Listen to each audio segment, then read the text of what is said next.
Chapter 880. Yuan Zhuozong said with a smile. It's not a big deal for Chu Lushan to be the villain in the future. The Lu family will definitely not be convinced. Why not let Yuan Zhuozong be the villain? Then they will be convinced. Su Fengnian shook his head. Su Fengnian rubbed his cheeks. Huang Longshe, Sun Ping, my master, Yuan Bunshi, Nailan Yusi, Zhang Julu, and Lu Feiqi, who passed away yesterday, have all added color to the scholars in the world. Brother Yuan, you probably don't count. Lu Su of Yongzi Alley, Chen Shiliang, and Su Beiji of aristocratic family.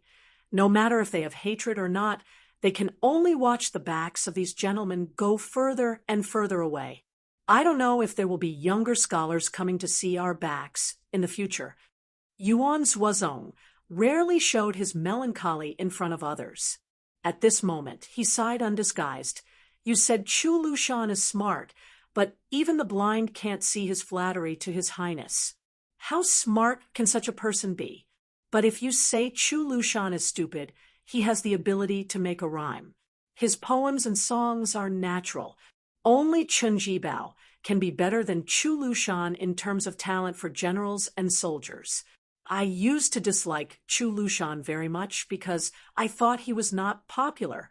Now I am a little better, but I think I will not confide in him in my life. But Yuan Zhuozong thinks that such a person can be called a teacher. I don't know what he and Chen Jibao want.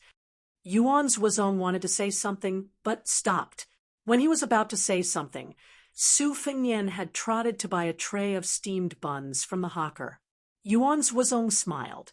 Well, he was not used to flattering words. Yuan Zhuozong wanted to say that although His Highness could not be a teacher, one day his back will be the front of the Central Plains. All the people will look to the north. Wei's county in Ningzhou was a county. According to the law of Liang, there could be 2 county officers. Wei's county was remote. The people there were tough and difficult to tame. If there was any trouble in the world, there would be refugees running around and living in the mountains and forests. Liang attached great importance to the horse administration, which had been implemented in Lianhuai and other places for many years. Ningzhou was barren and far inferior to other places, so it was originally not suitable to raise horses. However, as one of the 13 old provinces of Liang, Ningzhou was selected from among the short ones and was also included in the horse administration. During the spring and autumn period, almost the entire province raised horses, which could be considered to have made great contributions to the Zhao family. Most of the high officials at the prefecture level were promoted to become officials in the capital. However, the people in Ningzhou were in dire straits, leaving behind a mess that was riddled with holes. Until now, there were still thousands of horse bandits in Ningzhou. The horse problem was the most serious one in the imperial court. The year before last, a county governor was appointed, but his head was cut off by dozens of horse bandits in Yangcheng Slope, which was the crossroads between the north and the south. His official uniform and official seal were scattered all over the ground, which shocked the imperial court. The emperor of Zhao family was furious. He sent a minister of the Ministry of War, who was a member of the imperial family, to lead 800 elite soldiers to suppress the bandits. They won one battle after another and beheaded more than 100 bandits. Later, they were impeached by the imperial censor. Only then did the imperial court know that horse bandits were cunning. The minister could not find any trace of the bandits, so he had to collude with the local officials and replace the bandits with prisoners on death row. Among them, there were 16 innocent people. The minister was executed on the spot. The 2 captains and the 800 elite soldiers were exiled to Liaodong. It's better to be a small official in another state than a high official in Ningzhou. The difficulty of Ningzhou's governance could be seen. There were many rules for a scholar to be an official. It was okay to be a county magistrate. Although his rank was low, he was still in charge of politics. There was hope for promotion. However, if he became a county governor, he would become a joke. As for being a county governor in Wusa County, which was close to Yangchang Slope in Ningzhou, it was really a tragedy that would make the family sad and the enemy happy. One of the two county governors in Wusa County had always been empty.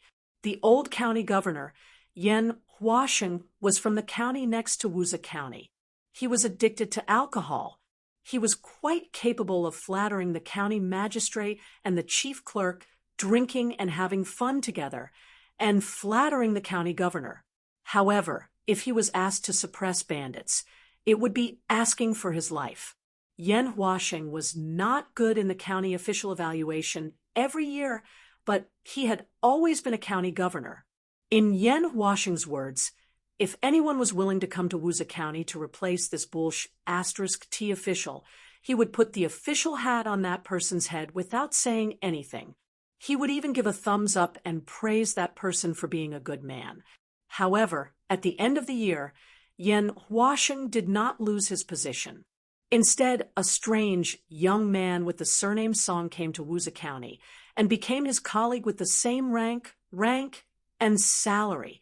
He brought a horse, a page, and a box of scriptures with him. Yan Huasheng discussed it with the county magistrate and the chief clerk. They felt that this young man did not look like an official who inherited his father's shadow. If he had a family background, who would be willing to come to Wusa County to suffer? He should not be someone from the capital or someone who passed the Jinshe exam.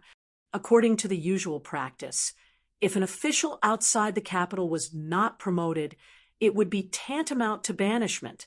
After thinking it over, the three old foxes in the officialdom all felt that this young man was a poor young man who started his career by relying on his poetry and literary talents. This was because the young man with the surname Song had a good hand in writing, which belonged to the style of the two masters in one family that was popular in Liang imperial court. Even a boorish man who did not know a single word would feel good when he saw it. Moreover, this young man was born white and clean, and his skin was even more tender than a woman's. Yan Huasheng did not think that this young man would be able to gain a foothold in Wusa County, so he did not bother to ostracize him. As long as he could not bear the hardships, he would definitely be fired. However, Yan Huasheng soon complained incessantly. This young man with the surname Song was really addicted to being a county magistrate. As soon as he arrived at the county magistrate's office, he would bring out a pile of geographical maps that were heavier than books. Moreover, every few days, he would ask him about the distribution of horses in Wusa County. If this young man did not know the ways of the world, humbly ask for advice and give him face every time, and did not forget to bring a pot of high-quality apricot blossom wine every time, the hot-tempered Yan Huasheng would have already glared and cursed at this young man. When winter came, even the small places were particular about the poverty of small places. County Magistrate Yan and the local nobles of Wuzhe mostly wore fox fur robes, mink outerwear, and mink hats. The rich people of the county gathered here because they had no choice but to do so. Other than Wuzhe County, there was no safe place. When outsiders first entered this place, most of them mistakenly thought that it was a peaceful and prosperous place. The county magistrate's grievance drum had long been worn out. Even if someone wanted to beat it, they could not find a drumstick, let alone make a sound. In the hall, there were two storehouses for East money and West grain. The weapons in the storehouse were rusty. The reason why the few spears were not rusty was because they were used by the soldiers of the county magistrate's office. When they saw a dog on the street, they would knock it out and drag it back to the magistrate's office to eat dog meat. Then, they would raise money to buy a few pots of wine. The entire magistrate's office could smell the fragrance of the wine. Naturally, the few officials would not be interested in this kind of food that could not be eaten at a banquet. However, the young official who was given the nickname of Little Song County Magistrate once followed the fragrance and found a group of stunned shrimp soldiers and crab generals. Then he sat down calmly and did not stand on ceremony. He ate meat and wine with his subordinates. After that, he left a bag of copper coins, saying that if there was dog meat to eat next time, he would pay for the wine. This made the group of miscellaneous officials immediately smile. This little song county magistrate was a good person. It did not matter whether he was an honest official or not. They were too lazy to think about it. However, he would definitely be a good official who was easy to deal with. The magistrate and the registrar, who lived in the back of the county magistrate's office, had been watching coldly from the sidelines. After waiting for more than 10 days, they saw that the new county magistrate did not have the intention to touch the money and grain. He also did not want to make 3 rounds of fire for a new official. He did not want to make a mess in the county where there were so many rich playboys. The 2 officials were relieved and became closer to this new colleague, who was unfortunately transferred to Wuzhe. Although he was still somewhat reserved and arrogant, he would at least smile when they met and exchange a few words of greeting. There was originally a residence in the back of the county magistrate's office. The house and courtyard occupied a large area. However, it had long been occupied by the brother-in-law of the county magistrate and refused to move. The county magistrate saw that Little Song County Magistrate had been silent and did not hear any gossip. It should be known that although a sparrow was small, it had all the essentials. There were so many small ears and gossips in the county magistrate's office that it could not hide any secrets. This made the county magistrate very relieved and felt a little guilty for the first time. He took the initiative to set up a bridge and rented a house for Little Song County Magistrate in a quiet place in the nearby county magistrate's office. The young man did not refuse, nor did he mention the rent. Instead, he carried the etiquette of a junior and paid a very grand visit. He called the county magistrate's wife, who was in her early 40s, sister-in-law. He called the woman who was known for being mean until her bones were lighter. He pulled the handsome young man's sleeve and asked about his well-being. The county magistrate, who was used to romance, did not care. In order to leave Ningzhou, Magistrate Liu of the neighboring county generously let his beautiful wife open her collar and let the county magistrate reach his hand in. It was called charcoal fire for warmth. How could it be compared with natural breast warmth? Unfortunately, the county magistrate was very impartial and still let another county magistrate go to the neighboring county. However, Magistrate Liu did not draw water with a bamboo basket. It was said that in the end-of-year political performance evaluation, a county magistrate who had been in the middle would have a high grade. There was also a postscript which said that the county magistrate had a strong character and integrity. The county magistrate of Wuzhe was not surprised by this kind of thing. He only felt that this foreign boy was somewhat interesting. He was so experienced that he did not seem like a young official at this age. If the young man surnamed Song came to live a peaceful life, then everyone would gather firewood to give him a peaceful life. If he dared to stir up the water, then don't blame the local snake for biting the dragon that crossed the river to death. Fortunately, the young man surnamed Song and named Kelly was very clever, so Wuzhe County was still a happy situation. Chapter 881. Commandant Xiao Song didn't seem to be particularly diligent in government affairs. He often took his delicate and pretty page to ride out of the city to admire the snow, leaving early in the morning and returning late at night. Most of the time, he begged for food from the woodcutters and hunters in the countryside. He just had to make do with it. The military officers of the 6 branches of the county yamen all said that although Master Song was a scholar, he didn't have the finicky temperament of a scholar.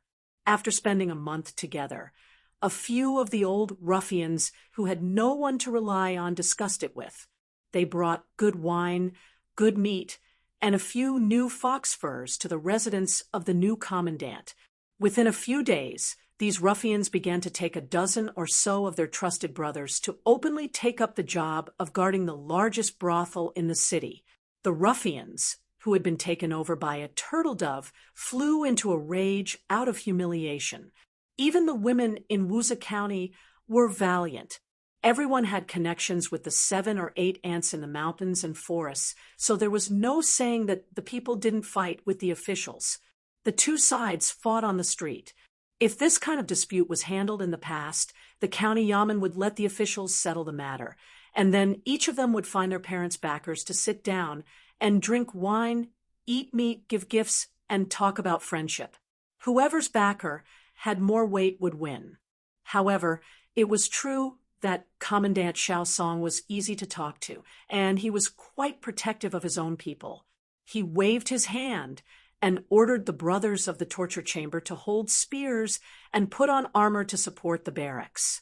Although these guys looked no different from bandits without their official skins, their helmets were crooked and their spears were rusty. When Commandant Xiao Song ordered them around, he didn't have the habit of moving his mouth or running his legs off like a military officer. Without another word, he took out the salary that he had just received and gave it to the torture chamber. As a result, the ruffians, who didn't have the advantage in numbers, were beaten until they cried for their parents. There were countless onlookers on the noisy street, and they all felt that the scene was new. Although many people felt that the new commandant was jackalls of the same lair as the old officials, and they sneered in their hearts. After all, the whole city knew about Commandant Xiao Song's reputation. Later, a local ruffian who was a disciple of a big gang in Ningzhou came out in person. He wrapped a knife in cotton cloth and swaggered through the streets. The underlings encouraged him and threatened that their big brother would go to the house to ask for an explanation. However, after this hero, who was nicknamed Desperate Lulang in Wusa County, entered the house, 2 hours later, he came back drunk and smelled of alcohol. He held a bamboo skewer in his mouth and sliced meat. When others asked him about it, he just smiled and did not say anything. 3 days later, everyone suddenly realized that the officials and bandits were in the same nest. Lulang was recruited into the torture chamber by the county commandant and became a small leader. He did not take away anyone's position. Instead, it was the county commandant who added another position. As a result, not only did the people of Wusa County know about the young official's surnamed Song's family, but they also knew that this guy's table manners were very ugly. Unexpectedly, County Commandant Song overstepped his authority. The county commandant and the old county commandant did not say anything. Only the close relatives of the two families knew that the county commandant, who liked to be elegant, had a new calligraphy and painting hanging in his house. Master Yan's son, who was an ordinary scholar and was the county commandant next door, somehow wrote a response essay for the county commandant. This was a rare scene of newlyweds in the officialdom. Wusa County Commandant Song had no choice but to start paying attention to this young county commandant Song. As it was nearing the end of the year, there was an endless stream of rich people who went to the house to send gifts. Song did not refuse any of them.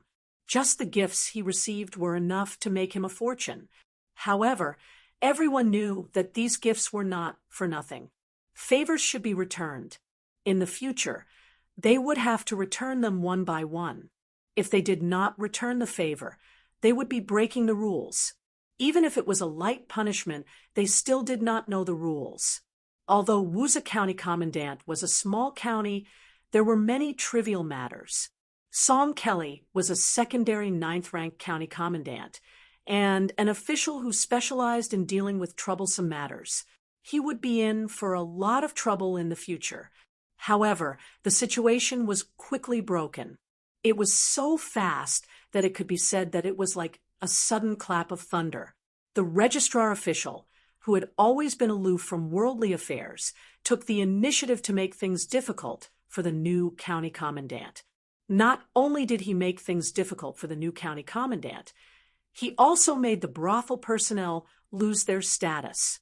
It was shocking. Several wives whose husbands used to work in the brothel were happy when they earned money and praised County Commandant's song for being a straightforward man. They even wanted to introduce local beauties to him to warm his bed. However, after their husbands lost their positions, they immediately became shrews. One shrewish woman even threw feces and urine at the door, saying that she wanted to bring bad luck to County Commandant's song for the coming year. The sixth branch of the county government also quickly changed their course and kept a respectful distance from County Commandant's song. The house was also taken back by the owner with a straight face, saying that he would not rent it no matter how high the price was. The new County Commandant's song was not angry at all. He cleaned up a side room in the back hall of the county government close to the stables. However, the horse dung piled up several feet high, and no one cleaned it, so he had to clean it up with his errand boy. The county commandant and the registrar official narrowed their eyes and watched the show from a distance. They were calm when they saw Song Kelly stinking, but the errand boy was crying nonstop. The two masters looked at each other and smiled. At first, the county commandant's wife felt some pity. In fact, she felt that it was a pity that she could no longer take advantage of that elegant and handsome boy. After being scolded by the county commandant and being told the inside story, she realized the severity of the matter. It turned out that Brother Song was a descendant of a big family in the capital. His specific background was not detailed, and it was very difficult to investigate. It seemed that even the registrar official, who was the second most powerful person in Wusa County, did not know about it. However, the registrar official's teacher said that there was an official in Ningzhou who could not be offended. He had long disliked County Commandant Little Song's family. He had to teach this poor boy a lesson, no matter how despicable he was. In the smelly stable, Song Kelly smiled and wiped the tears of his study companion.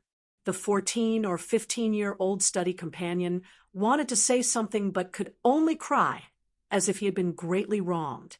County Commandant Little Song still went out of the city when he wanted to enjoy the snow. When he was not in the mood for leisure, he would study behind closed doors. However, the leader of the local ruffians, who had also been dragged to the bottom, went to visit the county government. On the day before New Year's Eve, except for the busy families of the officials, there was no more business for the sixth branch. On such a festive morning, a group of knights entered the city at dawn, with more than a dozen large cloth bags hanging on the backs of their horses. The city guards saw that it was County Commandant Little Song leading the group and did not bother to interfere. There were nearly 100 people in the military torture chamber. Among them, more than a dozen people who were really in charge were called to the government office by the new commandant, who said that they would not have to work in the future if they did not go. There were very few people who responded. Who would take this guy who was even worse than a chicken seriously? Only those who tried to burn the stove, or those who were too timid went to the prison, and then they were all dumbfounded. There were more than a dozen burly men hanging on the prison rack. 3 or 4 of them were wanted murderers who had been listed on the city's bandit list. They were being privately tortured by outsiders who were not in the torture chamber. There was a big basin in the prison with a burning charcoal fire. County Commandant Little Song was sitting on a small bench, expressionless. He stretched out his hands to warm the fire, and from time to time, he picked up the fire tongs and fiddled with the charcoal fire. He was indifferent to the heart-wrenching wails. More than a dozen brothers of the military torture chamber who had caught up with this horrible scene during the New Year looked at each other in dismay, and a few of them squatted in the corner and vomited. A few young ruffians who had frightened Ningzhou could not bear the tragic punishment and spat out the nests of several ruffians. The leader of the ruffians, who was most enthusiastic about the execution, turned his head and grinned at County Commandant Little Song. His white teeth were eerie, and everyone in the torture chamber felt their hair stand on end. County Commandant Little Song seemed to be unsatisfied. He gently spat out the word continue and then stopped talking. He picked up a string of brass bells from the edge of the charcoal basin. Ningzhou's ruffians had 2 bells, and the warhorses had brass bells. Before charging into the battlefield to kill people, there would be a whistling arrow as a demonstration. This elegant scholar, who should have gone to the brothel to listen to foxy women playing the zither and singing, lowered his head and narrowed his eyes, turning the brass bells with 2 fingers. The county government was not small, but the movement here was too big. Those families were disturbed by the wails and howls coming from the prison, especially the beautiful concubines and children, who were so scared that they hugged each other and cried. The old commandant, Yen Huasheng, came aggressively to denounce County Commandant Little Song. As a result, he happened to see County Commandant Little Song's indifferent face, which suddenly seemed very strange. The old commandant, who had a lot of blood on his hands, was speechless for a moment. County Commandant Little Song ignored Yen Huasheng. He put down the string of brass bells, picked up a piece of hot charcoal with a pair of tongs, and slowly got up. He walked towards a famous and strong horse bandit. The man was already covered in blood, but his eyes were still cold and sharp. He looked fiercely at County Commandant Little Song. County Commandant Little Song chuckled and said, "At the end of the year, this year's debt will be paid back this year. The people who owe the debt will pass the new year's difficulty. That's why there is the saying of the end of the year. You didn't study, so you probably couldn't study even if you wanted to when you were young. Perhaps you don't understand this principle, and this can't be blamed on you. However, it's right and proper to pay with one's life for one's life. I'll give you one last chance. As long as you tell me the nest of any of the 14 ruffians in Ningzhou, I'll let you die more comfortably." The old commandant swallowed a mouthful of saliva. How could this kind of execution be reasonable, since they had become ruffians, especially those who had worked hard to make a name for themselves and had families to feed? They had no choice but to be extremely loyal. It was as difficult as ascending to the heavens to make them speak. Moreover, if one was caught, even if they received the reward, they probably wouldn't have the life to spend it. There were dozens of Ningzhou commandants, and there was no lack of previous examples of ruffians who had entered the city in disguise and killed their entire families. In the future, everyone would turn a blind eye. It was good to be an official, but one had to be alive. The ruffian was indeed unyielding. He spat out a mouthful of blood on County Commandant Little Song's face. The leader of the ruffians was about to teach this strong man a lesson. Unexpectedly, County Commandant Little Song waved his hand and said indifferently, "Pry open his mouth." The ruffian's mouth was pried open by the 2 men. County Commandant Little Song raised the tongs and slowly squeezed the charcoal into the ruffian's mouth. There was an ear-piercing, sizzling sound in the prison. Even the old commandant, Yen Huasheng, felt a chill run down his spine and wanted to vomit. Without waiting for the ruffian to die, County Commandant Little Song turned to pick up the charcoal and walked to the next bandit. "I forgot to say earlier, but after you tell me, I, Wuza County Commandant Song Kelly, promise that after you die, if you have a family, I will protect your family and keep them safe." Chapter 882. The horse-faced man hesitated, but he didn't have to pry open his mouth. Junior Commandant Song, who had always been a patient person, directly used the poker to poke the middle-aged man's mouth. There was no chance for him to speak. Pulling out the poker, Junior Commandant Song turned around to pick up the fire again. The 3rd man, who was approached by this evil man, was scared out of his wits. He immediately said in a trembling voice, I'll tell you everything." Song Kelly frowned and then said softly, I suddenly don't want to hear anymore. I'll be able to find those lairs if I spend some time and effort. In fact, you deserve to die. Blame the world and the officialdom. You're nothing.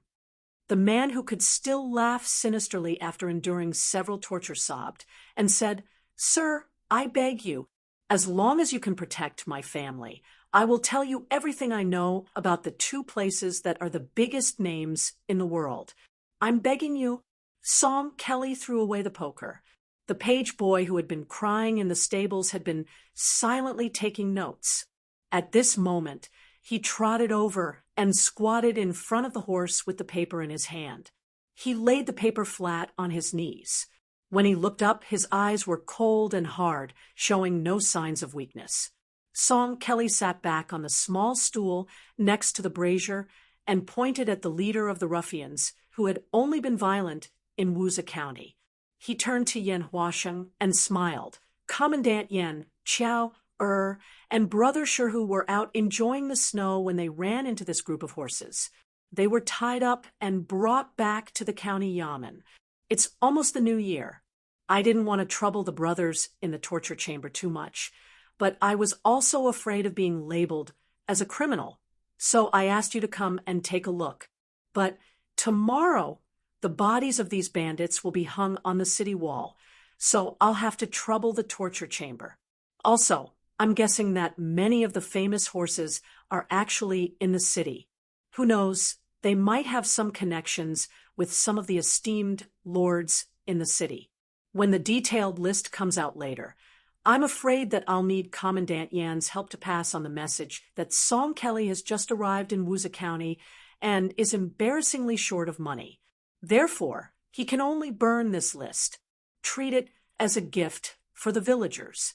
Harmony breeds wealth, and everyone will have a good new year. Commandant Yen, will it trouble you? Yen Huasheng shook his head like a rattledrum. It's no trouble at all. Chief Song had returned to being a gentle and refined scholar. He said with a pleasant expression, "I've also informed Chief Yen that Song Kelly will not be spending the new year at the county yamen. He has already asked Brother Sherhu to rent a small house on Taoran Street." Yen Huasheng, who originally thought that he was about to stir up trouble again, felt his heart tighten.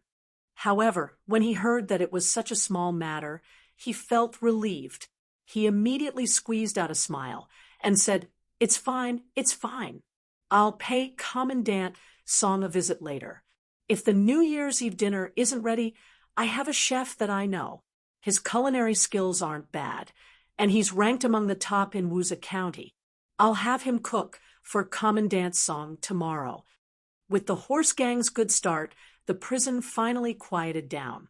The errand boy wrote quickly and finished recording. Without waiting for his master to say anything, he took out a piece of paper and wrote a relatively simple list.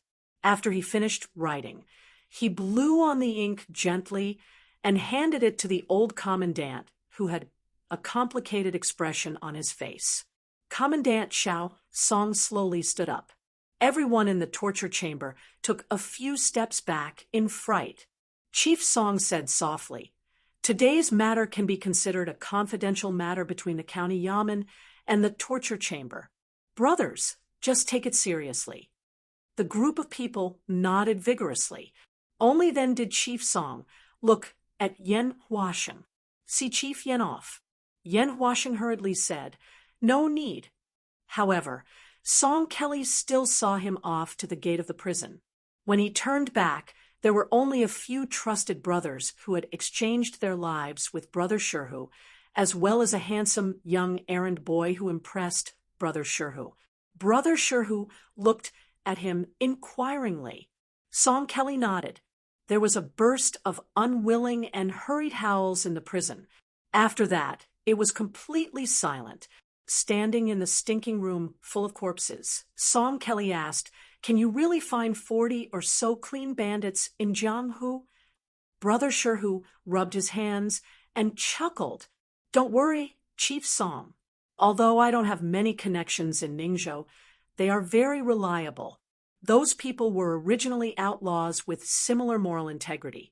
Back then, I accidentally saved their leader, so they owe me. Besides, I don't want them to work for free. As long as they are paid well, they will even try to kill their way into the government office, let alone killing horse gang in the mountains for rewards. Other places would never dare to do this, but Ningzhou is different. Officials are not bosses, but bandits are. Song Kelly nodded and smiled. Don't worry. In the future, whether there is 1 or 2 commandants in Wusa County, there will be a seat for you. Brother Sherhu shook his head and smiled. Getting an official position and showing off is another matter. The main thing is to work for you, Chief Song. In one word, it is delightful. Not long ago, a wandering fortune teller told me that the great benefactor in my life would be surnamed Song. Damn it, he didn't lie to me. At that time, I was not willing to give him a reward. Now I feel very guilty. Song Kelly did not comment. Tomorrow is New Year's Eve. Brother Sher, do you want to stay up late with me? Brother Sherhu said, casually, that would be great. After Brother Sherhu and the others left, only Song Kelly and the young attendant were left in the prison. Song Kelly looked at a corpse and said to himself, there are many troublesome things that have to be dealt with at the root. It is difficult to do, but someone has to do it. If it is done well, the worst-case scenario is that no one in Ningzhou will be willing to be a horse gang in the future. You have to die. Someone has to do it, and someone has to die. The attendant asked softly, young master, with your skills, why would you need to use the grassy stone tiger to deal with these dozen or so bandits? Even if you go to a horse gang's nest, you can kill your way in and out a few times. Song Kelly smiled gently. Rules are the most important. If you don't follow the rules in everything and try to take shortcuts, you will provoke opponents who are even more unruly than you. There is an old saying that it is difficult to not get your shoes wet if you walk by the river. This is the reason. If you do things in the martial world, your shoes will get wet sooner or later. A rank 3 expert was killed by a rank 2 master. A master was killed by a rank 1.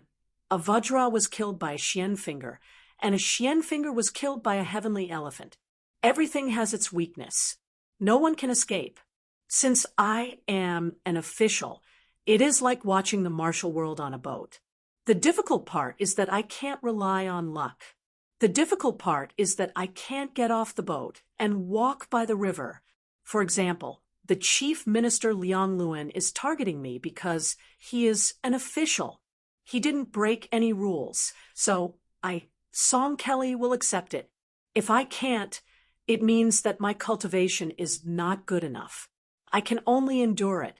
If I can accept it, it means that I have a firm foothold in Wusa County. I can slowly work my way up. Killing bandits is the duty of a captain. Because I didn't break any rules, my path to promotion will not be narrowed. The errand boy pouted and sighed.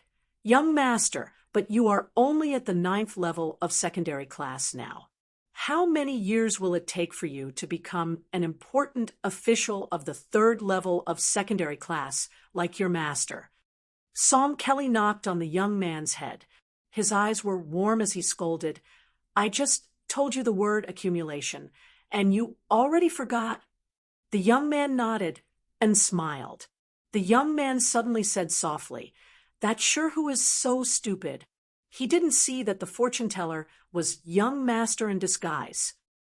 Song Kelly, who had already started a series of meticulous plans in Wusa County, laughed it off. Song Kelly asked the young man to sit on a small stool while he squatted casually and reached out to warm himself. He murmured, it seems that someone in the capital knows that I am here and has started to do something. It is strange that no one has helped the Song family in their hour of need.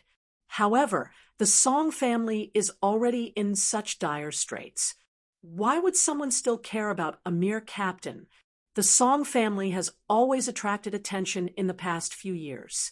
They have never made enemies in the official circle, but they have made many enemies in the literary circle. However, these enemies still care about their reputation. Could it be that there are people around them who take the initiative to curry favor with these literary heroes who don't care about worldly affairs? Otherwise, there is something wrong with this gust of cold wind.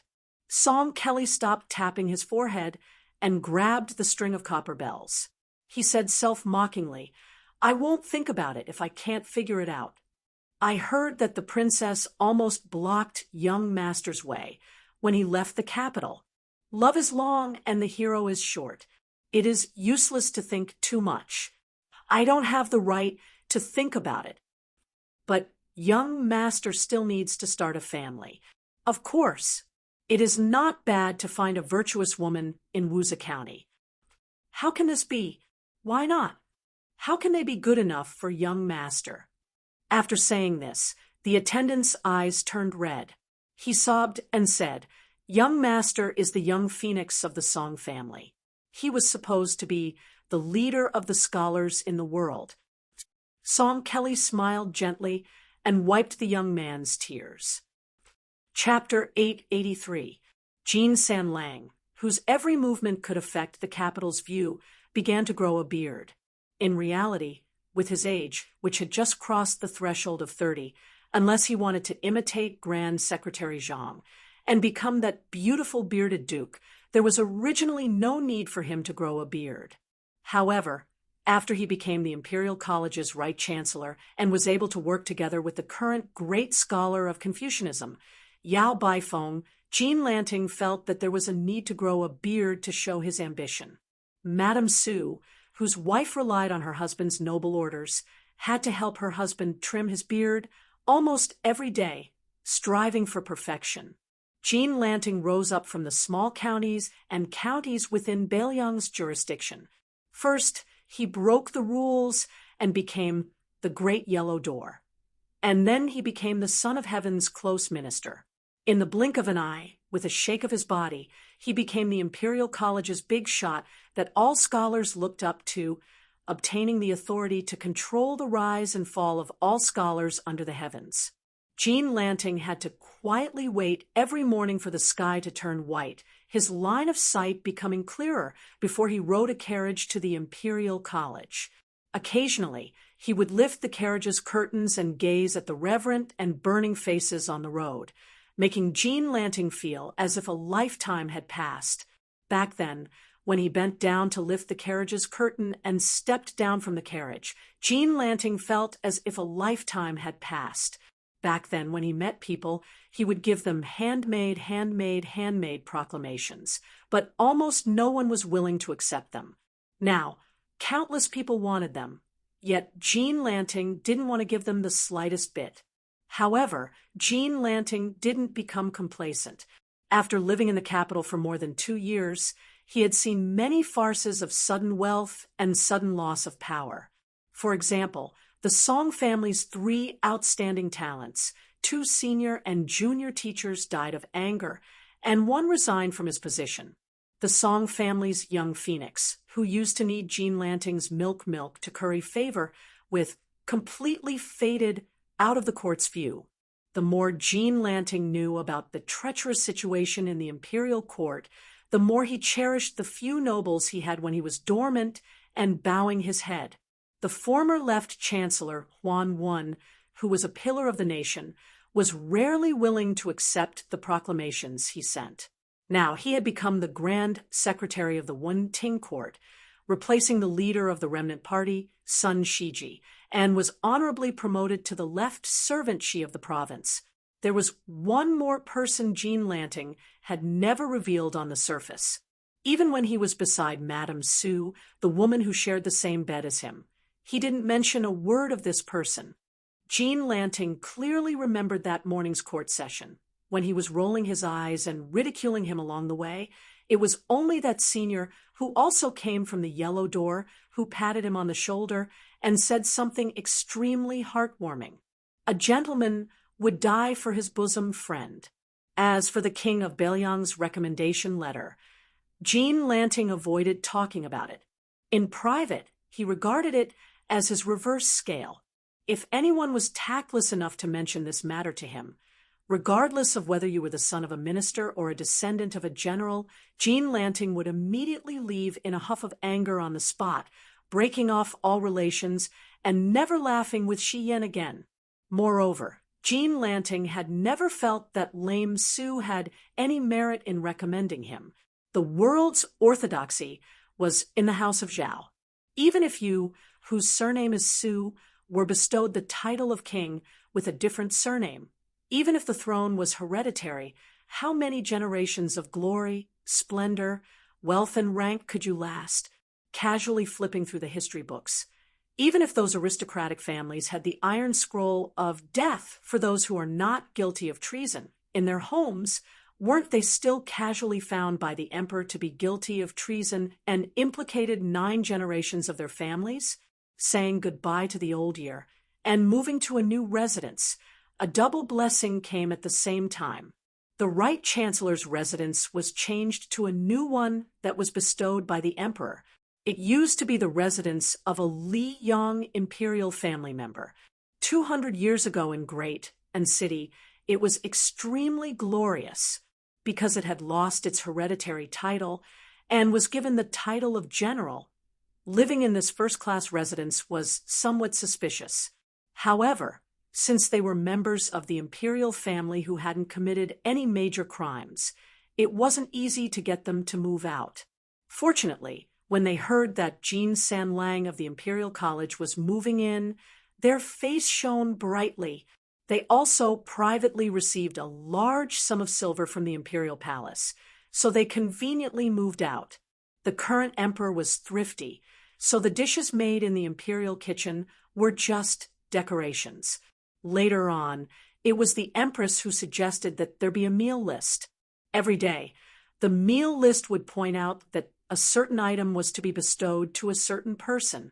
For example, the head of the internal court, the princes and princesses, the powerful officials in the court, and the generals in the capital were all expected to be bestowed. Today, a grand eunuch personally carried a rosewood meal box wrapped in yellow satin to keep warm and came to the new residence of Jean San Lang. Jean Lanting didn't leave anything behind and finally begged the grand eunuch to let him keep the pair of ebony chopsticks that wasn't considered a valuable item.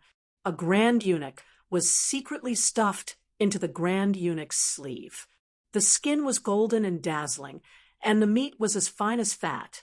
What was most rare was that there was a scene of a yellow jade coexisting at the top. Without needing to look at it closely, just by casually playing with it, one would know that it wasn't an ordinary item. The grand eunuch leaving a pair of chopsticks behind wasn't something that overstepped his boundaries. However, if the news of Jean San Lang gifting an item that he liked spread out, not only would it not attract the stain of corruption, but it would also greatly improve his reputation. How could the grand eunuch not smile from ear to ear? She felt more comfortable looking at this Right Chancellor who was nearing 30 and had the potential to enter the ranks of cabinet elders, giving away a piece of ancestral jade pendant, and leaving behind a pair of ebony chopsticks that were only worth a few taels of silver. Madame Sue's heart hurt. In the past, in the county, she relied on the power of her paternal family and had to pull on the ears and scold people.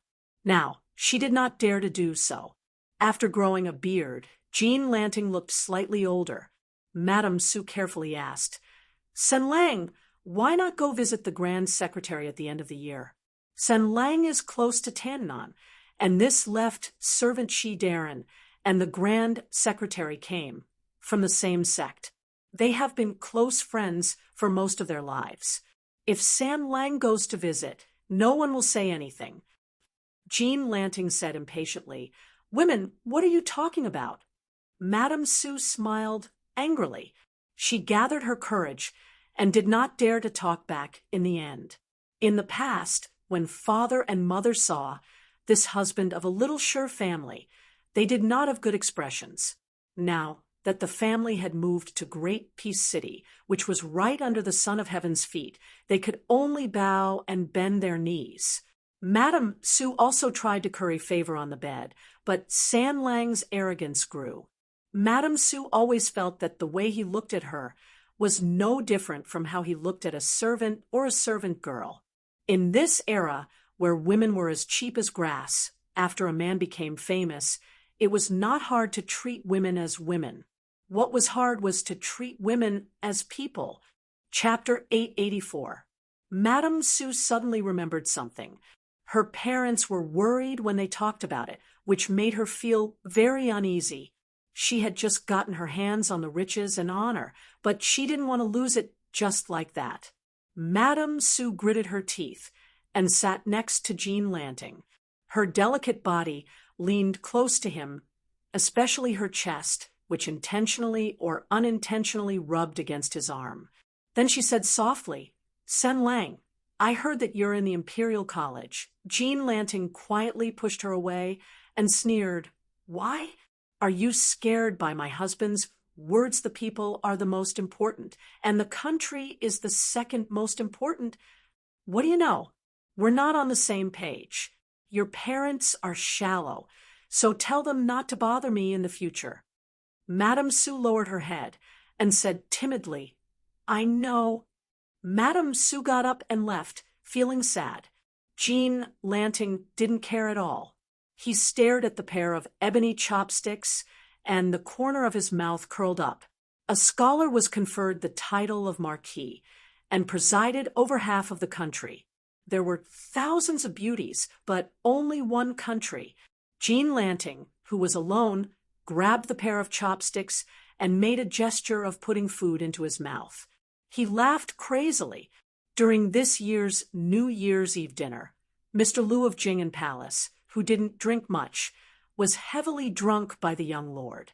If he didn't drink, the lord would be so shameless that he would roll on the ground. Mr. Lu couldn't stand his master's tantrum and had to drink too much. When he finally got away, he was full of the smell of alcohol. He squatted at the foot of the courtyard and vomited again and again. The only maid beside him, Xinghua, gently patted his back. Although Mr. Lu suffered a lot, he was obviously in a good mood.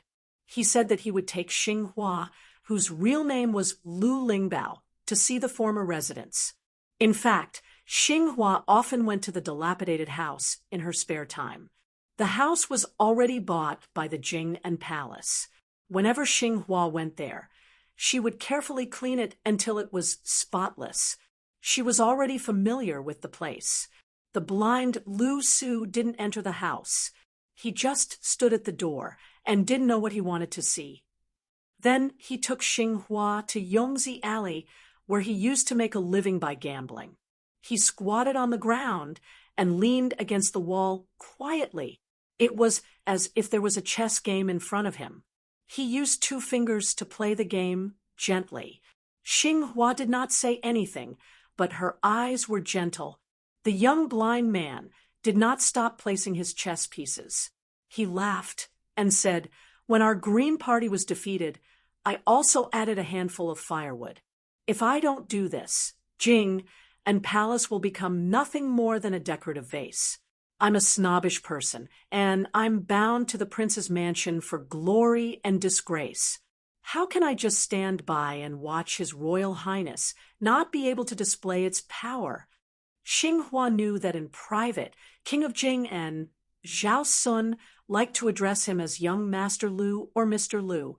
When they were happy or joking, they would even affectionately call him Little Six, and the latter had always disrespectfully referred to him as His Royal Highness instead of King of Jingen.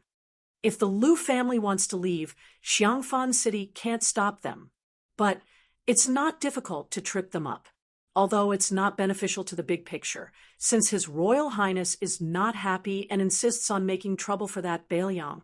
As a chess gambler, I can only do my best to gamble and bury some hidden troubles for the Lu family. If the wise Grand Secretary Lu was still alive, these little tricks might not work. But now that he's gone, it's hard to say. Xinghua, tell me, a treacherous person like me is not even worthy of a scholar, let alone a distinguished scholar. Xinghua changed her position to shield young Master Lu from the cold wind blowing into the alley. She said softly, "Young Master, you're a person who does big things. You don't care about trifles."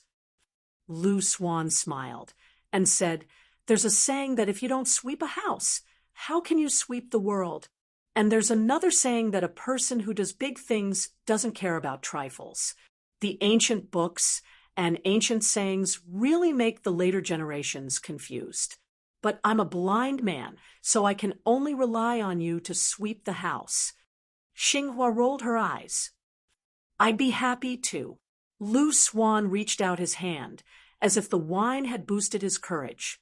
He wanted to touch Lu Lingbao's smooth cheek. But when Lu Lingbao moved closer, he had already retracted his hand. He said softly, "We're lucky to depend on each other. Try to live a few more years." Lu Su leaned his head back against the wall. "You blind man." Xinghua suddenly lowered her voice and said, "Young Master Lu, if you want to go to Beilyang, Lu Lingbao will protect you even at the cost of her life." Lu Su was stunned. He shook his head and smiled. "I have my own plans. It's good here." At the tide-listening lake in Beilyang, Qin Shiliang was sitting in a pavilion by the lake. Su Beiji, the grandson of Su Huainan, the former king of the northern courtyard, and Su Weisheng, the second commandery princess, who was sitting in a wheelchair, were also there. These three people with different identities formed a tripartite balance of forces. Su Weisheng, who was in charge of half of the intelligence agents in Beilyang, said calmly, "I have a message for you. The Empress of Beimeng has only brought one person to the border of Beilyang." Su Beiji said, and soon revealed the secret. "It must be Tuoba." Qin Shiliang frowned and asked, "We can't kill him." Su Beiji smiled. "Of course we can kill him. It's just that we can't kill him." Qin Shiliang said, indifferently. Su Weisheng turned to the south and said with a smile, "Let's plan a little more. After all, they're the ones doing the work." Although Su Beiji had already been appointed as a local official, he rarely had the opportunity to come to Qingliang Mountain, and there were often rumors of him toasting with scholars, unlike Qin Shiliang, who from beginning to end lived in the deep recesses of the prince's mansion, racking his brain. Su Beiji didn't feel restrained, even when facing Su Weisheng. He even dared to make a few harmless jokes. For example, he said lazily, "I heard that His Royal Highness has tried his best to abduct many important people to come to Beilyang to work as coolies. He's really capable. If I were to say, with His Highness's looks, it's not difficult to deceive some ladies. I didn't expect him to be so good at deceiving men." Qin Shiliang was expressionless. He turned to look at the tide-listening lake with its thousands of koi carps. Su Weisheng pointed at Su Beiji and Qin Shiliang and said bluntly with a smile, "Su Beiji, it's fine if you scold yourself. You even brought Qin Shiliang along. What's the point of killing 1,000 enemies and losing 1,000 of your own men?" Su Beiji laughed. "Princess, you don't know. I'm born with a black heart and thick skin. That's why I'm less injured than young Master Qin." Qin Shiliang shook his head, helplessly. It was impossible to be friends with this guy, but even if he was an opponent, he still couldn't bring himself to hate him. Su Weisheng muttered to himself, "New year, new cool, new atmosphere." Chapter 885. The next chapter will be published very late in the morning, so don't wait for the update. The gates of northern Liangdao and Liangling prefectures were opened wide. Almost at the same time, the gates of the cities were loosened. Not only were scholars able to enter northern Liang in a single file, there were also people from all walks of life, crooks mixed in with honest folk, who all headed towards northern Liang. A troop of cavalrymen quietly entered Lingzhou from the Mi-Tsang Mountain Road, which was adjacent to the Kuei Gate and the Sword Pavilion. There were only 5 or 6 people in the troop, and they were all men.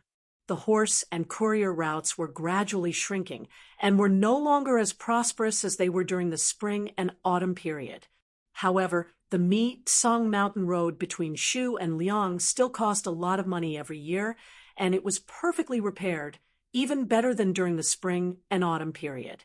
To the merchants of both places, this was nothing but a great fortune. However, in the eyes of some people, the difference between the Bailiang cavalry going south and the elite Shu army going north was only a thin line. The troops stopped on a mountain with a broad view and looked south. The old man in the lead pointed at the sword pavilion and smiled. Originally, according to Ishan's plan, thousands of light cavalrymen would be under the control of Wang family's father and son. Added with the 6,000 elite warriors hidden in Mount Qingcheng if we really wanted to annex the Central Plains or if the imperial court pushed us too hard, not to mention anything else, the western line of western Shu and southern Zhao would be under our control within 3 months. However, since Chen Jibao went to Shu alone, even though he hasn't been crowned as the king of Shu and is still the minister of war, as long as he goes to Shu for a few years in the future, this break, Bailiang will be like a man with a sore under his armpit. We can't catch it, but we can't not catch it either. It's so uncomfortable. Other than the hunchbacked old man, there was also Crown Prince Su Fengnian, Northern Liang's new cavalry commander Yuan Zuozong, and Han Lao's Han and Su Yanbing, who were about to become Lingzhou's deputy general. They stopped side by side and looked towards western Shu. Su Xiao rode his horse to the peak of the mountain road in the Mi-Tsang Ridge. Ever since he had put on the red fox fur hat on the warship at the Spring God Lake, he had never taken it off again. Su Xiao turned his horse around. Previously, when Lu Qiu introduced me, I also met the fascinating old general of Southern Tang, great ancestor Gu.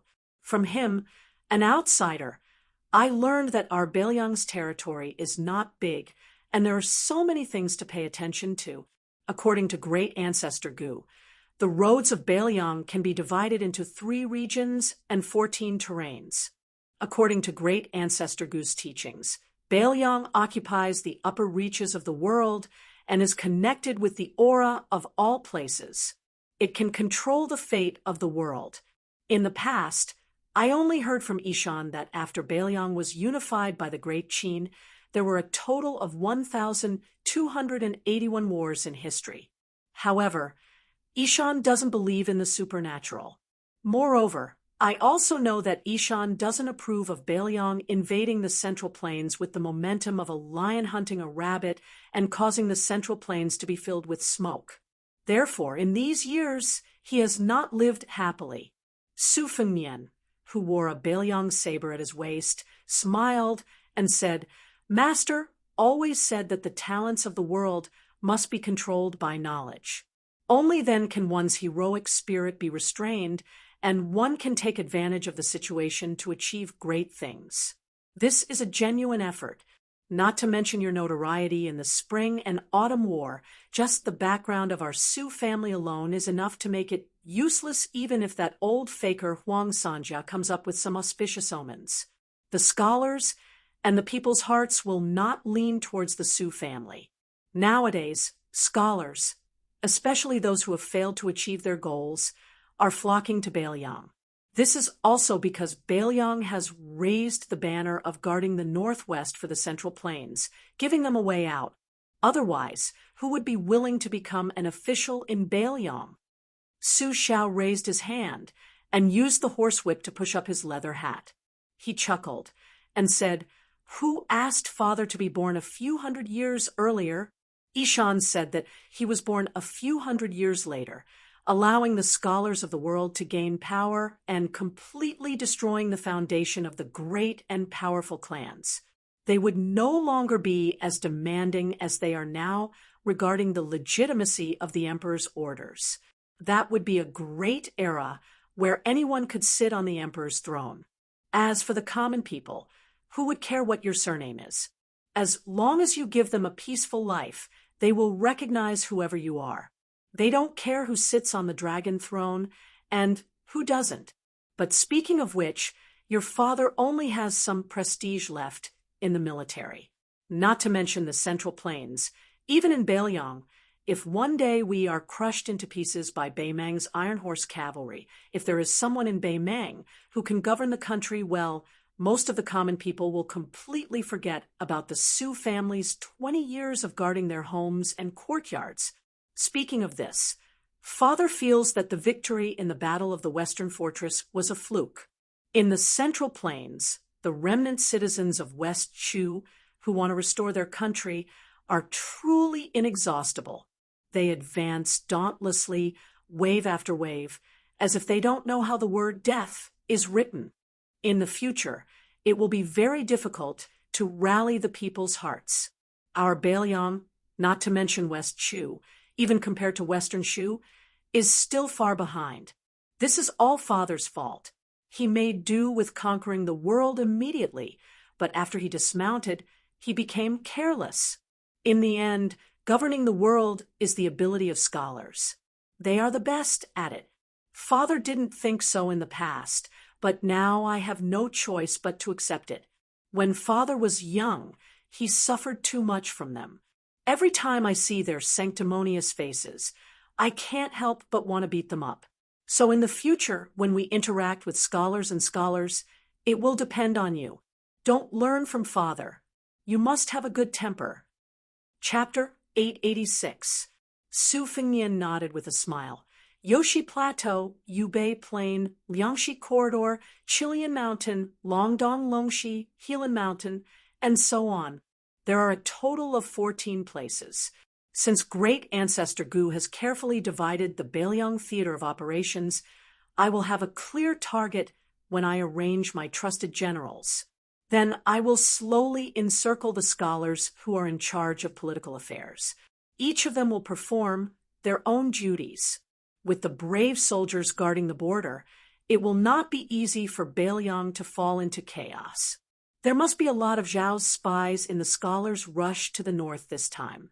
I want to see how good they are at making trouble. Bailiang has the limitations of Bailiang, but it also has the unique advantages of Bailiang. As long as there are 300,000 Iron Horse cavalry, it is enough to protect itself. Except for Liangshi Corridor, which is a rich land, the other places are not rich, and there is a problem of grain storage. The water transport in Guangdong has always been suppressed by the imperial court, but there are good generals and strong soldiers. Since ancient times, there have been many talents in the east and west rivers. Even Zhang Julu and other big shots in the imperial court are envious. To put it bluntly, even if we are hungry, we can beat the so-called soldiers outside of Bailiang until they cry for their parents. Su Xiao joked, "Oh, why do I feel that you have a little ambition to be a commander? I remember that when you were young, you always wanted to be a hero who would help when you saw injustice on the road. You have no interest in leading troops to fight." Su Fengnian calmly said, "Only when you have really walked through Jianghu, you will know that there is a limit to one's strength. Then the idea of being a hero will fade. Imagine that when the whip is used, tens of thousands of Iron Horse cavalry will swarm out. Who can stop it? Wang Xinji or Chao Chongqing?" Yuan Zhuozong laughed softly and said, "If it is them, they can still stop it." Su Xiao laughed heartily. He was very gratified that this adopted son of his could talk and laugh with the eldest son of his first wife. At that time, the 6 adopted sons were all high-spirited, not to mention Lucio. Only the indifferent Yao Jian had some contact with his son, which made Su Xiao worry a lot. Among the adopted sons, Yuan Zhuozong's temperament was not inferior to Chen Jibao's. White Bear could actually bow his head. Qi Dangguo was almost willing to surrender to Fengnian, which was undoubtedly an unexpected surprise. The 2 retinues, Han Lao's Han and Su Yanbing, looked at each other and smiled. In fact, the 2 of them were from the same sect as the spear immortal Wang Xiu. It was just that people only knew that Han Lao's Han was Wang Xiu's junior brother, and not Su Yanbing.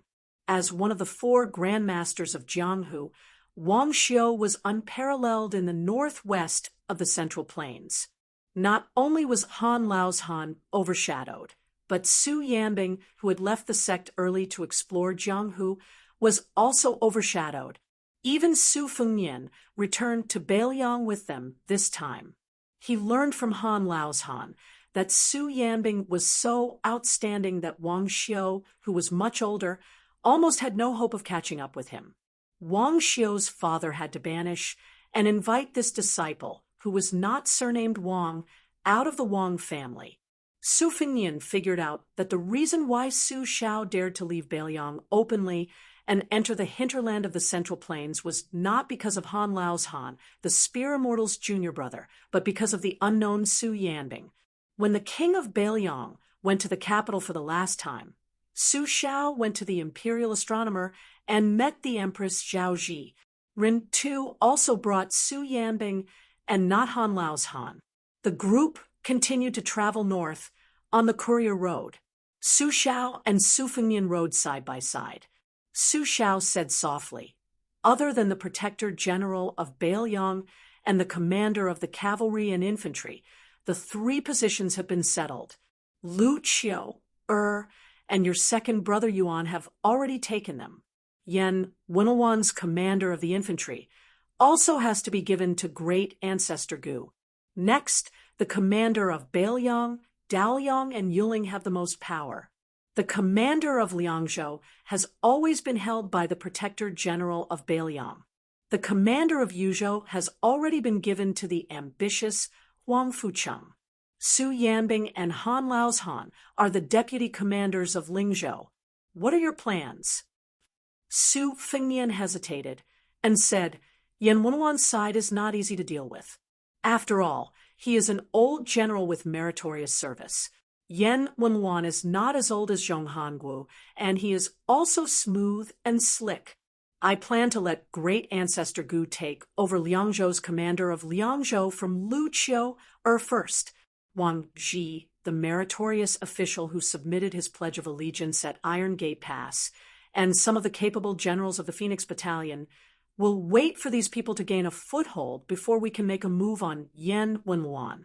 To be honest, if Yan Wenluan understands the big picture, even if I have to bear the infamy of burning the bridge after crossing the river and have to choose between Great Ancestor Gu and Yan Wenluan, I am still willing to let Great Ancestor Gu suffer and continue to let Yan Wenluan, this old general, stabilize the border. In any case, Great Ancestor Gu already has no way out. At worst, I will personally go and apologize and be beaten and scolded. Great Ancestor Gu is a military maniac. I don't believe that he is willing to leave Beiliang and become a wine cellar and farmhouse elder." Su Xiao frowned. "People like Great Ancestor Gu are stubborn and hard to tame. Aren't you afraid that he will hold a grudge? People's hearts change. If Great Ancestor Gu intentionally does not contribute, it will be an immeasurable loss to Beiliang, which urgently needs a general to stabilize the situation." Su Fengnian smiled indifferently, speaking of buying people's hearts. "I am not as capable as you. I have never expected people to bow down to me and become friends at first sight and be loyal to me from then on. That is a fool's dream. Besides, a bowl of water that is fair is not fair in itself. Yan Wenluan is a flag of the Beiliang army. This flag can fall, but if the way it falls is dishonorable just to let Great Ancestor Gu quickly become a new leader, the gains will not make up for the losses. If Great Ancestor Gu does not even wait for this little time, then he is only destined to be a general, not a commander." Su Xiao pointed at Su Fengnian and smiled without saying anything. Su Fengnian was confused. Su Xiao could not hide anything from his son, so he spoke frankly. "The last time I drank and chatted with Great Ancestor Gu, the 2 of us did not sleep for the whole night. In the end, Great Ancestor Gu told me that after he arrived at Beiliang, he himself did not want to rise to the top in one step and cause unnecessary turmoil for the new master, Beiliang. but he must get one of the generals of the 3 provinces, at least the general of Lingzhou, and best the general of Liangzhou. As long as you agree to this, he will serve you with his life. Oh, great ancestor Gu is such a courageous and fearless person, but now he has learned to weigh the pros and cons, and coincides with you. You two big and small foxes, have you been colluding since long ago? Su Fengnian laughed and said, Great ancestor Gu is so considerate. It would not be right if I did not give him an infantry commander position in the future. Su Xiao sighed and said, Father is completely convinced of my old age.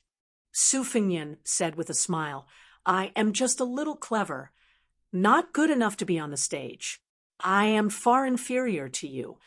Su Xiao shook his head and narrowed his eyes as if he was drunk.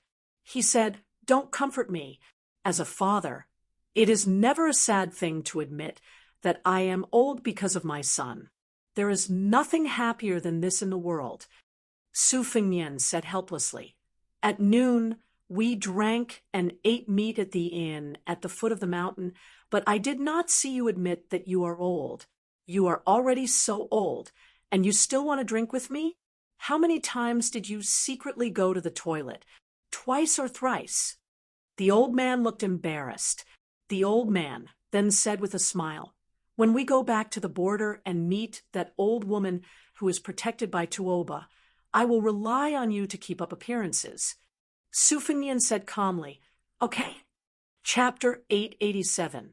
Ever since the miser Li Gongda became the administrator, his ability to make peace was top-notch. He tried to persuade everyone to make peace and not break up.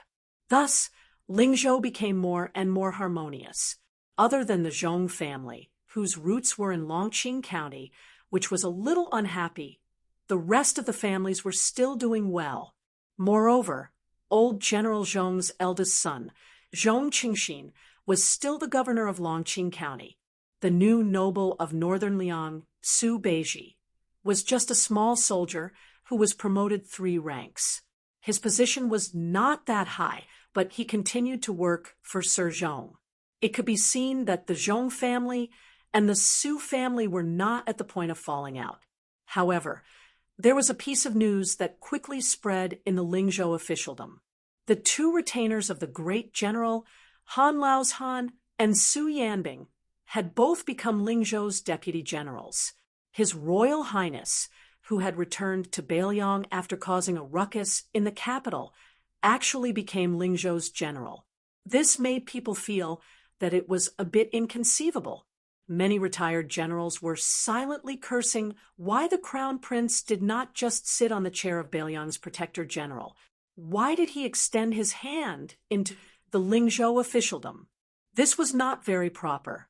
Anyways, after the new year, at the border of Yuzhou, there would be a martial arts examination that was held once every 3 years.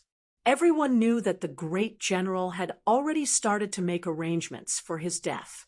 According to the whispers in the Lingzhou officialdom, rather than Crown Prince Su Fengnian not being liked in Lingzhou, it was better to let Chu Lushan and Yuan Zuozong's 2 foster sons help him to become the commander at the border. Whether it was showing off or hiding in the abyss, it was fine if everyone did not see it and did not feel annoyed. No matter what, it was better than taking over the hot potato. That was Lingzhou's general. The mansion of the administrator was decorated with lanterns and colored banners. The doors were wide open to welcome the guest. Sir Li, who was already a rank 2 border official, was grinning from ear to ear. He treated the great general, who suddenly came to the Li mansion like a bodhisattva. After obtaining the inside information that His Highness was going to become Lingzhou's general, Li Gongda talked until his mouth was dry. He finally got an old neighbor on the same street to vacate a beautiful mansion. He temporarily hung a plaque and turned it into the Lingzhou general's mansion. Lingzhou's capital had a beautiful Jinnu lake. There were only a few mansions that had the qualifications to draw water into the mansion. The old owner who occupied this place used to be an old general under Bailiang cavalry commander Zhong Hanguo. Later on, he got closer to Jian Xiongzong and the other young generals under Qin Zhibao. Li Gongda took advantage of this weakness and used both kindness and power to make the old general leave with his many beautiful wives and concubines. At this moment, Su Fengnian, who had just become a standard fourth-rank general, was taking a leisurely stroll in the general's mansion. Previously, he had gone to the Li mansion to show his face before leaving. He really couldn't resist the administrator's attentiveness, so he left behind Su Xiao and Yuan Zuozong, Han Lao's Han, to accompany him. He brought along one of Lingzhou's deputy generals, Su Yanbing, to walk through the corridors of Wang Xiu's two junior brothers. Han Lao's Han could be considered familiar with the art of war, but the martial arts maniac beside him, Su Yanbing, was just barely passable compared to Han Lao's Han, who really wanted to take root in Lingzhou and consolidate at every step. Su Yanbing was just there to deal with unexpected situations. Moreover, Su Yanbing's personal ambitions did not lie here. Before he left the Li Manor, Su Xiao had a playful look in his eyes, saying that there was a little surprise waiting for him in the house. Su Fengnian did not have any expectations. He had seen many immortals of the Jianghu flying around. Since he had slacked off on the path of martial arts, needless to say, the secret manuals could be sold at a low price at the Tide Listening Pavilion. He also did not care about divine weapons and sharp weapons. As for women, his two future concubines had followed him to Bailiang, so Su Fengnian did not want to attract any emotional debt. However, when Su Fengnian suddenly saw the young girl dressed in Beimang's grassland woman's attire, he was somewhat stunned and pleasantly surprised. He never would have thought that it was the young girl who had great connections with the Beimang imperial family, Huyan Guanyin. Back then, in order to save the tribe she was in, he had stopped the herd of wild bulls in the canyon. Only then did he engage in a deathmatch hunting with Tuoba Chunsun, who was favored by the heavens at the right time and place. At that time, Su Fengnian had almost lost his life to Tuoba Chunsun's lightning spear. Su Yanbing was very tactful. He went to another place to enjoy the scenery, leaving Su Fengnian alone with the girl. Su Fengnian pondered for a bit and understood. After he returned from Beimang, he told her everything in detail about his dangerous experience. During this time, he mentioned Huyan Guanyin's Chong flute.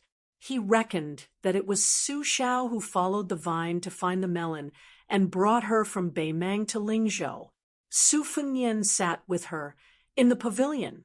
He asked her in the prairie language, "Your brother, Baoji, didn't come to Bailiang?"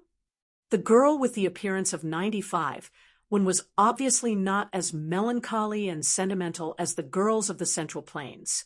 She shook her head and said with an open-minded smile, "My brother is a young eagle on the prairie.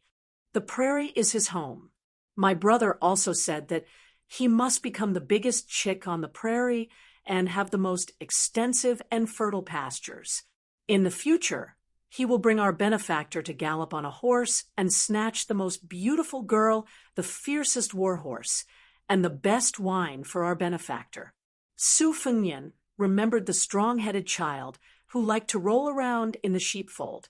He had the boldness to pick up a lamb and throw it around. He smiled and said, "He's much more ambitious than me." The young girl, whose style was between a young girl and a married woman, had a curious look on her face. She couldn't help but gently smile and ask, "Our benefactor always said that he was a scholar from Gusai Prefecture. How did he become the son of a prominent family in Beimang, the archenemy of Bailiang?" Su Fengnian leaned against a pillar and looked at the small lake in the mansion. He sighed and said, "It's probably the so-called unpredictable affairs of the world." Huyan Guanyin said softly, "There was an old man who was more dignified than the biggest chick on the prairie. He ordered me to be our benefactor's maidservant in the future and serve our benefactor's basic necessities." Su Fengnian said softly. You don't have to listen to him in the future. We Bailiang women always like to carry swords, ride horses, and draw bows. No one can restrain you. Even if you feel that this place is boring and want to go back to the prairie to see your brother, I can send someone to send you to the north. The delicate Chong flute tied to the waist of the dainty and beautiful woman was unexpectedly gloomy and speechless. The death soldier suddenly appeared outside the pavilion and said respectfully, Your Highness, Su, Beiji, and Wu General Wang, Xi from Dragon Eye County, have come to visit. Chapter 888. For now, the Lingzhou General's mansion was nothing more than an empty shell. It was not an exaggeration to say that it had a golden exterior but a rotten interior, because this Lingzhou General's mansion was nothing more than an empty shell. Su Fengnian smiled, nodded, and said, From now on, they don't need to report when they come here. There were smart servants in the mansion who led the way for them. Su Fengnian walked out of the pavilion to greet them. Wang Zhi's father, Wang Shixiu, was not only a former subordinate of Bailiang, but also a general of Swords Gate. He was a secret chess piece that Li Yishan had placed in Kuei Gate for many years. This father and son pair eventually played a significant role in the Battle of Iron Gate. Wang Zhi was indeed a valiant general who lived up to expectations. Even when facing Han Diaosi, he dared to fight to the death. In order to stop the man-cat, he lost 1,000 of his 3,000 elite cavalrymen. After joining Bailiang, only half of his 2,000 personal guards were left. Last time, his performance in Longqing County was also very eye-catching. Therefore, Su Fengnian had a very good impression of him. Su Beiji was quick to adapt to the local customs. He was dressed like a scholar, even more so than the famous scholars of Jiangnan. He was elegant and graceful. Wang Zhi was escorting him from the side. One was a scholar, and the other was a warrior. Huyan Guanyin stood alone and timidly in the pavilion. She seemed to be out of place. Most women were like that.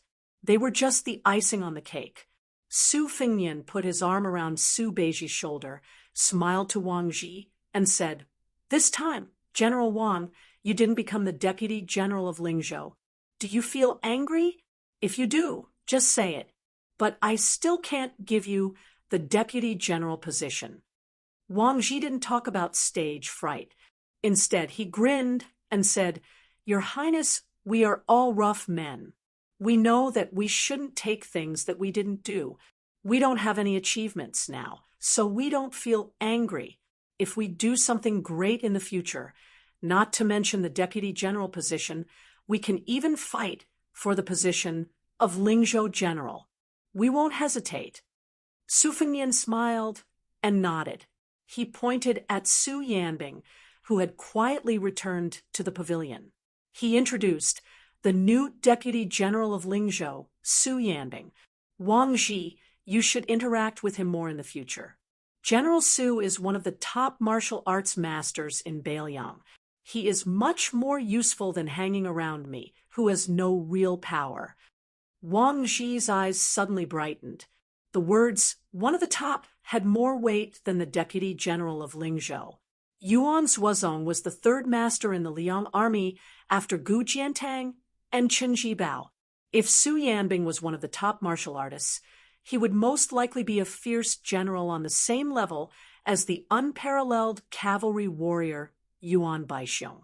Wang Zhi didn't dare to underestimate him. He immediately cupped his fist to the Deputy General. Su Yanbing only nodded slightly in return. Su Fengnian looked at Su Beiji and asked with a smile, Zhu Zi, are you getting along well with young Master Zhong? I heard that those beautiful concubines of his admire your talent and took turns to recommend themselves to you. They even almost fought with Lingzhou's courtesan belle for your affections. Now, Bailiang is spreading the news that there is a Beimang aristocrat called Su Beiji. He is even more carefree than an immortal. Su Beiji smiled faintly. More than enough, but far from enough. With his highness in front of me, this little romance is nothing. Wang Ji was speechless. It was rumored that Su Beiji, who didn't have any strength of character as an official, had a close relationship with His Royal Highness. It seemed that the rumors were true. If it were someone else, they would have been drenched in sweat. Wang Ji didn't dare to treat the crown prince of Beiliang, who dared to kill the western region prince with a bottle, as a hedonistic son.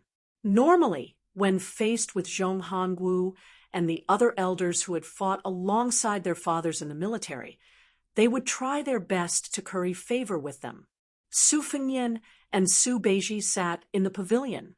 Wang Ji naturally followed Su Yanbing to guard outside the pavilion. Su Fengnian glanced at Wang Ji's burly back and retracted his gaze. He smiled and said, "This time, there are hundreds of people from the Lu family and Shangyin Academy in Qingzhou. They are all crying piteously for food. Lingzhou's officialdom is bloated and has the most fat meat. The administrator is the peacemaker in Beiliang. He claims to be second, but no one claims to be first. He definitely can't be the bad guy. Chun Shiliang is also busy with the salt and iron industry. Why don't you take over? We can use this opportunity to streamline the positions of the generals and get rid of a large number of idle generals. We can also learn from Beiliang so that we can live up to our name in the future." Su Beiji didn't make a sound. He was quite arrogant. Wang Ji, who was listening attentively, was a bit worried. Beiliang was like living with a tiger.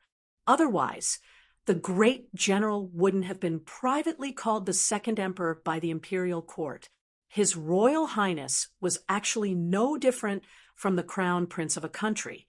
Although Wang Ji was careless in front of Su Fengnian, he was also meticulous and meticulous. Those seemingly crude and simple-minded generals in the historical novels were all meticulous people in the official history books. If one wanted to stay by the side of the monarch and not cut off their good fortune, they would have to be very knowledgeable. It was almost like a bottomless pit. Earlier, Wang Ji and Su Beiji had been drinking. At the time, His Royal Highness didn't kneel to the emperor in Taiyan City. Su Beiji was drunk to his heart's content and drank happily. He revealed the tip of the iceberg of his knowledge. When they talked about the matter of planning for the future, just the classification of the officials, Su Beiji gave 19 types: solitary official, governing official, capable official, toad official, cat official, and corpse official. It was much more complicated than the 9 ranks of martial artists. When Wang Ji heard this, he was both dumbfounded and benefited greatly. He thought that this young Master Su had really cultivated to immortality in the government. Even Wang Ji, who had extremely high horizons, was full of admiration. Su Fengnian continued to ask, "Beiliang officials have the custom of awarding mink hats at the end of the year. Then from the end of winter to the beginning of spring, how about you, Su Beiji, give out a few hundred new mink hats of all sizes in Lingzhou?" Su Beiji asked back, "You, the general of Lingzhou, don't care, but can the administrator not care?" Su Fengnian nodded and said, "Otherwise, why would I be a general? Isn't it because I'm determined to help you block the fierce criticism? I promise you, no matter what, words or people, everything will stop when it comes to me. You don't have to look or listen." Su Beiji said calmly, "Lingzhou's provincial governor is currently still held by the administrator. Can your highness give me this hat first?" Wang Ji clicked his tongue in wonder. Su Beiji was really bold. He wanted the hat of a 4th-rank official as soon as he opened his mouth. And he wanted it so righteously. If this got out, wouldn't the Liang officials, who had been stuck at this threshold their entire lives, be angered half to death? Huyan Guanyin, who had learned some of the language of Liang in this mansion, heard every word and roughly understood the meaning of this conversation. Her mouth fell open slightly, as she looked at the gray-haired man. Her eyes were a little dazed. Su Fengnian stood up and smiled. "I'll give it to you now." Chapter 889. The next chapter will be in the wee hours of the morning, so it will still be rather late. Su Fengnian went alone to the mansion of the administrator in Beiliang, whose standard was only lower than that of Mount Qingliang. Now that he was familiar with the Li mansion, he didn't even need the steward to lead him to the back garden, where Su Xiao and Li Gongda rested. In the courtyard, there was a shady locust tree. The officialdom in Beiliang knew that Li Gongda was fond of planting locust trees in recent years. So many locust trees from other provinces had been moved into the mansion. Planting locust trees in front of the mansion was a sign of good fortune. Li Gongda's talent and learning were not obvious. Nowadays, most of the imperial examinations were in the autumn locust tree season, and the month was also known as the locust tree yellow. It could be seen that official Li was still brooding over the fact that he had failed the imperial examinations many times in the past. Su Fengnian walked along a secluded path lined with hollyhock trees. He saw a long sandalwood couch placed under a tree. Su Xiao was drinking green ant wine alone. Li Gongda used to kneel more than sit in front of the king of Beiliang. Now that he was the administrator, he stood to the side, holding a wine jug and helping to pour wine. In other vassal states, the administrator was a first-class official with the same rank as the minister of the 6 ministries. There was no one like Li Gongda who bowed and bent his knees, not to mention the administrator of West Chu, Sun Shiji. Even the Prince of Guangling, Zhao Yi, had personally visited him several times, but he had been refused the door. Just like Dai Yuzhen, the administrator of the 2 Huaidao, she had openly bullied the Prince of Huainan Zhao Yi until he couldn't breathe. From this, one could see the weight of the administrator's authority. As soon as Su Xiao saw Su Fengnian, he immediately wanted to give up the sandalwood couch. However, Su Fengnian ignored him and asked Yuan Zuozong to ask for 2 chairs from the steward of the mansion. He sat down with Li Gongda. The afternoon sun shone on his body, making him feel warm. After drinking a few cups of green ant wine, he knew that His Royal Highness had come back. However, he found that this young man who always called him uncle was not in a hurry to expose him. Therefore, Li Gongda had to sit with him and drink with him. He talked about some interesting anecdotes of Lingzhou, jesting and flattering him. He talked about how His Royal Highness had won the hearts of the people in the capital city. Whether Su Xiao believed it or not was another matter. However, it was comfortable to listen to it, and he showed a genial smile. Su Fengnian smiled and looked at it with mixed feelings. At that time, Yan Qiji and Yan Dongwu's father, Yan Jieshi, was the provincial governor of Lingzhou. His official position was about the same as Li Gongda, the provincial governor of Fengzhou, who had not been incorporated into Yuzhou at that time. Now, Yan Jieshi had betrayed Beiliang and went to Taiyan City to be a relative of the royal family. Perhaps he would become the father-in-law of the emperor in the future. Li Gongda was not bad either. He did not become an official in the capital city, but became an extreme local official. Actually, Su Fengnian was closer to Uncle Yan at that time. Uncle Li had a bad reputation. However, although both the Yan and Li families had passed the Dragon Gate, the women of the 2 families still hated this dissolute son. The female scholar, Yan Dongwu, had become the crown princess. Li Fuzhen, on the other hand, was obsessed and became a scholar from a poor family, who said that the pavilion closest to the water would enjoy the moonlight first. Su Fengnian had been friends with Li Hanlin and Yan Qi for so many years, but he did not get any good treatment from their sister. It was not that Su Fengnian had any improper thoughts towards them. It was just that back then, he was frivolous and liked to tease the young ladies of noble families. Yan Dongwu would even argue with him. Su Fengnian was even more ruthless. His harsh words and cold words were lacking, and his eyes were cold all year round. Su Fengnian lazily leaned against the back of the chair, and could not help but laugh. Uncle Li was rather open-minded towards the poor scholar, who did not match his family background. Not only did he not break them apart, he even secretly paved the way and raised his status, from a poor family to an aristocratic family, and then from a minor official to a high-class official. The two matters of status and class were all settled magnanimously. He just did not know if Uncle Li would take the opportunity to make a move again this time, when the Lingzhou officialdom was turned upside down. Su Fengnian did not have the intention to make things difficult for the poor scholar. Although he had seen the scholar's face and shrewdness outside Toma Temple, and that fellow had been schemed against by Su Beiji, and felt that Su Fengnian had entrusted Li Hamlin to the wrong person, but since Li Hamlin's sister was enjoying it, Su Fengnian could not be bothered to point fingers.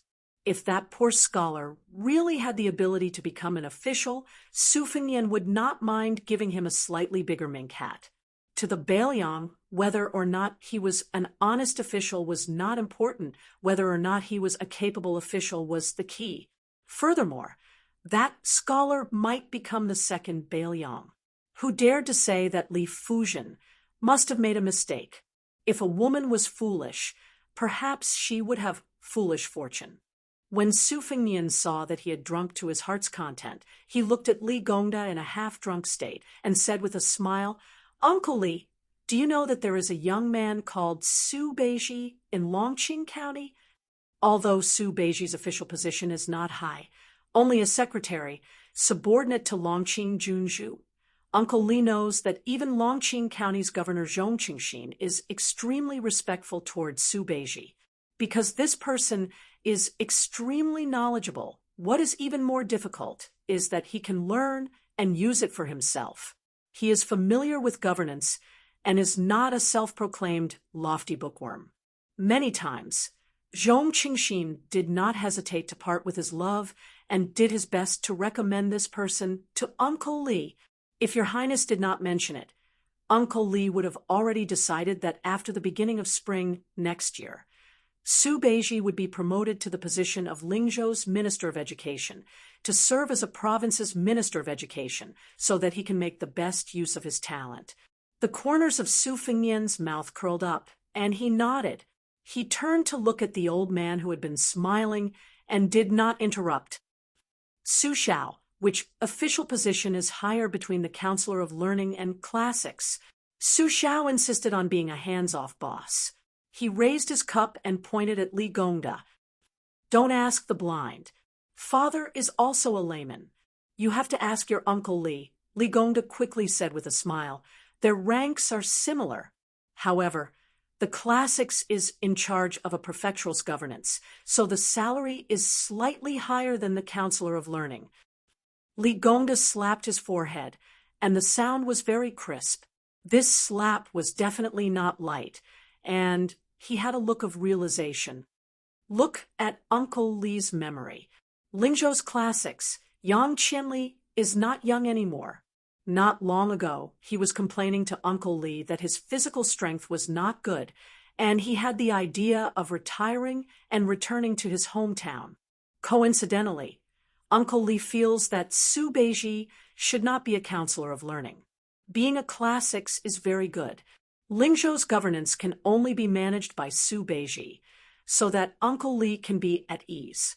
Su Fengnian poured a full cup of wine for Li Gongda and himself. After drinking it in one gulp, he said with hazy drunk eyes, "Uncle Li, you don't know, when Su Beiji was tricked by me to come to Bailiang, I promised him that he would become a high-ranking official. However, as for how high is considered a high-ranking official, I don't know anything about it. What Counselor of Learning? I estimate that he would only be around 6th or 7th rank. Isn't that the same as being a county magistrate in a lower prefecture? Even if Su Beiji does not mind being a low-ranking official, since nephew had boasted, I am afraid that I will break my promise. Furthermore, I shamelessly begged Su Xiao to be Lingzhou's general to show off. If Su Beiji becomes a classics administrator, we will see each other all the time, and I will be embarrassed to drink wine with him. Uncle Li, don't you think so? Chapter 890. Liang officials, according to the law, below grade 3, were not only split into main and secondary grades, but also into upper and lower grades. For example, although they were both grade 4, there were actually 4 grades: capital officials and local officials, main officials, secondary officials, and lower officials. There were many mysteries hidden within. To become an official, entering the lower grade was the first Dragon Gate. Regardless of whether one was a lower grade 9 official or not, the difference between the grades was like a chasm. The next grade 4 was the second Dragon Gate that was even harder to cross. Currently, most of the so-called nobles and ministers were above grade 4. To climb to this position, one had to rely on one's family background, luck, and ability. For example, the Song family's old and young masters, the father and son, had dominated the literary world for over 20 years. Among them, the young master was only a lower grade 3 Imperial College's Right Chancellor. Thus, even though Li Gongda was gentle and humble in front of Su Xiao, a sneeze from him in Lingzhou was enough to make those county governors tremble in fear. At this moment, Li Gongda still did not have the aura of a main grade 2 official. He nodded his head like a chicken pecking rice. Yes, that makes sense. Your Highness is a man of your words, so how can you go back on your words? If you want to blame someone, blame Uncle Li for not thinking it through. Currently, there are still Lingzhou Huangnam County's county governor and Fengyou County's county governor, both of which are suitable for Su Beiji. Fengyou County is the biggest county in Beiliang. It has a special rank and is comparable to a county governor. It is also not far from our Lingzhou city. Su Fengnian suddenly yawned and put down his wine cup. He stood up and said with a lazy expression, Huangnam County's county governor Song Yan is in his prime and has a good reputation. As for the county governor, although Fengyou County is the biggest county in Beiliang, it doesn't sound good. Forget it. It will be the new year in a few days. So Uncle Li doesn't need to worry about this. I'm just a general in Lingzhou. If I keep talking about Lingzhou's government affairs, I'm afraid that the next time I visit, Uncle Li won't let me eat and drink. Li Gongda slapped his thigh heavily. Su Xiao and Su Fengnian both stood up. He did not dare to sit there arrogantly, so he quickly stood up and said softly, Your Highness, since Su Beiji was Longqing County Governor Chao, why don't you let him be the Lingzhou County Governor? Su Fengnian smiled. Let's talk about it later. As an important advisor to the head of a province, when the provincial governor was patrolling the territory, he could bring his own horse and carriage to accompany him. That was why he was called Bi Wei, and it could be said that he lived up to his name. As long as the county governor did not make a big mistake, half of the officials would be able to successfully become the county governor. Liang had 30 provinces under the Taoism as the county governor's candidate. County governor was also an important official with a lot of power. No one would look down on them. Su Beiji jumped from a county governor to a county governor, which was equivalent to easily crossing the second Dragon Gate in the officialdom. Even the entire Beiliang Taoism would have to raise their eyebrows. But what made Li Gongda uneasy was that His Royal Highness was still in low spirits. He looked absent-minded and easy to talk to, but this made Li Gongda, who had always been in control of the situation, feel uncertain. Su Xiao did not let Li Gongda see him off. The governor knew the essence of flattery, so he did not disturb the peace of father and son leaving the manor together. After Su Xiao went around the screen wall, he smiled. Is it your appetite or Su Beiji's appetite that is big? Is he eyeing the position of county governor that Li Gongda is unwilling to let go? Normally, Li Gongda would not be so reluctant, but now that there were less than 1,000 scholars pouring into Beiliang, most of them would stay in Lingzhou. There were many things that the governor could not say, but there were many things that were more convenient for the county governor to do. This is called a county official is not as good as the one in charge. Even if Li Gongda had not realized what was going on with his eyesight, he would be able to quickly guess what you want. Father, let me say something more. Snakes have their ways. Rats have their ways. In terms of military affairs in Beiliang, even if you make a fuss about a Huaihua general who has taken off his armor and returned to the fields, it is not a big deal. You can also be a Lingzhou general, but the circle of civil officials is big and small. They are all interconnected and even more intertwined. Just relying on fists cannot solve all the troublesome matters. This is also the root of why Father has never liked to pay attention to local politics. Officialdom is jianghu. Everyone has no choice.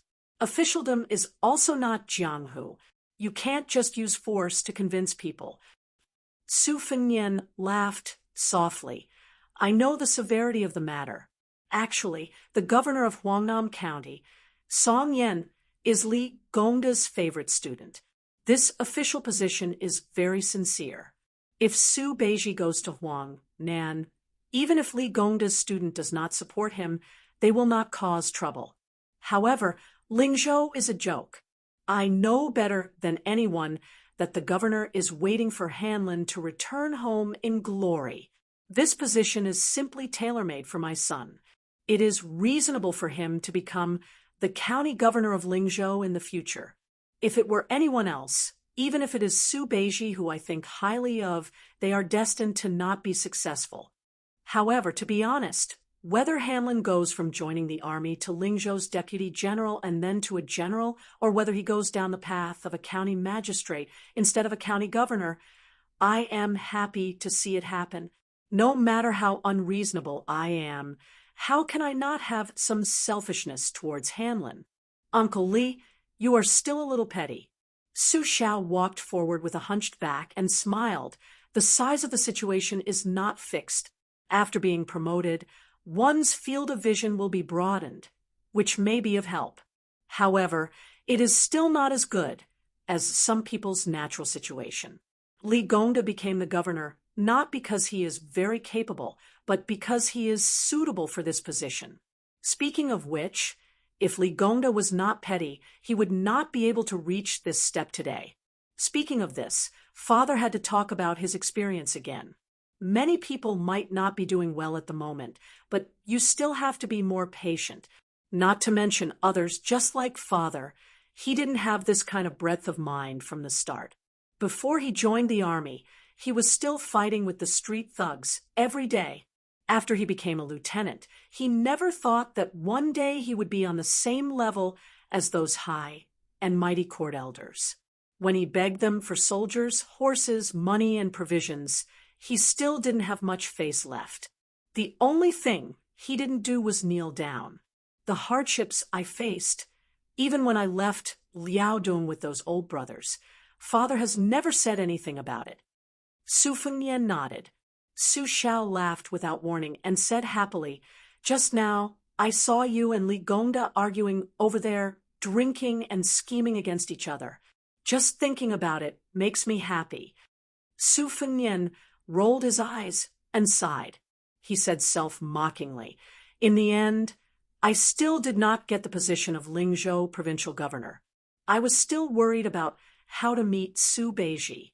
Just now, I made a solemn vow and said bold words to this fellow. In the end, in the middle of winter, I turned around and poured a basin of cold water on my head." Su Xiao laughed even more happily. "Why don't Father go to Su Beiji's place to support you?" Su Fengnian shook his head. "Forget it. You go back to Liangzhou first.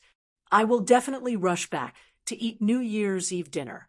After the New Year, and before the military exam at the border, I will obediently be the Lingzhou general who scares people.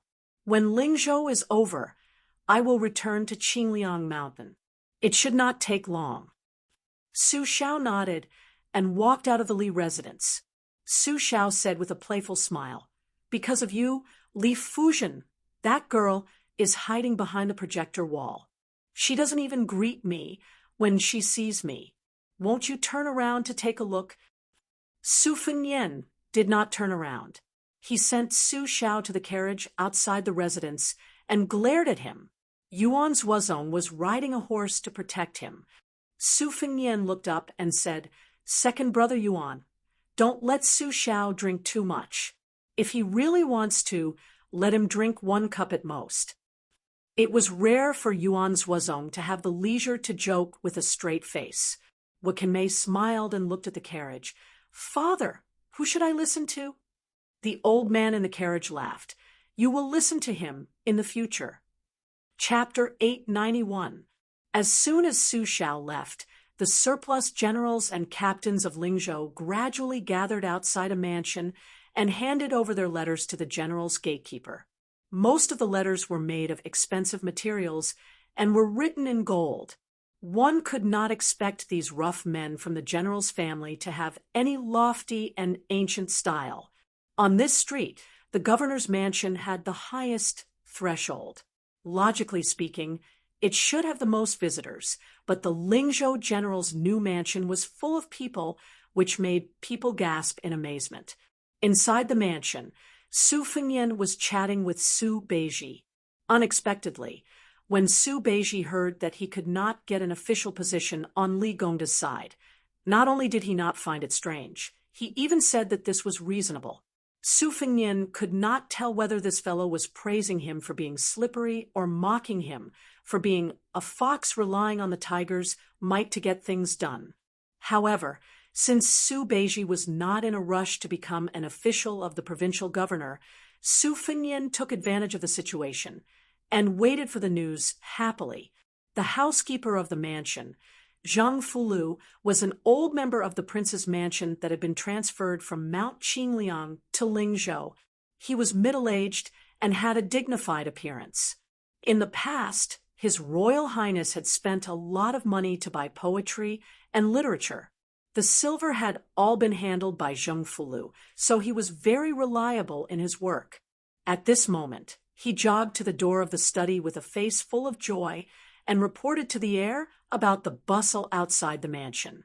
He held a large bag of name cards and scraped off the gold powder on them. It was probably enough for him to go to Lingzhou's Tiger Hill restaurant to eat and drink. Su Fengyan waved his hand at Zhang Fulu and said, "Reject all of them. Just say that I won't see a single one of them." Zhang Fulu bowed and made a sound of acknowledgement.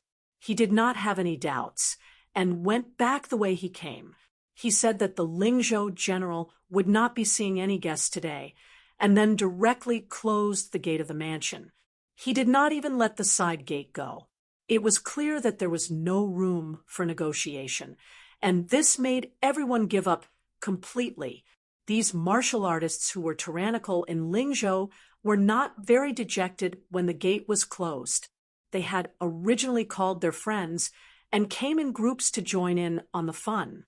Who would really hope that the Lingzhou general, who had only been there for a few days, would give them a promotion? In the end, it was the identity of Beiliang's heir that made them have no choice but to lower themselves and drink the northwest wind this time. Furthermore, there was an unwritten rule in Beiliang's officialdom.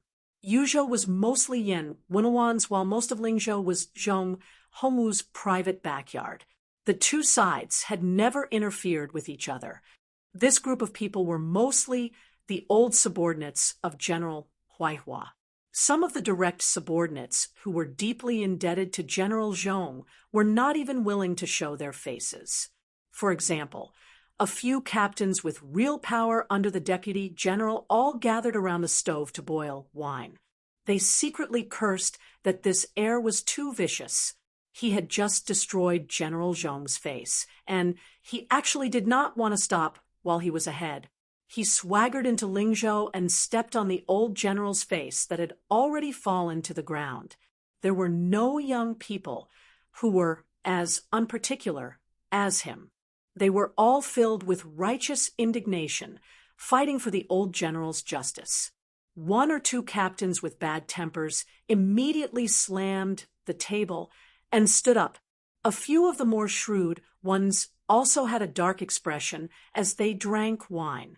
If they were asked to rebel against the Sioux family, they would not dare to, even if they had 100 guts. However, after being immersed in the officialdom for the past few years, they had learned a lot of tricks. They slacked off when they encountered something and were able to do it easily.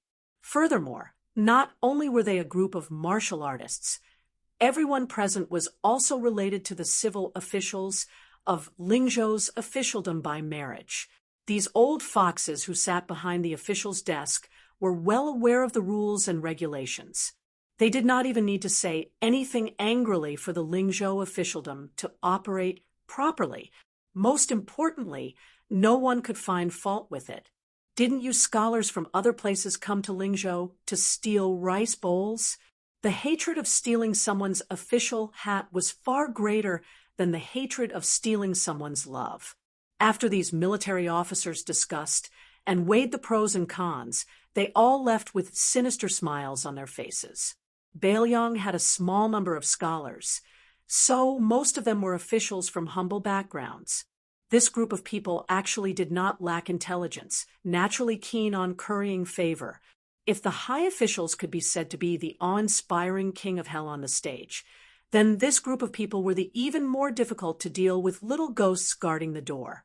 If some of these officials had brilliant methods, they could even make the officials into mere figureheads, controlling the officialdom, making their superiors become mere decorations.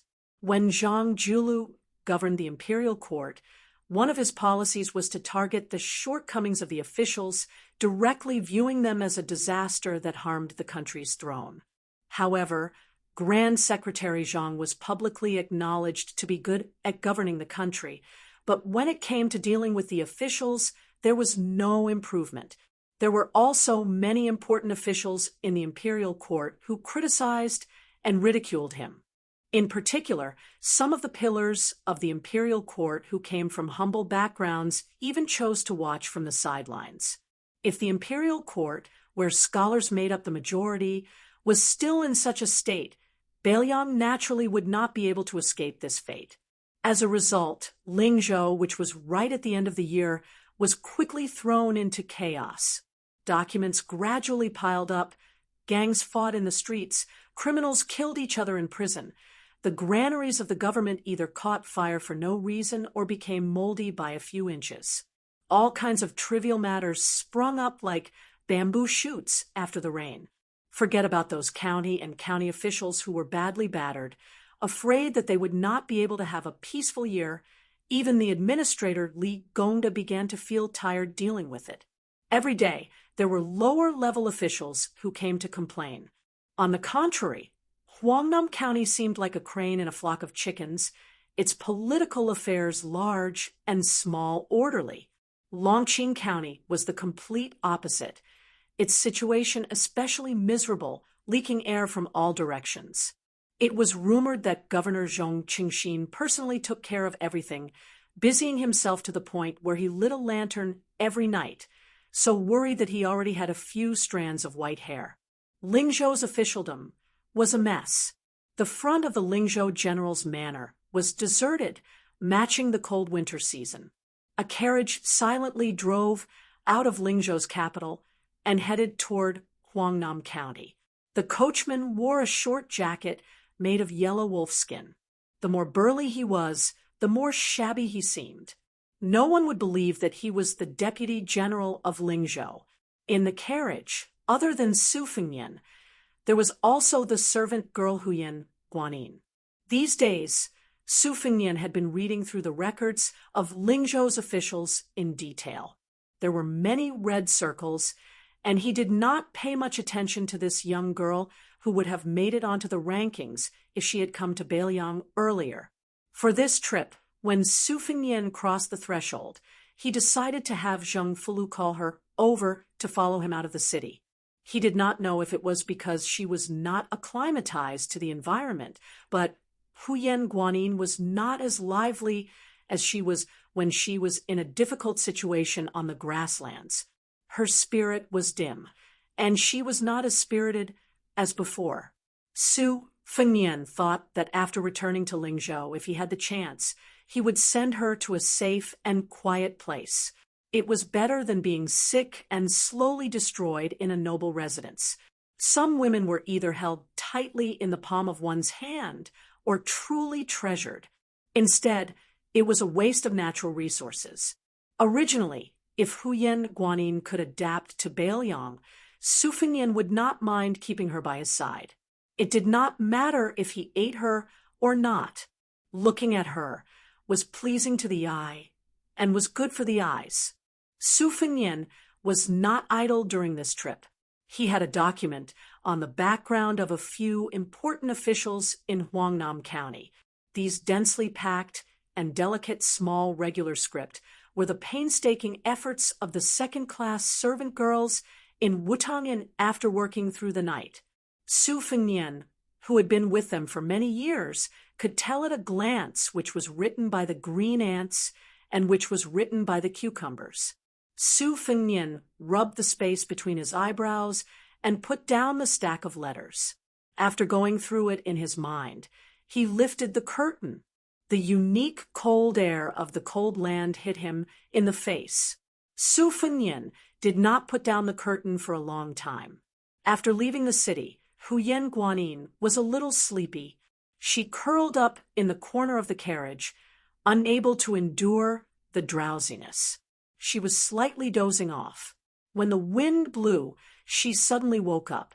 She quietly looked at the side of his face and bit her thin lips. Her lips were bright red and glistening, making people mistakenly think that if she bit a little harder, a few drops of blood would come out. Su Fengnian saw that she was not used to the cold and quickly put down the curtain. He smiled warmly and said, "I couldn't sleep last night, so I wandered around aimlessly. I saw a pot of impatiens by the window of your room. It's clearly past the flowering period, so how could it still bloom in such a cold weather?" Chapter 892. Huyen Guanyin blinked and said softly, "When I first entered the manor, I saw a few flowers in the corners of the manor. They didn't look like they were grown in the manor, so I gathered my courage and planted one in a small pot. I didn't know it was called a balsamine flower, nor did I know it was in bloom." Su Fengnian nodded and smiled. "It's the same as the shusher that's causing trouble for me in Bailiang. It's not a first-class product, but don't look at it just because it looks delicate. It can grow anywhere. A poor place like Bailiang is no exception. Some women who can't afford to buy rouge and face powder like to use its flower juice to paint their nails in summer and autumn. It's very eye-catching, although this kind of thing has been criticized as a cheap product by famous scholars in Jiangnan who worship chrysanthemums and peonies and has been given the harsh nickname of a chrysanthemum maid. I feel that regardless of whether or not she's a chrysanthemum maid, she can be used for people to admire and paint their nails. That's already the best use of her. There are a lot of them in my house. They grow all over the ground. Other famous flowers can't even be stopped by trees. However, I've never seen them bloom in winter. Presumably, it's because no one was willing to plant them in a pot and bring them back to the house that you accidentally delayed the flowering. That's right, this balsamine flower is very sturdy. My second sister gave it a nickname, hot-tempered. Under the scorching sun, when the wind blows or when you pinch it with your fingernails, the seeds will bounce far away. When I was young, every time I made my second sister angry, she would give me a black face and not say a word for days. I always liked to use my hot-tempered nature to flick her face. I'd rather have her scold me than ignore me. In the end, Su Fengnian saw Huyen Guanyin staring straight at him. Su Fengnian said, awkwardly, "You didn't do anything wrong. How could I bear to scold you? Besides, I have a lot of things on hand right now, and am very frustrated. It's not that I don't want to pay attention to you. I do know how to write the 4 characters anger and introspection, and my handwriting is not much worse than that of a famous calligrapher. It's a pity that I haven't been good at it, and I often take my anger out on others. You haven't seen the scene of me getting angry with my father. When I was young and ignorant, as long as something didn't go my way, I would vent my anger on him. I could even take a broom and chase him for thousands of miles. But now that I think about it, even though I was childish, I didn't feel too guilty. Who asked him to be my father, the person closest to me? Right? Besides, at that time, his legs were very nimble, and he ran very fast. Everyone else respectfully called him the King of Baelyang and the Great General, but I called him the Runaway General. Huyen Guanyin looked at him and grinned. That smile was as innocent as a child's. Huyen Guanyin lowered her eyes, not meeting his gaze. Su Fengnian saw her cowering timidly and mocked himself. Did he look like a criminal with the word pervert engraved on his forehead? He remembered that her entire tribe on the grasslands treated him like an immortal. How could he reveal his true colors so quickly? Su Fengnian collected his thoughts and lowered his head to continue picking up the letter on his knees. He quickly focused and gave Administrator Li a few days of time. It was probably because of the sudden wind and rain in Lingzhou's officialdom that Uncle Li was busy with government affairs and temporarily had no time to care about Su Beiji's promotion. Even though it was not to his liking, Su Fengnian was still willing to endure it. Back then, the Yan family had chosen a small path to escape Lingzhou. If he had not hinted to Su Xiao, Yan Jieshi might not have been able to leave Baelyang so smoothly. Su Fengnian warned himself not to be so soft-hearted in the future. Huangnam County was where Li Gongda had made his fortune. Even though Li Gongda's reputation as an official was not good, his ability to judge people was not small. It was natural for him to appoint people by favoritism. However, a few of his disciples were considered capable officials in Baelyang's officialdom. If it were not for these people helping Li Gongda gain face, Su Xiao would not have been so generous as to let Li Gongda become the administrator under one person just based on the relationship between the Li and Su families. The governor of Huangnam County, Song Yen, was one of the best. He did not have a prominent teacher and was self-taught. He was skilled in both magic and power.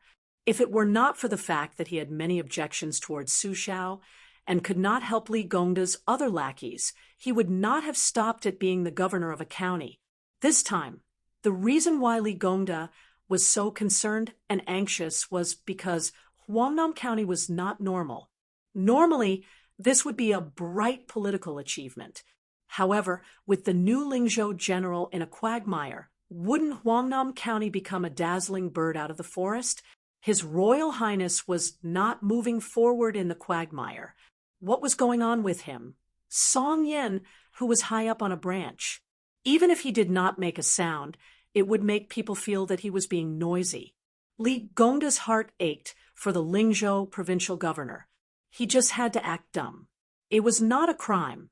He was just afraid that because of Huangnam County, he would be hated by his Royal Highness, who had walked in front of Baelyang for the first time. Su Fengnian let out a breath and narrowed his eyes in deep thought. If nothing unexpected happened, Song Yen must have received one or two well-meaning secret letters from the administrator, telling this disciple to quickly tarnish his reputation. The people under him were too good at conducting themselves.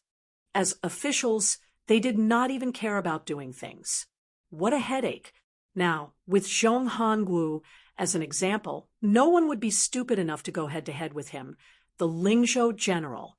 As a result, they would all use soft methods to avoid the sharp edge, which would make people feel even more disgusted. Su Beiji was also not loyal. He did not get the Lingzhou provincial governor position and returned to Longqing Prefecture to watch the show. A copper coin that was no longer in circulation in the marketplace was slowly rolling between Su Fengnian's 5 fingers. Huyen Guanyin stared at the copper coin as it rolled back and forth, tediously, but she watched with great interest. It was to the point that when Su Fengnian raised his head to look at her, she did not notice. Su Fengnian put away the copper coin that the crown prince of Yanqi had returned to him and said softly, "Before New Year's Eve, I need to go back to Liangzhou. At that time, you can leave Lingzhou with me. Do you want to go back to the Beimang grasslands or go to Jiangnan to take a look?" Huyan Guanyin seemed to have realized something and asked, "With you?" Su Fengnian could not help but laugh. "Of course it's you alone. How can I leave?" She blinked her eyes and lowered her head again. Su Fengnian stretched out his finger and knocked her head. He laughed angrily. "The entire officialdom in Lingzhou is working together to play dirty with me. What? Are you using what you have learned? Do you believe that I will chase you off the carriage?" She raised her head. She was still silent. Su Fengnian had a flash of inspiration. He was stunned and asked softly, "You just want me to talk to you?" Huyan Guanyin's beautiful face turned red. Su Fengnian held his stomach and laughed. He stretched out his hand and pinched her delicate cheeks. He then said helplessly, "Should I say that you are stupid or stupid? You are so quiet. Of course, I thought that you were not happy by my side. That's why I wanted you to go to a place where you can be happy. You have to know that on the grasslands, you dared to take the initiative to enter the tiger's mouth and ride on my body. Look at now, you are so lifeless." She was shy and wanted to say something.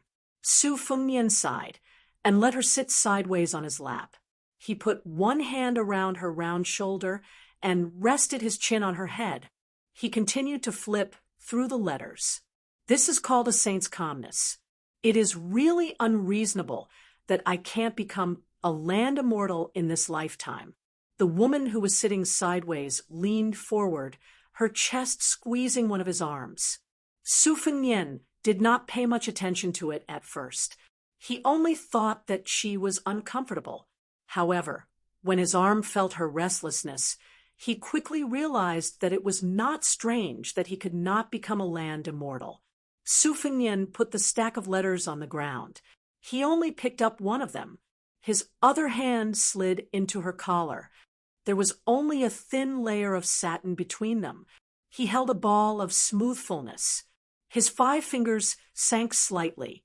Huyan Guanyin's head leaned back and rested on his arm that was holding the letter. Her charming eyes were like silk. She raised her head and looked at this guy. She was at a loss and faintly let out a delicate nasal sound. Su Fengnian's sanctimonious appearance made people's hair stand on end. He pretended to be calm. In order not to make a sound, the ignorant woman bit a slender finger. This natural charm was extremely alluring. Su Fengnian looked down and asked himself, "Why don't I stop thinking about becoming a land immortal today?" Chapter 893. The carriage slowly came to a stop. Su Fengnian let go of Huyan Guanyin, who looked like she had been fished out of a water tank, and bent down to lift the curtain. He saw 3 riders stop by the side of the road. They did not wear any armor and were dressed in Jianghu martial arts attire. They were very clean and neat. However, unlike Jianghu martial artists, they all had a Beiliang saber at their waists. One of the young riders was particularly outstanding. His face was like jade, and there was a small but sturdy leather pouch hanging from the back of the horse. When Su Fengnian saw these familiar faces, he smiled and jumped off the carriage, stomping his feet. The weather was cold, and the ground was frozen. The road was hard, and the ground was hard. When the 3 riders saw His Royal Highness get off the carriage, they hurriedly flipped over and dismounted. Su Fengnian waved his hand, indicating that they did not need to bother with these complicated formalities. The 3 riders were all from the White Horse Righteous faction of the Phoenix Battalion. In Beiliang, they had vaguely become a small group of people with the most upright roots. Moreover, among the 3, Hong Shuwen had made a whole new level of respect during the battle at Iron Gate Pass. Wielding 2 sabers, He had killed 6 imperial guards and a golden saber imperial bodyguard. The young rider, nicknamed His Royal Highness, was now Wang Ji's deputy general. In name, he held the official title of Changshui Commandant. Last time, he had also shown his face at the Fish Dragon Gang in Longqing County. This time, he was transferred to the general's mansion in Lingzhou. Su Fengnian remembered that when he asked Wang Ji for him, Wang Ji's heart ached so much that he trembled. His expression was as if his parents had died. Su Fengnian asked Hong Shuwen for his war horse. This Changshui commandant rode 1 horse with his fellow officers. For people, 3 riders, and 1 carriage headed to Huangnam County. Su Fengnian smiled and asked, Hong Shuwen, did Ningame teach you the short halberd? Hong Shuwen, who always gave people the impression that he was a lone wolf in the desert, obediently held back a lot of his ruthlessness in front of His Royal Highness. He was actually a bit shy. He nodded and said, General Ning said that I have some talent with the halberd. When I get used to the short halberd, he will teach me the big halberd. Su Fengnian didn't deliberately use words to win people over. After chatting for a while, he urged his horse forward. When it was close to noon, they arrived at a small border town in Huangnam County. They led the horse forward. There were many New Year's Eve markets in the town, where the people of the nearby villages came to buy New Year's goods. Some county officials took the opportunity to light candles and talk about good books, helping their parents to get closer to the people. However, the people of Beiliang were valiant, so they only treated this kind of thing as a lively joke. The actions of leaving the Yang and going to other provinces and counties to embellish the official's career were also quite solemn and respectful. Those who talked about good books had to wear plain clothes. In Beiliang, there were suspicions that they were neither donkeys nor horses. Many officers who knew a little bit of literature and ink went up to the stage, and even some military officers who liked to be in the limelight rolled up their sleeves and went up to shake their heads. At this moment, Su Fengnian stood and watched from afar. Even though the inarticulate officials on the stage repeated the same old tune, they still made mistakes in their sentences. Some children with good memories who had long since memorized the words by heart started to make a fuss. When the children started to make a fuss, many adults around them also started to make a fuss. The officials lost face, so they glared and pointed their fingers, catching a man and scolding him. The man wasn't afraid of this little official's prestige and loudly cursed back. Then the man's wife also looked at him coquettishly and teased him a few times. The small official wasn't really angry, so he didn't filter his mouth and took the opportunity to tease the plump woman. However, the woman of Beiliang wasn't a thin-skinned lamb. A few bold and vulgar words made the small official's face turn red. In this kind of inappropriate noise, the rigid and pedantic talk about good books became a joyous occasion. Chapter 894. Su Fengnian looked around and had Hong Shuwen find a restaurant, as long as it was clean. After lunch, they continued toward Huangnam County. Su Fengnian had bought a large marten hat for Huyen Guanyin at the last minute. It covered her forehead, brows, and eyes so that her beauty would not be too shocking. The 3 retainers, who had infiltrated Beiliang's local officialdom after leaving the Phoenix Battalion, never looked sideways, especially Hong Shuwen. From beginning to end, it was as if Huyen Guanyin did not exist. Mounting their horses again, they turned from the bazaar onto a branch of a relay road. Other than the division of Beiliang's relay roads into provinces, counties, and counties on the surface, there were also a few hidden relay roads between many passes. Many of the seemingly cumbersome relay soldiers were supported with large amounts of money. If it were not for Beiliang's lack of financial resources, Su Xiao would have made a big move. At the insistence of Zhang Julu, the Liang imperial court poured their taxes into the belly of the northern border.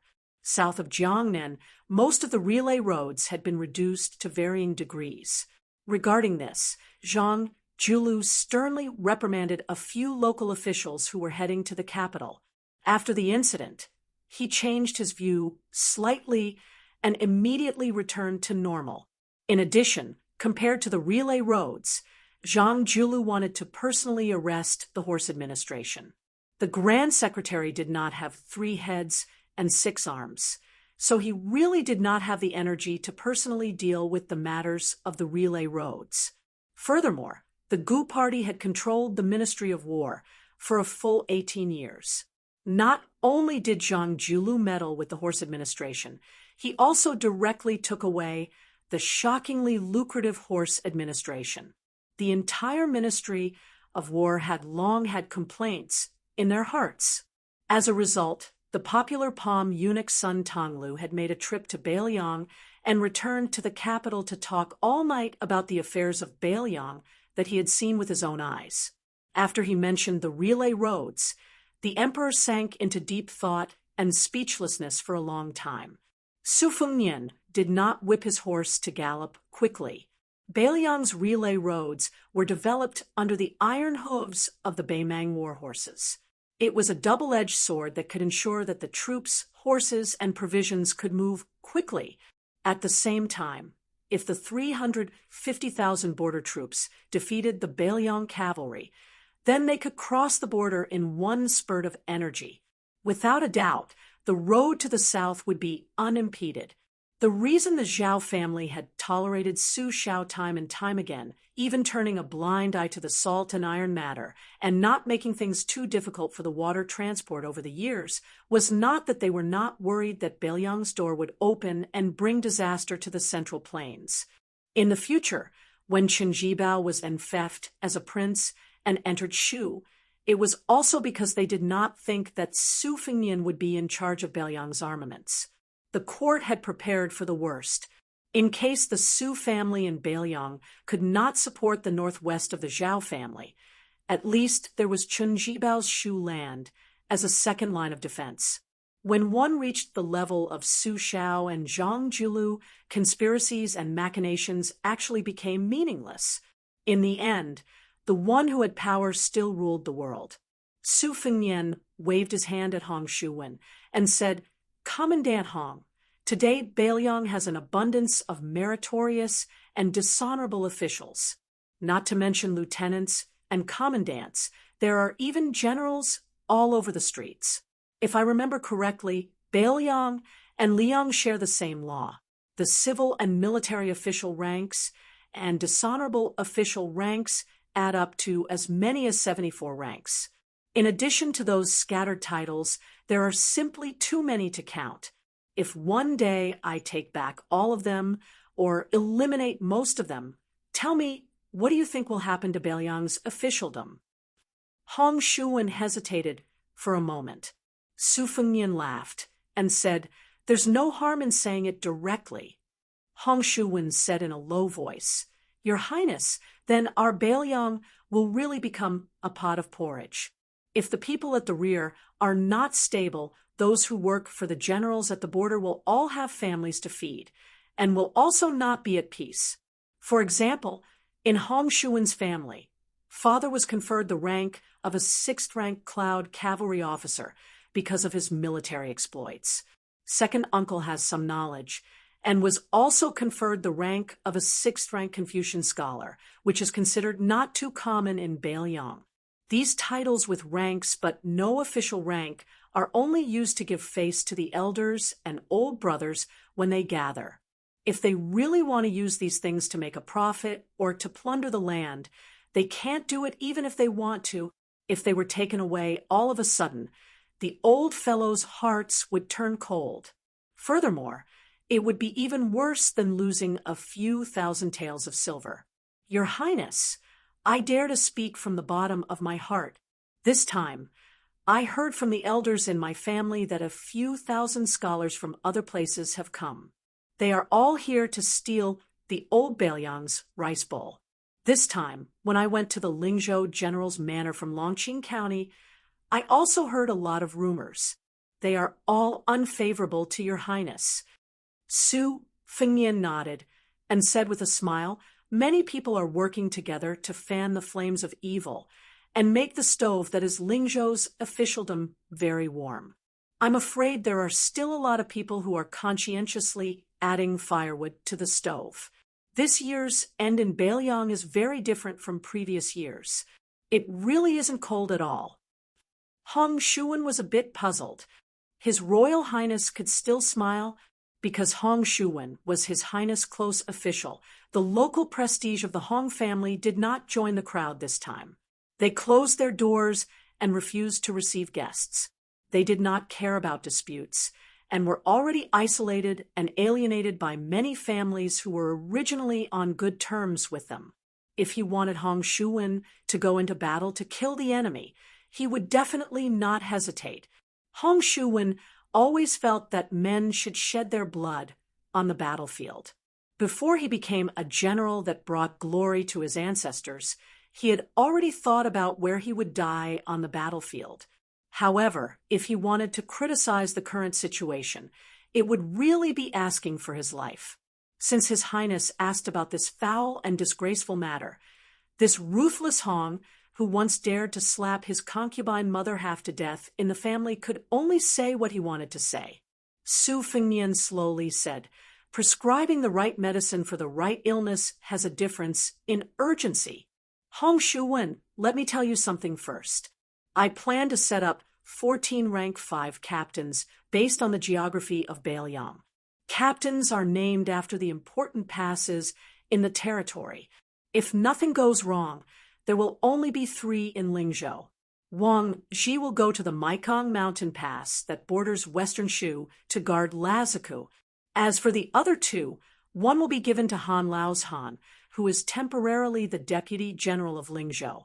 The remaining one will be fought over by the entire Lingzhou. I don't believe that no smart people will take the bait for such a big piece of meat. As long as you become a captain, it means that you can stand out from the large group of captains who only deal with trivial matters. It would not be an exaggeration to call you a feudal lord. As long as someone is willing to lead an internal conflict, the following matters will be much easier to handle. Originally, I wanted to give Han Laoshan's position to you. However, you don't have much military achievements. After all, Han Lao's Han has Su Zhao's banner behind him. He can convince people wherever he goes, but you can't. Therefore, I will put you in the Lingzhou general's manor to accumulate experience. Although I can't use a quick and decisive method to deal with the Lingzhou officialdom, if I don't see blood at all, it won't make sense. When the time comes, I will need you.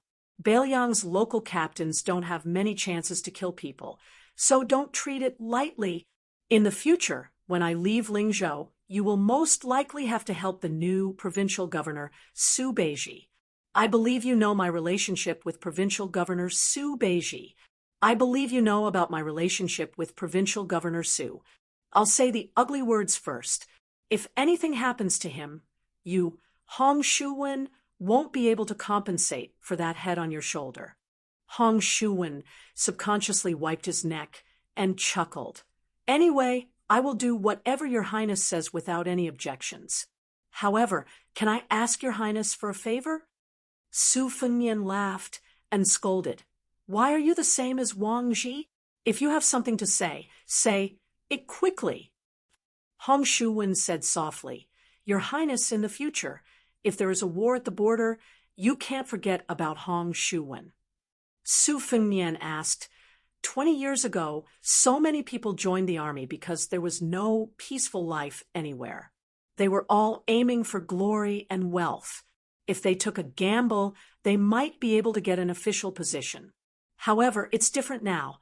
Why did you, Hong Shuwen, give up being a stable official and insist on risking your life at the border? Is it very impressive to have your head tied to your belt?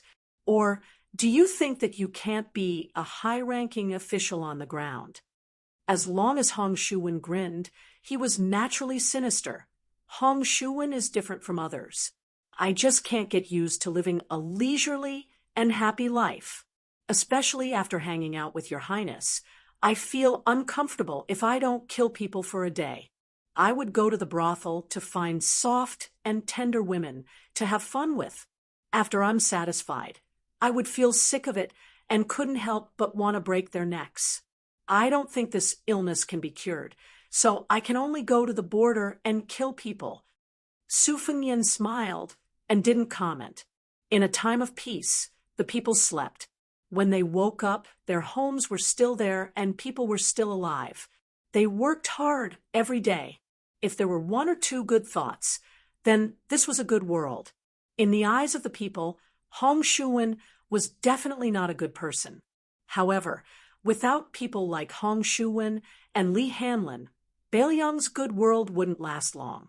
Chapter 895. Because this chapter has more than 6,000 words, it's a bit late. The next chapter is estimated to be around 7 in the morning.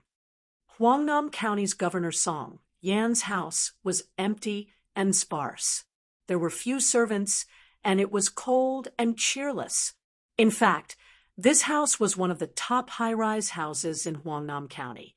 With Song Yan's family's wealth, it was impossible to live in it, let alone buy it. It was difficult to even rent it. However, because it was a haunted house that no one dared to take over, it fell into the hands of Song Yan, who had nothing to do with it. The previous head of the house was an old general who retired from the border and wanted to spend time with his grandchildren. He was the right-hand man of General Yen Wenluan. He was a meritorious general who could drink wine with the king of Bailiang when he was young. It was unknown why on a snowy night more than 70 people in the house were killed. Regardless of whether they were women or children, they were all beheaded. It was extremely tragic. Until now, it was still a big unsolved case on the streets of Bailiang. Some said that it was the work of Lulin bandits. Some said that it was the work of political opponents who still worked in the Bailiang Frontier Army. No matter what, the house, which was rumored to be empty every snowy night, was empty for many years. Later, Song Yen, who did not believe in ghosts and gods, became the head of Huangnam County. He did not do any water or land Taoist rites, nor did he set up any altars or rituals. He just moved into the house with his family and lived in peace these years. Although Song Yen admired the power of magic, he had another nickname that was related to Huang Lao, Kagan Taoist. The wife of the prefectural governor passed away early, leaving behind an unbetrothed, only daughter called Song Huangmei. In Huangnam County, she rode a horse and brandished her whip, carrying a saber and a bow. She was extremely valiant and formidable, not losing to the rangers of Bailiang. When Song Yen noticed that his daughter, who had always regarded applying rouge as the worst evil in the world, began to ask him for money, not to buy bows and arrows, but to secretly buy a lot of rouge and face powder. Song Yen had bumped into his daughter several times in the residence, but his daughter did not wipe her face clean. Song Yen was happy to see this, and he never exposed his daughter's clumsy cover-up.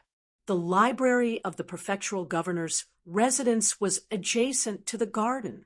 Song Yen held a book and quietly stood by the window. In the garden, his daughter and 2 maidservants, who were as close as sisters, were laughing and talking happily. Her voice was particularly crisp. Song Yen, who was almost middle-aged, smiled slightly. His daughter deliberately spoke so loudly, wasn't it to let the young man who had been standing outside the wall for more than an hour hear her? Song Yen had asked someone to investigate the young man's family background. He was born at the bottom of the market and was full of vigor. Therefore, he relied on a mediocre sect in Huangnan County. In several gang fights, he fought at the risk of his life and became the direct disciple of a sect leader. He had been honed in the ways of the world for many years and treated people better than those arrogant disciples in Huangnan County. Song Yen once visited the young man incognito in his spare time and drank tea with him at the same table. They chatted casually for a while. The young man rarely pretended to say something shocking. He talked in a simple manner and had a good nature. Therefore, Song Yen silently took a step back and let it be. Song Yen himself was not from an aristocratic family, and he was born in a poor alley. Therefore, he knew that it was not easy for a young man from a poor family to stand out. However, if this young man was a scholar, even if he had no hope of becoming an official, Song Yen would have invited him to the mansion and generously recognized him as his son-in-law. However, Song Yen did not think highly of this young man from a gang who licked blood on the blade. At most, he would not oppose it. It was too difficult for him, the governor of Huangnan County, to take the initiative to show his goodwill. Therefore, Song Yen did not think highly of this young man. Song Yen saw his daughter sneakily walk towards the wall of the courtyard, not forgetting to look around. It was clear that she was too thin-skinned and was afraid of being caught by her father. She also knew that her father was famous for his ability to see the big picture from small clues and was not easy to fool.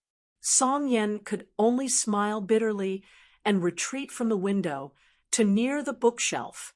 Song Yen placed the Taoist work, 5 bugs, back to its original position on the bookshelf and sat back down on the mountain-like desk. There was a bronze incense burner on the desk that was used to burn incense to refresh the mind. Song Yen glanced at the 2 secret letters that had been sent from the administrator's residence one after another. His face was expressionless. He reached out and stroked the patterns on the bronze that implied exorcism. Song Yen closed his eyes and felt the burning sensation on his fingertips. He slowly withdrew his hand. He did not care about what his teacher, Li Gongda, had said in the letter. On the contrary, this amazing feat in Huangnan County was a sign that Song Yen was going to establish himself as a servant of the Li family. Following Li Gongda's high rise to 2nd rank, Song Yan's status also rose. However, 4th rank prefect was already the limit. Now that Bailiang had a change of dynasty, Song Yen knew that his impression of the king of Bailiang was very poor. If he did not do something now, he would not be able to advance in the officialdom for the next 10 or 20 years. 1 step late, 1 step late, 1 step late. Song Yen, who was in the prime of his life, was full of ambition. He did not want to follow behind others and eat the leftovers. However, right now, Song Yen was not sure if that Lingzhou general had the magnanimity to personally come and see him, this stubborn and smelly stone of officialdom, for his courage. Just as Song Yen was deep in thought, the sound of his daughter's shouts came from the garden outside the building. Song Yen helplessly stood up. This daughter of his did not have the slightest bit of femininity. How could she marry into a good family in the future? Song Yen did not respond. He walked down the stairs and took a detour to enter the garden through the back door. He saw that his teacher's daughter, Li Fuzhen, had actually rushed to Huangnan County. There was also an unfamiliar face beside her. With Song Yan's experience, he immediately guessed the identity of this person. It was the cold man that Li Fuzhen admired, Guo Fufeng. Song Yen did not have much of a good or bad impression of this person. Seeing his daughter, Song Huangmei, sizing up this man, Song Yen gave him a meaningful glance. Guo Fufeng, on the other hand, was very calm. He respectfully and reverently bowed deeply to Governor Song. Song Yen nodded with a smile and did not say anything. It could not be considered warm and polite. Even if this person became the administrator's son-in-law in the future, Song Yen still did not think highly of him. Furthermore, with Song Yan's status, even if Guo Fufeng rose step by step, if he wanted to stand side by side with Song Yen, it would take him at least 20 years of hard work. Li Fuzhen held on to Song Huangmei, who was a few years younger than her, but her expression was nervous. This was the first time she had brought Guo Fufeng to appear in front of her father's students. Others were fine. Perhaps they would give her some face as the administrator's daughter, but Song Yen was known among the Li family's students for being unreasonable. He was very afraid that the governor would directly order them to leave with a straight face. This time, he had rushed to Huangnam County to meet Uncle Song in secret. Her father really had no choice. She did not know how Guo Fufeng had gotten the news and had talked to her for half a day, telling her many heartfelt good intentions. Only then did Li Fuzhen hesitantly bring him along to the Song manor. She had a good relationship with Song Huangmei since they were young. She had always been treated as a younger sister by this girl. Everyone knew that Governor Song doted on his daughter.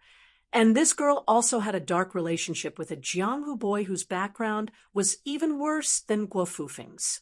This was also the key reason why Li Fuzhen dared to have Guo Fufeng formally reveal himself in Lingzhou's officialdom. However, thinking of this, Li Fuzhen had an indescribable sorrow that she had no one to talk to. When did she have to be so scheming? However, seeing that Uncle Song's expression was tranquil, and at the very least, he did not speak ill of Guo Fufeng, Li Fuzhen was slightly relieved. The heartless Song, Huang Mei, did not know why the fearless sister Li's palms were sweaty. The group of people went inside the house to sit around the stove. Song Huangmei used the excuse that she needed to scoop some charcoal and ran out of the house like a wisp of smoke. How could Song Yen not know that she was going to say goodbye to her sweetheart? He could not help but make a commotion of folding a chair and standing on top of the wall. Song Yen had just sat down when he received a few name cards from the steward. They were all scholars from Huangnam County who came to ask for advice on how to help the people. In reality, they were just here to pay their respects to the prefect so that they could get familiar with him. Song Yen let the steward return the letters and also gave back a few books from the library. These people did not get to see the books, but they came in high spirits and returned in high spirits. It was not uncommon for them to show off to their peers. Song Yen casually dealt with this small matter and looked at Li Fuzhen with a smile. Uncle Song's salary has been used to buy books. The house is almost full. It will be difficult to eat fish and meat here. Li Fuzhen had never been good at socializing, so she just smiled. Guo Fufeng did not want to be a foil and took the initiative to say the scholars of the past dynasties loved books as much as their lives. They believed that borrowing books was like borrowing a wife. It was better to directly give books to people, just like how a famous scholar gave a beautiful concubine. It was passed down as a beautiful story. The prefect is well versed in the samadhi. Song Yen looked indifferent and turned a deaf ear. He did not agree. Guo Fufeng was thick-skinned and did not feel awkward at all. Li Fuzhen, who was slightly relieved, was a little restless again. She was afraid that Guo Fufeng did not know the rules and taboos of officialdom and would annoy the indifferent Song Yen. Fortunately, Song Huangmei brought a pot of black charcoal and helped her out. Song Huangmei spoke without restraint in her own home. She frowned and said, "Father, Taya just told me that there were a few outsiders on the street outside the wall. They have been patient for some time. What are they doing in the empty alley in the middle of winter? Could they be bad people?" Song Yen laughed softly and said, "The road is open to the sky. Even if Father is the prefect, I can't control the footsteps of the pedestrians. Some people are willing to suffer the cold outside the wall. Even if they stay for a few hours, Father can't use the official's hat on my head to chase them away." Song Huangmei understood the meaning in her father's words. Her face suddenly turned red, and she lowered her head to fiddle with the charcoal fire. Chapter 896. The housekeeper stood at the door in a panic. Song Yen got up and walked out of the room. After hearing the news, he did not say anything. He turned around and told Li Fuzhen that he had some urgent business to attend to. He then asked Song Huangmei to help take care of the guests. After the governor left in a hurry, his footsteps gradually disappeared. Guofufeng lowered his head and reached out to warm the charcoal. His face was a bit gloomy.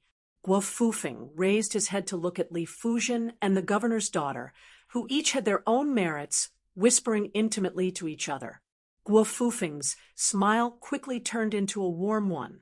He was not displeased by the governor's neglect of the governor. After Li Fuzhen and Song Huangmei were done talking about women's whispers, Li Fuzhen wanted to say something but stopped.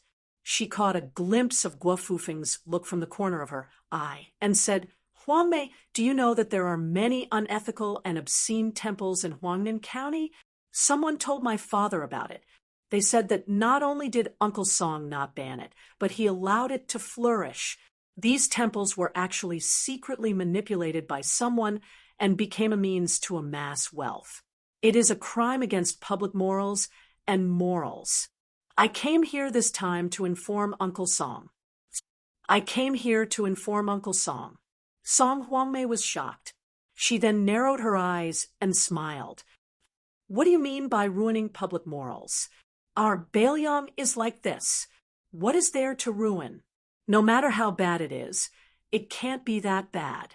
I think those bastards who purposely slandered my father must have nothing better to do.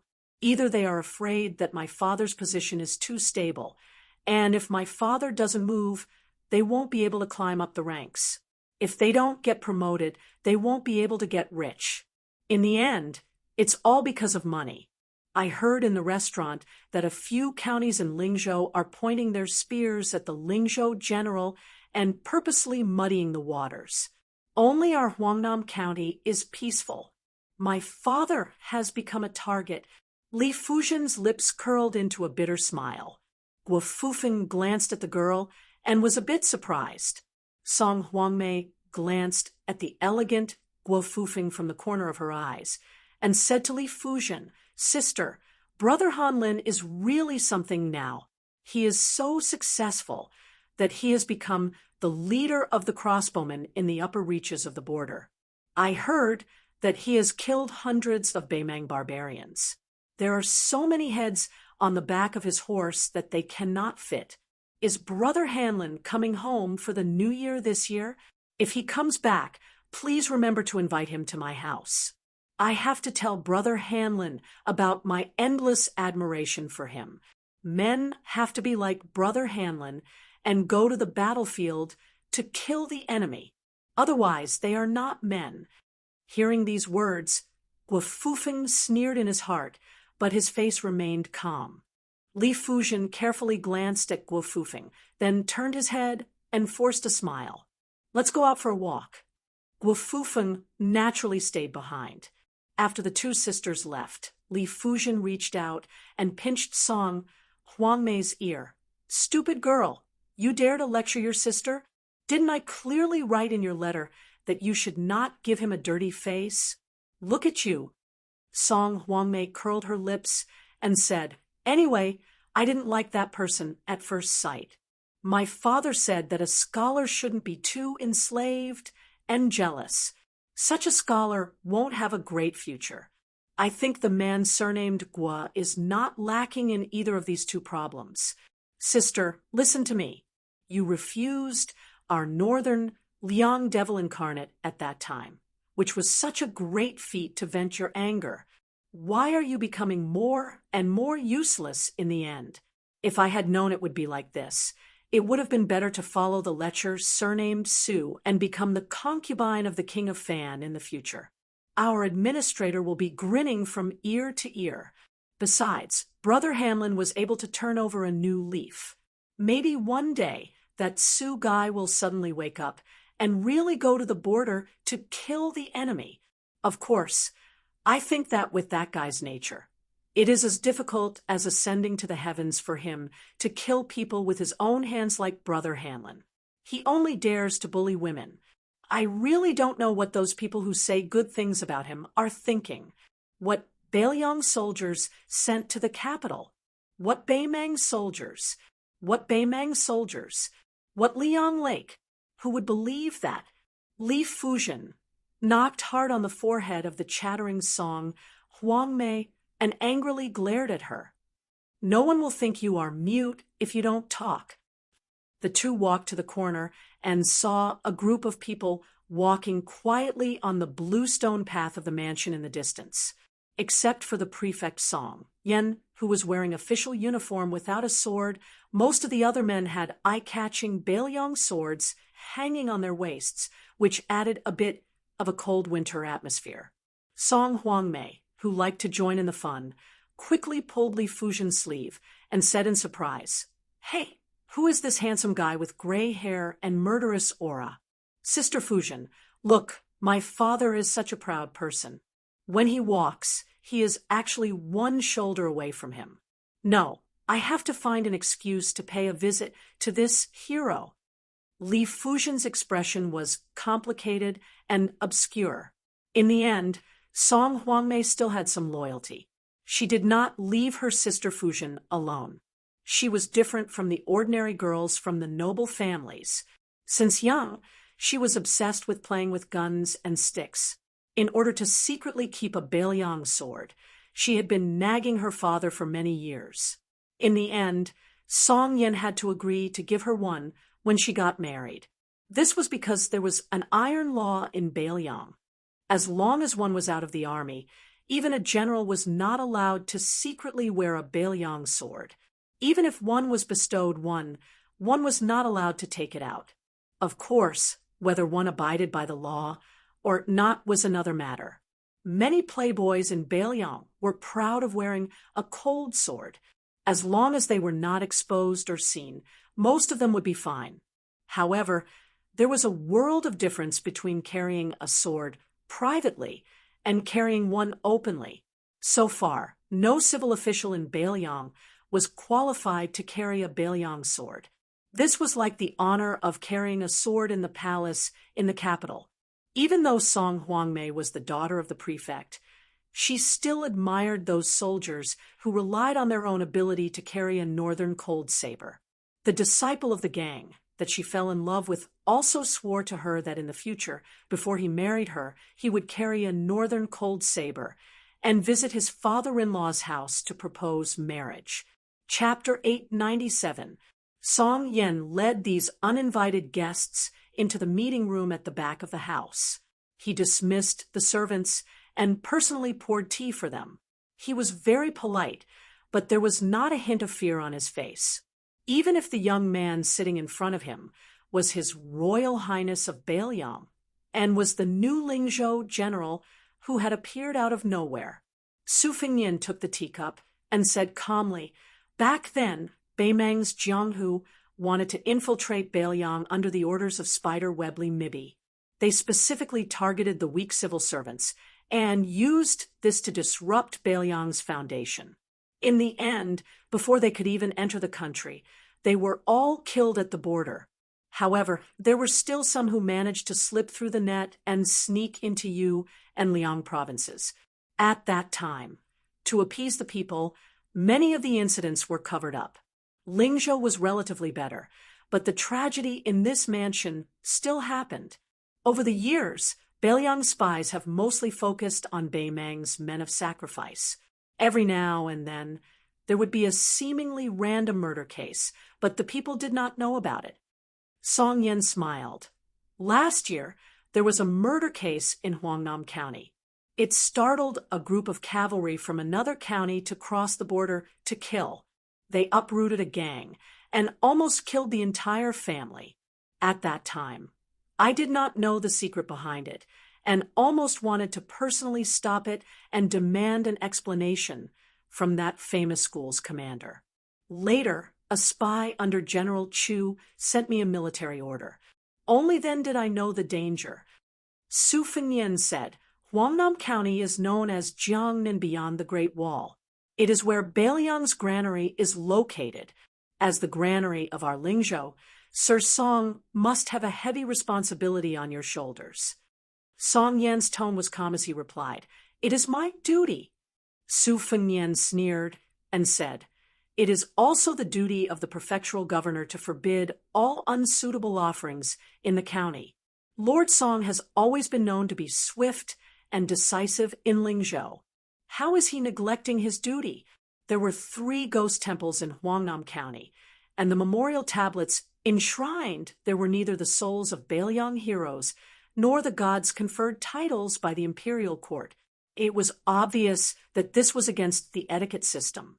However, one of the couplets was written by Lord Song. Could it be that Lord Song was relying on the protection of the administrator to knowingly violate the rules? I've heard that Lord Song is fond of collecting books. You've collected more than 60 unique ancient books, and they're quite expensive. I wonder how many incense offerings did that illegal temple give to Lord Song this year? Song Yin drank a mouthful of tea and said, "It's only 500 taels, not worth mentioning.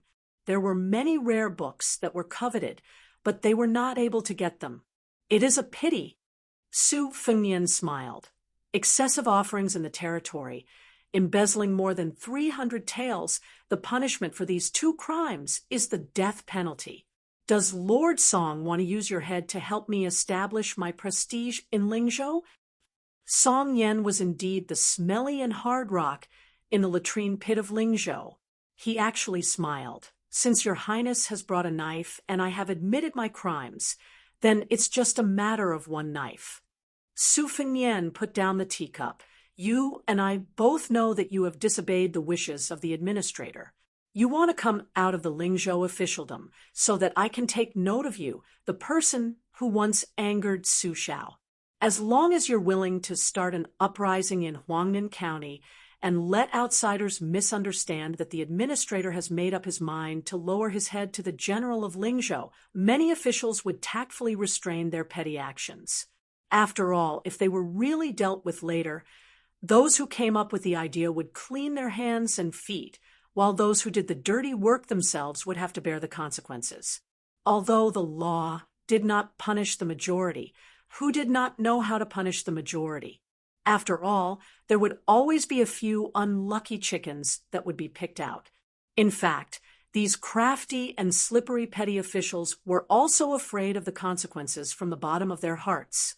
Song Yen, do you think that without your Huangnam County, I will be stuck in the mud? Even if I go ashore, I will be covered in mud and can only run to Liangzhou to complain to Su Shao?" Song Yin shook his head. "Your Highness does not lack methods to break out of the situation. You just lack time. After all, even if your Highness kills randomly, you will be able to kill until they are not convinced. In the future, when the military confidants are all in place and some local officials and scholars from Lingzhou keep each other in check, the Lingzhou officialdom will slowly be tamed.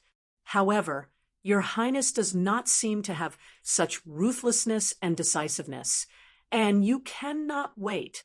On this point, after your Highness personally came to Huangnam County to find me, Song Yen was even more certain."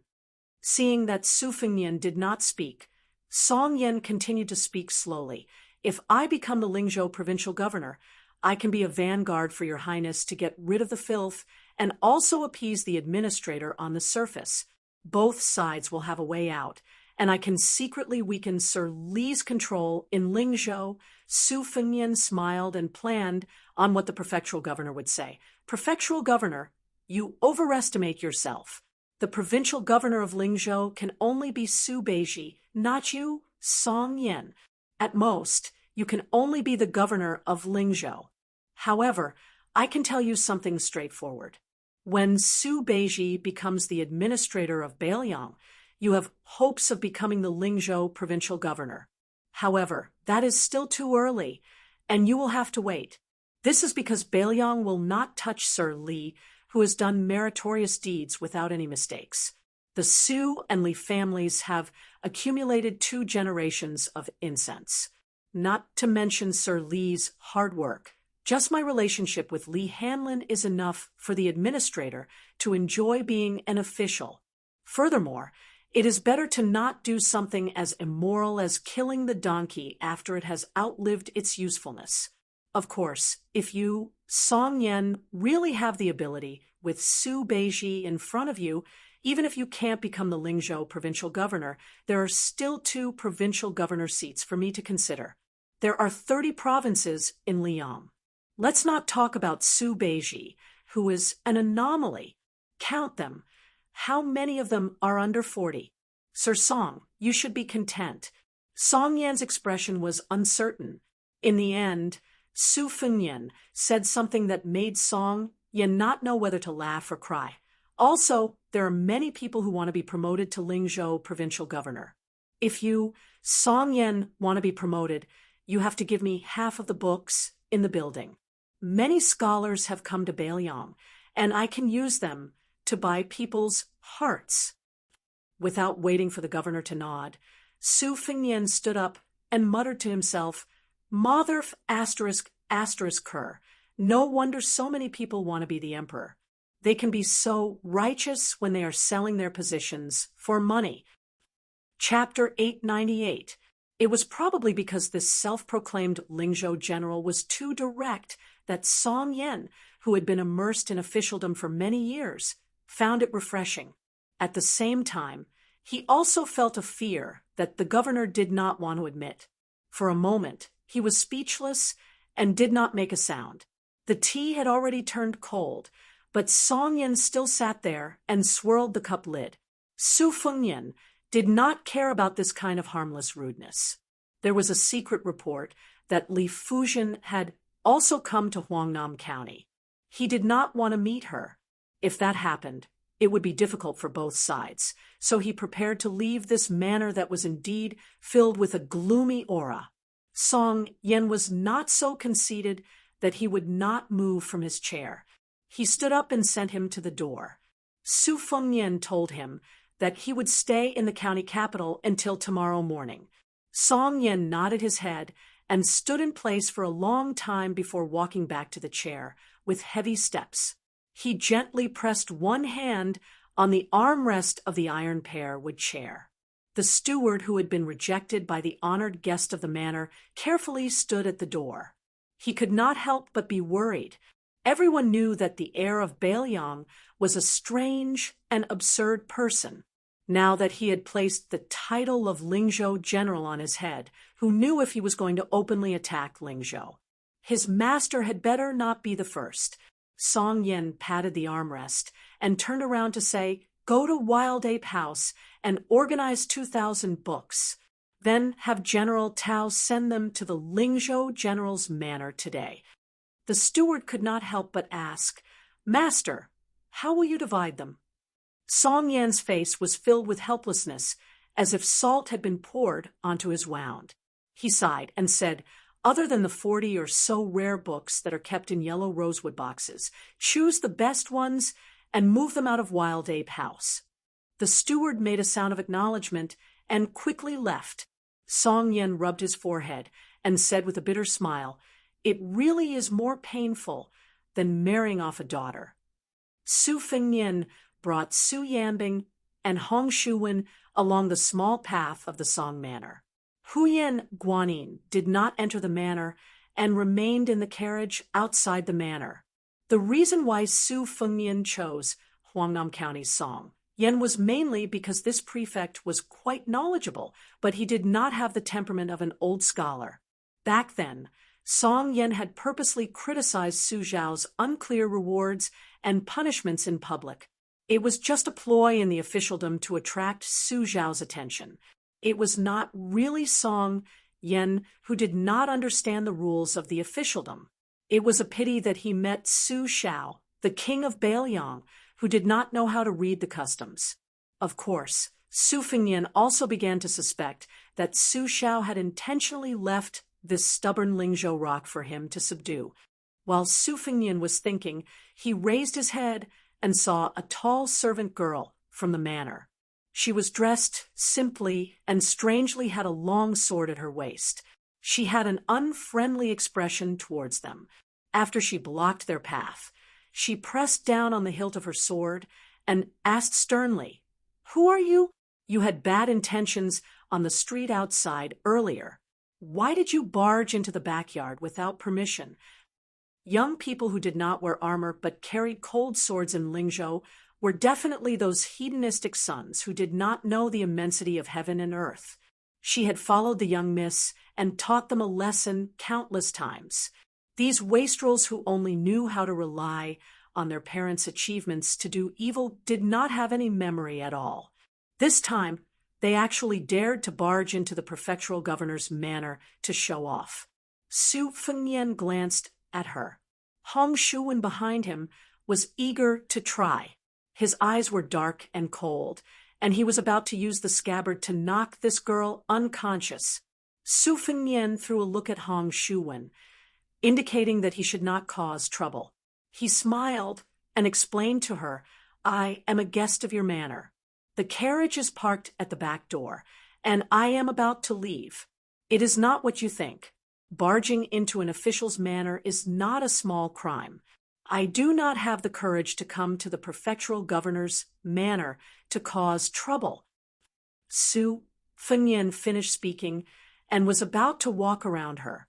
He did not expect her to take 2 steps to the side and block his path again. Hong Shuwen rolled his eyes. This girl really did not know how the word death was written. The maidservant said stiffly, "No, you have to tell me your name. I'll ask the steward, and only after I confirm that there's no mistake will I let you go.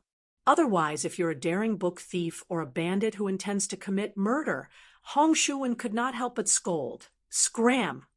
The maidservant, whose temper was not much better than Hong Shuwen's, was furious and wanted to draw her sword.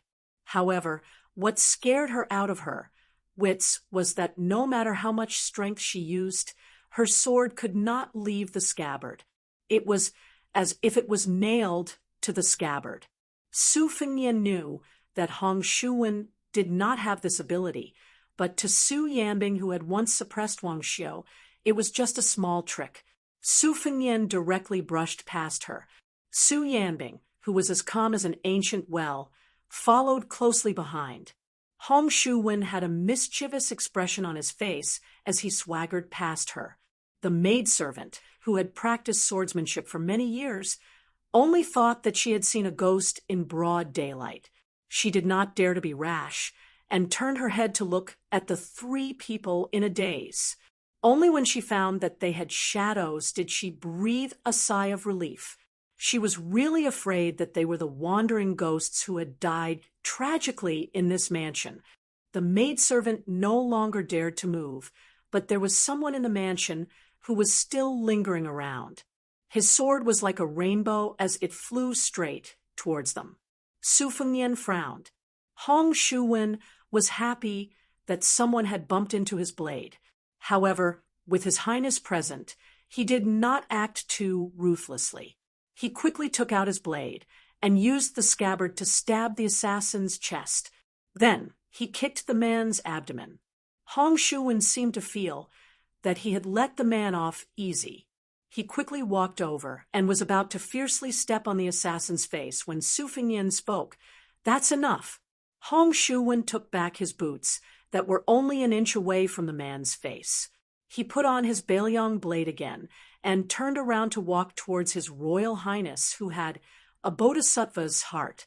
The maidservant, who had previously failed to draw her sword, cried out with a sobbing tone, "Miss!" The maidservant, who had been poked and stepped on by Hong Shuwen, struggled to sit up. She pointed at the fallen sword to the maidservant. Then she shouted towards the backs of the 3 people with difficulty, "Hey, hey, hey, the one with gray hair, don't be in a hurry to leave. I have something to ask you." Chapter 899. But to Song Huangmei's disappointment, that guy just left without looking back. She didn't know if he was afraid that her father would help her vent her anger, or he just didn't want to talk to her.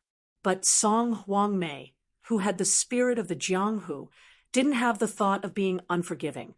She was in the wrong to use her sword to keep them, and she didn't think that the other party was unreasonable. Song Huangmei's skill was inferior, and she was convinced.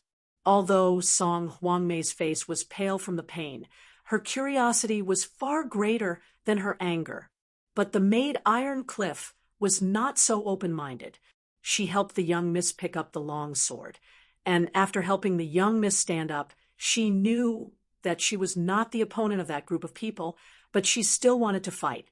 Song Huangmei grabbed her arm and squeezed out a smile that was uglier than crying. Iron Cliff, don't go. They are really guests of the house, and my father personally welcomed them. Ouch, it hurts, I can't talk anymore. The maid Iron Cliff cried.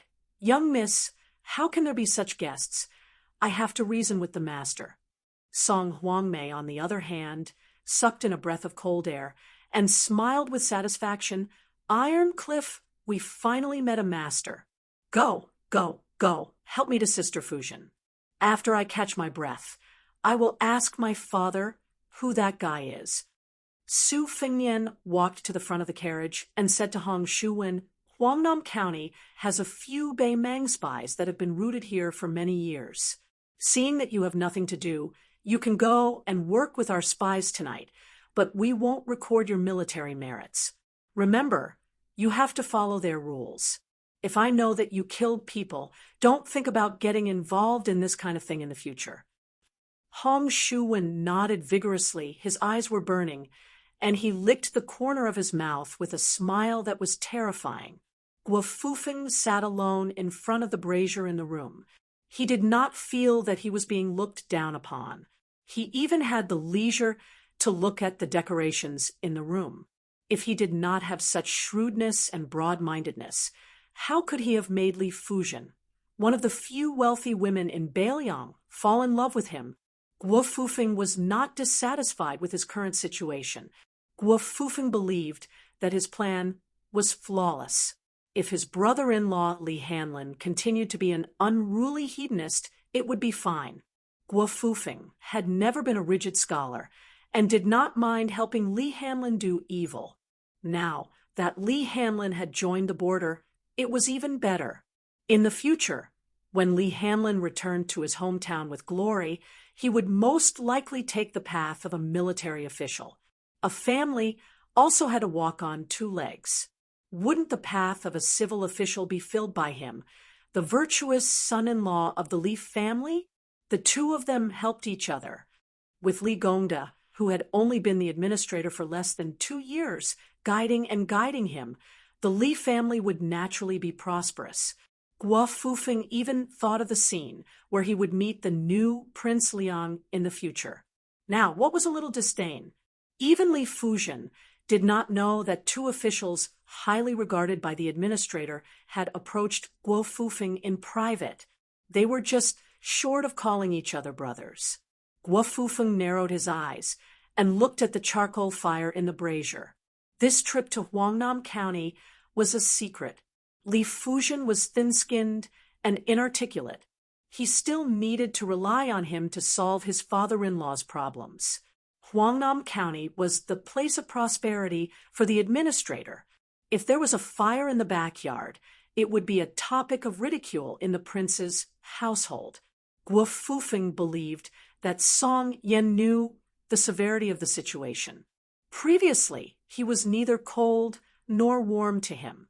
Li Fujian sat down beside him. Guo Fufeng saw that there was no one around and said softly, I have my own plans on how to persuade Sir Song. Fujian, you don't have to worry. Also, according to what you said, the man that Miss Song likes is a disciple of a second-rate gang in Huangnam County. If there's a chance, the four of us can find an elegant restaurant to have a meal. Although I'm not a member of the Jianghu, I know a lot of Jianghu stories. I'm not afraid to have nothing to say to that person. Li Fujian suddenly asked, Fufeng, aren't you tired? Guo Fufeng smiled and asked back, tired? Li Fujian turned her head and did not look at him. Guo Fufeng hesitated for a moment and did not hold her hand. He placed his hands on the brazier and enjoyed the warmth. His voice was warm as he said, there's nothing to be tired about. In order for us to have comfortable days in the future, it's natural for me to be tired. One day, I will let Lingzhou and even Beiliang remember the name Guo Fufeng. Li Fujian did not feel tired when she went on a hunger strike with her parents in order to be with him. She did not know why, but when she heard the bold words of the man she admired, she felt tired. Guofufeng said softly. Fuzhen, don't worry.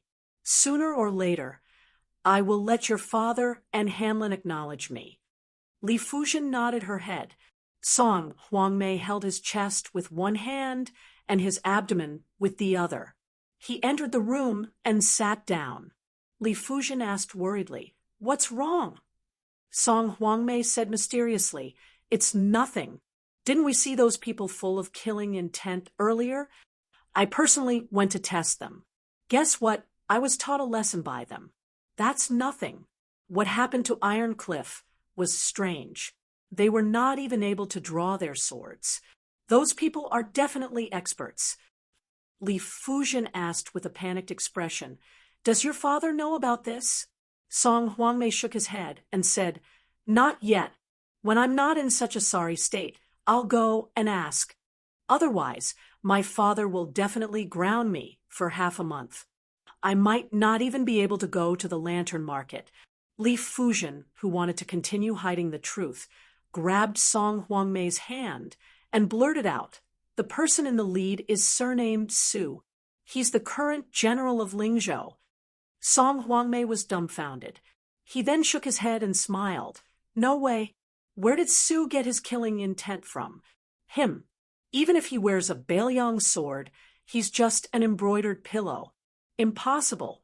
If that person is Su Fengyin, then I'm a female sword immortal. Song Yen stood behind the three of them and inadvertently heard this. For the first time, he was furious at his daughter. He said angrily, Song Huangmei, fine. You're a female sword immortal, right?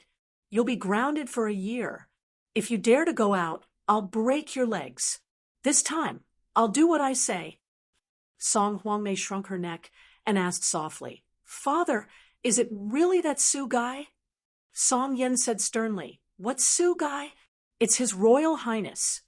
It was the first time Song Huangmei saw her father scold someone with such a stern face. She did not even feel wronged when she was beaten by Hong Shuwen. Now, she was so wronged that tears welled up in her eyes. She sobbed and shouted angrily, It's that Su guy. Even if he's standing in front of me, I'll still call him Su. He's an ignorant and incompetent second generation. If he wasn't born into a good family and followed the general's surname, Su, then what is he, Su Fengyin?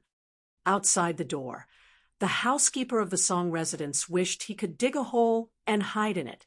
He swallowed his saliva and turned his neck stiffly. He looked at the Su guy, who had left and returned. He did not know how to fix the situation for his young miss. Song Yen saw his daughter suddenly stop crying. He realized the change behind him. After he turned around, even the governor who had experienced the storms of officialdom felt his heart turn to ashes. Chapter 900. Li Fuzhen closed her eyes, as if she did not dare to face the disaster of the Song family. Su Fengyin's expression was calm, and one could not tell if he was happy, angry, or sad. He said to Song, Yen, Official Song, I have something to discuss with you. After saying that, Su Fengyin turns around and walks down the stairs. Song Yen was angry with Song Huangmei before. In the face of a disaster, he quietly presses his hand to his daughter, who causes trouble from her mouth.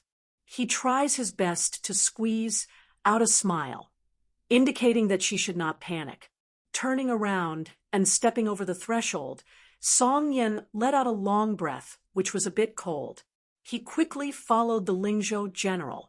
Song Yen had been in a high position for a long time, and his understanding of shrewdness was much deeper than ordinary people who did not have to worry about food and clothing. Many of the sons of Jianliang were not evil people who bullied men and women. Normally, they would greet and send off people, and when dealing with officials like Song Yen, who held real power, they would be very gentle and polite. When dealing with subordinates, they would also have the ability to control people. They would pretend to be profound, and their words and actions were strange, making people afraid. However, in Song Yan's eyes, this kind of shrewdness was not a high realm. They would not be moved by interests, and they would not be affected by the ways of the world. No matter how big or small, they would be able to remain calm. This was the true shrewdness. Song Yen was afraid that Su Fengnian was the former. When things were going well, he was easy to talk to, and when doing business with people, he would be fair. However, if things did not go his way, he would show his fangs and not treat people as people. Song Yen did not think that a governor of Huangnam County could make His Royal Highness, who was Bailiang, angry and not have any scruples in doing things.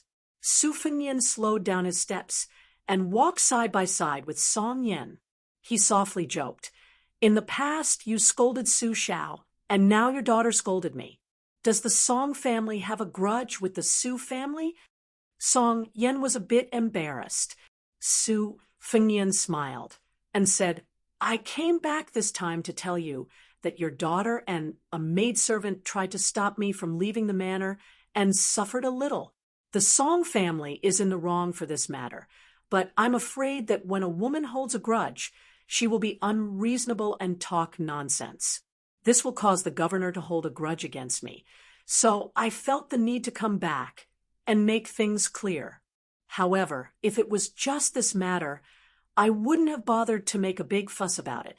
The main thing is that there are several Baimang thieves, lairs in Huangnam County, that have been hidden for many years. This time, a large number of scholars are going to die, and there are many spies and men of sacrifice in disguise. Even some Baimang spies who were originally rooted in the Central Plains have begun to take the opportunity to infiltrate Bailiang. Tonight, someone will clean up Huangnam County.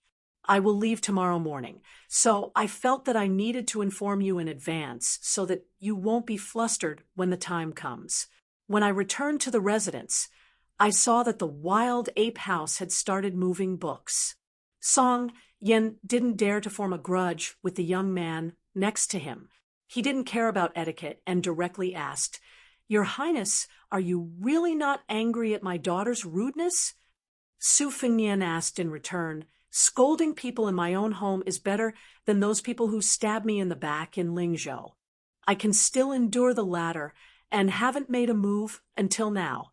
What are you worried about? If you really feel guilty, then give me another 500 books from the Wild Ape House's collection."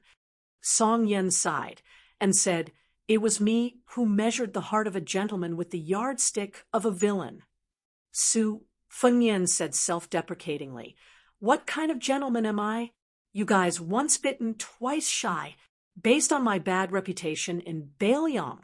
Song Yen suddenly turned his head and saw the administrator's daughter hurriedly running over. She stopped and looked at them without any intention of leaving. Su Fengnian hesitated for a moment and said softly, "Sir Song, I want to say a few words to Miss Li. Go to the back door and wait for a moment." Song Yen nodded and left with quick steps. Li Fuzhen didn't take another step forward. With a cold expression, she asked, "What do you want to do to the Song family?" Su Fengnian didn't beat around the bush with her. "You actually want to ask me what I plan to do to Song Huangmei, right? Don't worry, Li Fuzhen interrupted Su Fengnian's words and said with a cold smile, "Do you really believe that I can be at ease?" Su Fengnian said calmly, "Li Fuzhen, if I remember correctly, I don't owe you anything."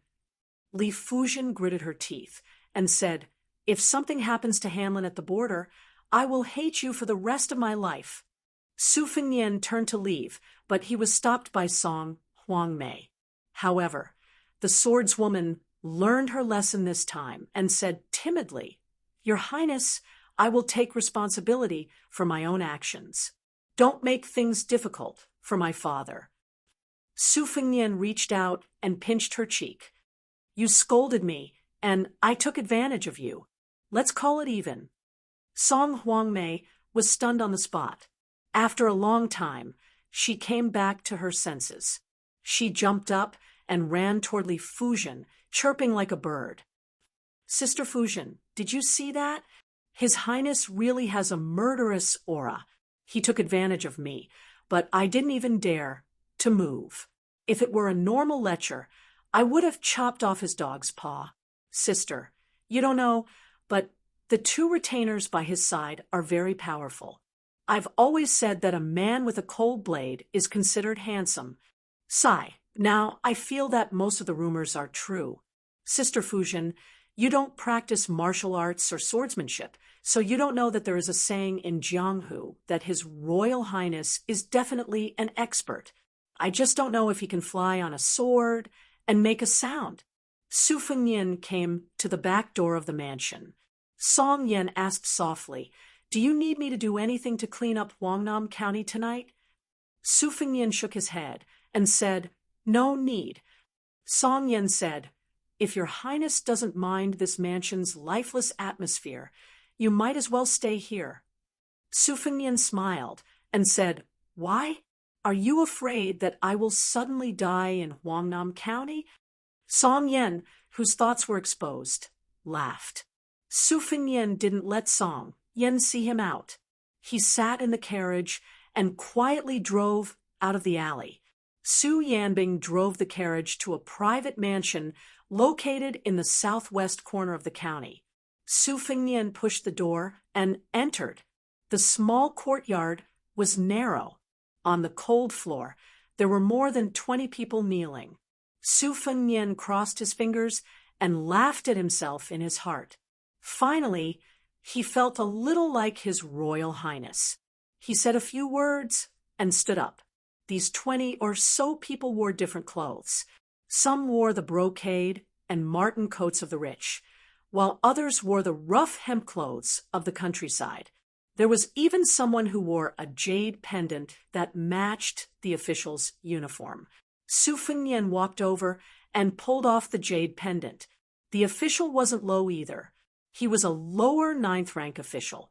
After stealing it, he didn't rush to return the jade pendant. The leader was an average-looking woman. As soon as she stood up, she knelt down again. With an involuntary trembling voice, she carefully picked out her words and slowly reporting to Your Highness, according to our investigation. There are 3 Beimeng spy lairs in Huangnam County. 2 of them have been operating for more than 10 years. According to General Chu's arrangements, a group of Beiliang's peregrine falcons will enter Huangnam County at 5:00. Another group of Beiliang's Eagle Guard, trained as crossbowmen, will arrive at 5:00. Your Highness only needs to give the order, and we can uproot these 3 malignant tumors. Chapter 9:01. There were all kinds of Beiliang spies, but the ones who were really responsible for cleaning up were all peregrine falcons. This peregrine falcon was responsible for patrolling Beiliang. Most of them were Jianghu masters raised by the Beiliang Palace.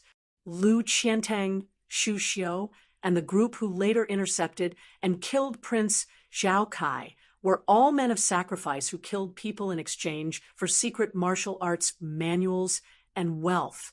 There were also some desperados who had committed capital crimes in Liang and had no choice but to rely on Beiliang to seek a chance of survival. However, the current Beiliang spies were divided into 2. Half of the power was taken from Chu Lushan's hands and fell into the hands of second Commandery Princess Su Weisheng. Su Weisheng was too lazy to waste time on the old personnel, so he directly transferred nearly 100 elite crossbowmen from the Beiliang army to become the Eagle Guard. They worked together with the peregrine falcon in name, but in reality, they were restricting each other. Therefore, the Eagle Guard swam together on the land of Beiliang, choosing people to devour. As for the affairs outside the Great Wall, the old spy leader Chu Lushan still controlled most of them. Su Weisheng seemed to have no intention of meddling with them. For the time being, Su Fengnian had almost no involvement in these 2 most filthy organizations, but he had heard about the general structure.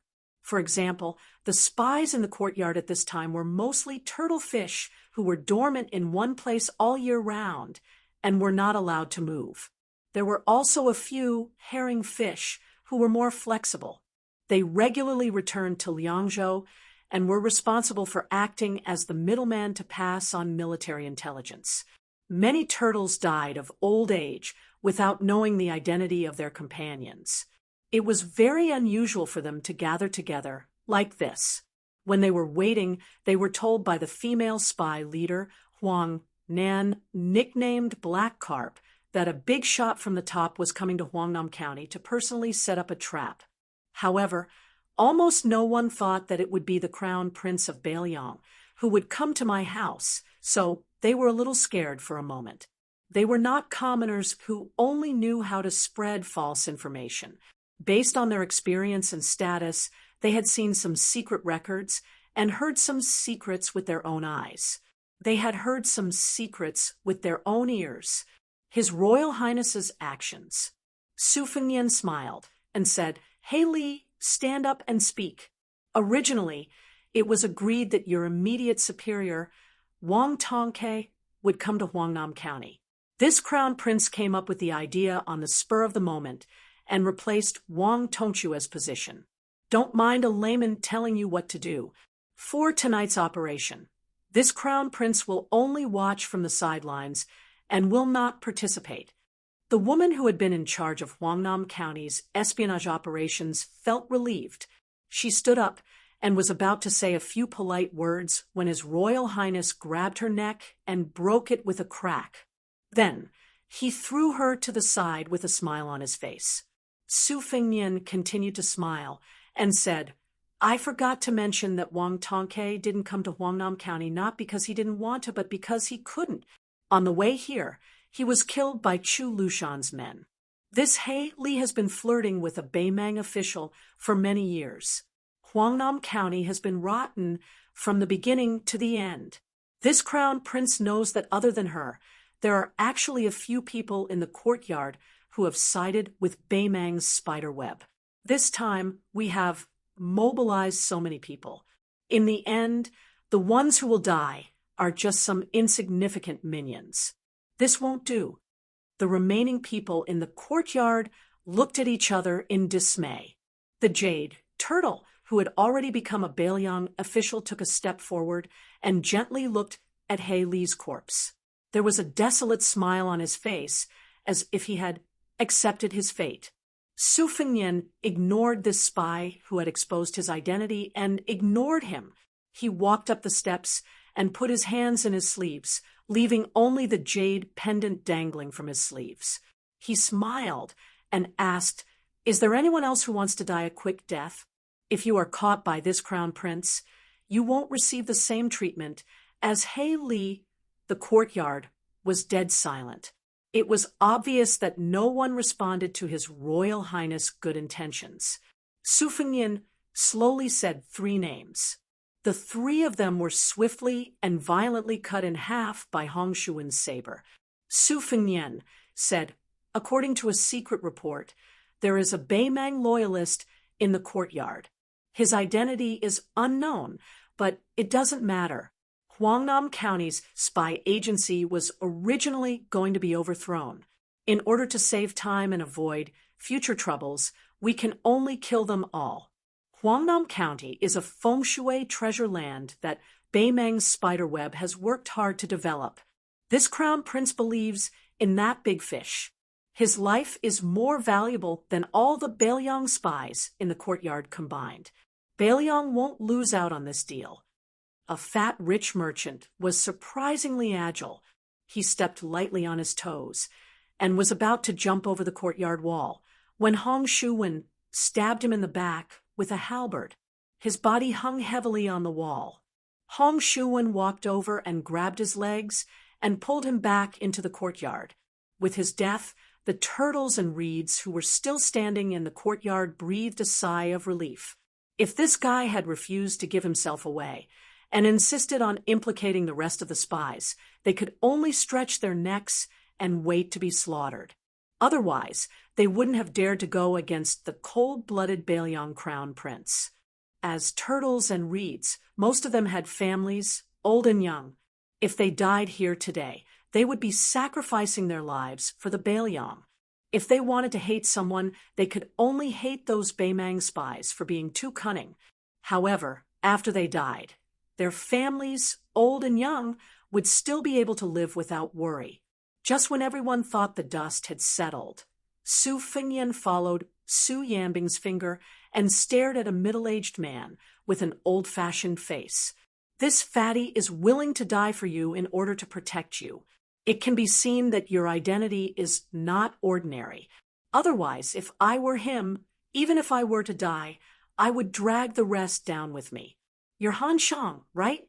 In the past, you've accomplished several great things at the border of Yuzhou. You can be considered to have made great contributions to the Bailiang. These years, you've been at odds with He Li and have been ostracized by him for many years. Originally, you were the most innocent spy in the courtyard. However, do you know when you gave yourself away? Han Shang smiled gloomily and looked at Su Yanbing. I've long heard that there are hidden talents in the king's mansion. However, the king of Bailiang's earthly branchmen of sacrifice have all made a move. Only a guy called Su Yanbing has been doing nothing all this time. No one can figure out his depth. The Beimang side speculated that this person's realm was higher than Spear Immortal Wang Xiu's junior brother, Han Lao's Han. Now, it seems that this is indeed the case. I've clearly suppressed my heartbeat and thought that there were no flaws. I didn't expect that I would still be seen through. Unfortunately, I can't spread this news. My mistake was that I didn't expect His Royal Highness to come in person and Su Yanbing to accompany him. It wasn't that Han Shang didn't want to put up a last-ditch struggle. However, he knew that his efforts were futile when he was targeted by Su Yanbing. Han Shang's vision went black. He didn't even see how Su Yanbing attacked before he fainted. Su Fengyan threw the jade pendant back to the official and smiled. Wang Tongke, Huangnam County has made up for your mistakes. Wang Tongke took the jade pendant and wore it on his waist. Only after he tore off his mask did the people in the courtyard realize that this person was Wang Tongke, the #1 spy in Huangnam County for more than 10 years. A man whose wife and children had never seen his true face for more than 10 years. He followed His Royal Highness into the room and asked softly, "Your Highness, why don't you let me continue to hide in the dark? Although Huangnam County will be much cleaner after tonight, it's hard to guarantee that there won't be any accumulation of filth in the future." Su Fengyan said, "You don't have to stay in Huangnam County anymore. Say goodbye to your wife and children, and then go to Yuzhou." Wang Tongke nodded and didn't have any objections.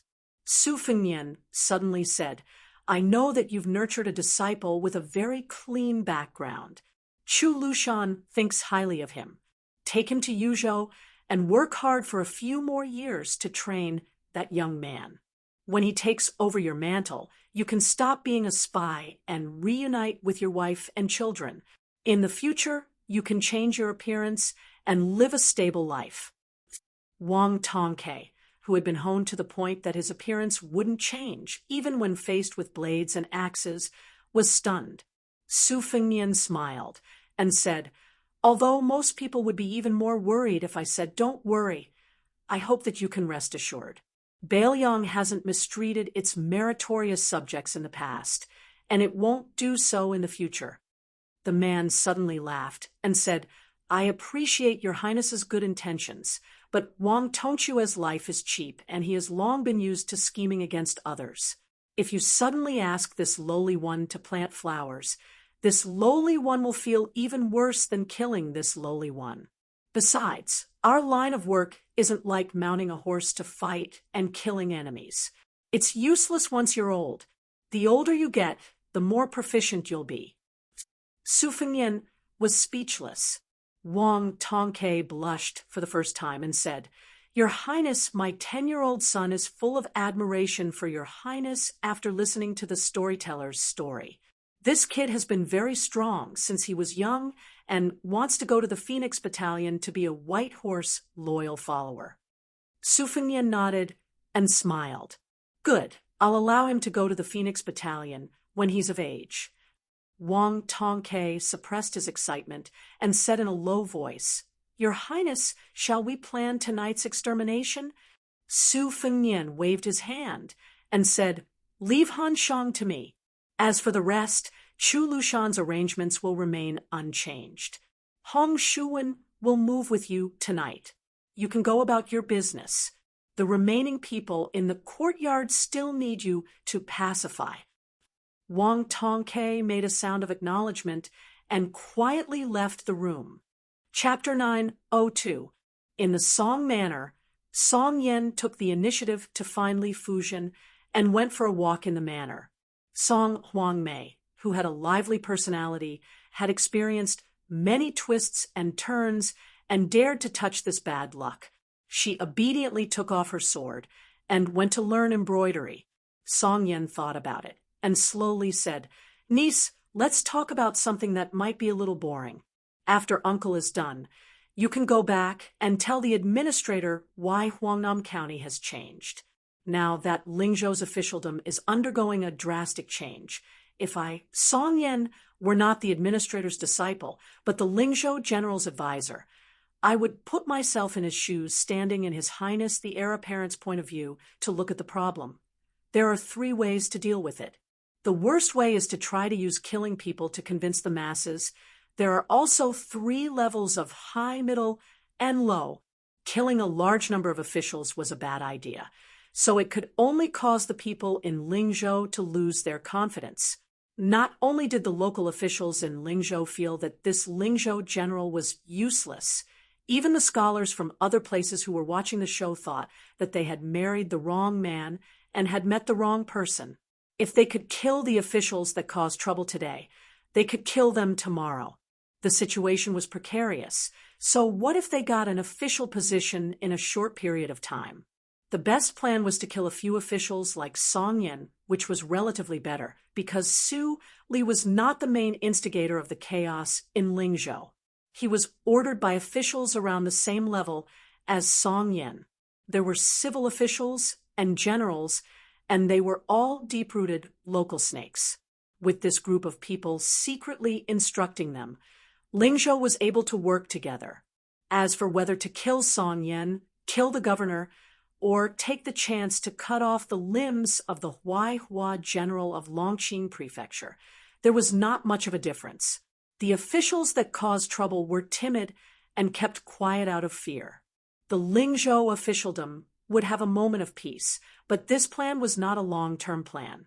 Once the Lingzhou general left, Lingzhou would still be Lingzhou. This was the same logic as the dynasty ruling over corrupt officials, treating the symptoms but not the root cause. When the spring breeze blows, the weeds grow. The best way is very simple. You just need to kill one person. Li Fuzhen had never been interested in the officialdom, but when the governor talked about it, she did not find it boring. However, Song Yan's following words caused her to lose all color in her face. That is to kill Administrator Darren. Killing anyone would be better than killing your father to intimidate Lingzhou. Even the administrator of Beiliang, whose official rank was the same as that of Beiliang's protector general, could be killed. If one angered His Royal Highness, who could escape the calamity? Moreover, niece, you certainly know what kind of official administrator Darren is. In the officialdom, people would burn the bridge after crossing the river. There was no end to it. In the Li Yangwen, there was the Song family, which had 3 heroes and 2 teachers. In the military, there was the Han family, which had been guarding the border of Jizhou for generations. Compared to official Li, they were all genuine pillars of the imperial court. In this sense, if they could die, official Li could die many times over. To put it bluntly, the Li family had plundered so much gold and silver. After the confiscation, the soldiers at the border would be able to enjoy a lavish new year. There were 20 to 30 pawn shops under the Li family's name. There were countless bribes from the subordinates. Rare toys, antiques, calligraphy, and paintings were bought by the Li family with their left hand and sold at a high price from the pawn shops with their right hand. Not to mention, there were also 2 horse caravans with more than 100 people that specialized in salt and iron trade and tea-horse trade. Thus, when Song Yen, heard that His Royal Highness was the General of Lingzhou, my first thought was that the Su family wanted to deal with your Li family. I even sent someone to send a secret letter to the border asking if your brother Li Hanlin was under house arrest. I don't know if it was because teacher was under the light or because he trusted the old relationship between the Su and Li families too much. Li Fuzhen finally spoke. Our family would not have fallen to such a state. Song Yen smiled and said something strange. If these words came from teacher's mouth, uncle might not believe it. Li Fuzhen had a blank expression. Song Yen continued. His Highness did not use these 3 plans to resolve Lingzhou's predicament, which was unexpected. This was because the 2 best plans, above the worst plan, all tested one's maturity. If one was not careful, it would be a thankless end. The middle plan was to use people to kill people and build momentum. None of these could be lacking. The best plan was for him to not be the general of Lingzhou who was personally involved in the situation. He used the power of the king of Beiliang to put pressure on the administrator and Zhong Hongwu. Then, with Huang Chang and the others who had just entered Beiliang, he worked from the bottom up step by step. One on top, one on the bottom, one on the inside, one on the outside.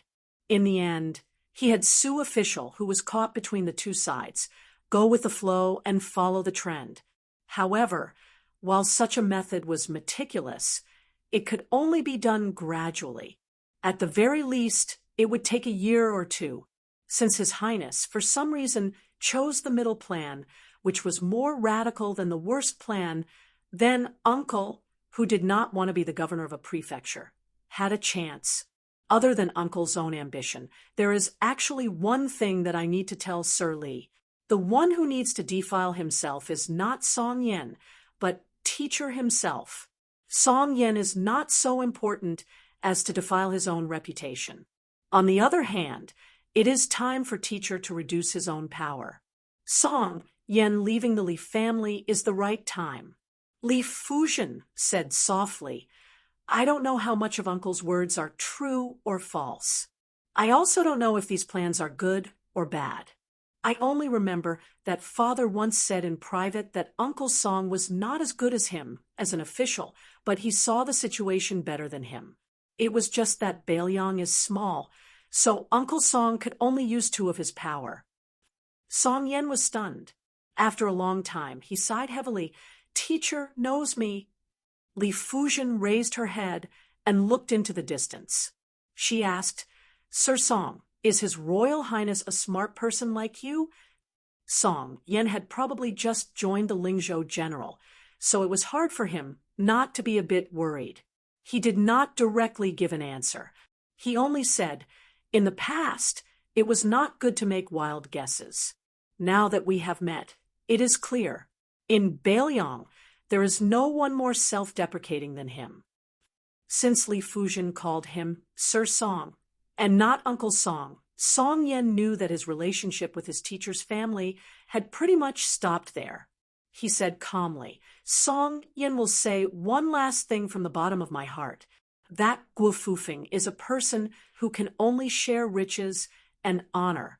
As for whether or not he can share hardships, I am thinking too much.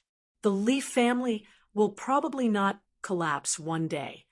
There was no anger on Li Fuzhen's face. She gently bowed and left slowly.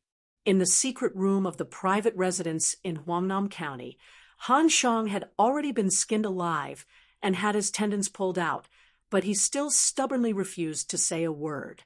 Su Fengnian stretched his hand into the basin to wash his hands.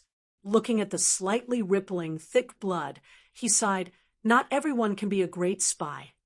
Hong Shuwen's hair stood on end as he stood to the side. Su Yanbing, on the other hand, had a calm expression. Hong Shuwen looked at His Royal Highness's hands that were still slightly red. Should I go change the basin of water? Su Fengnian nodded.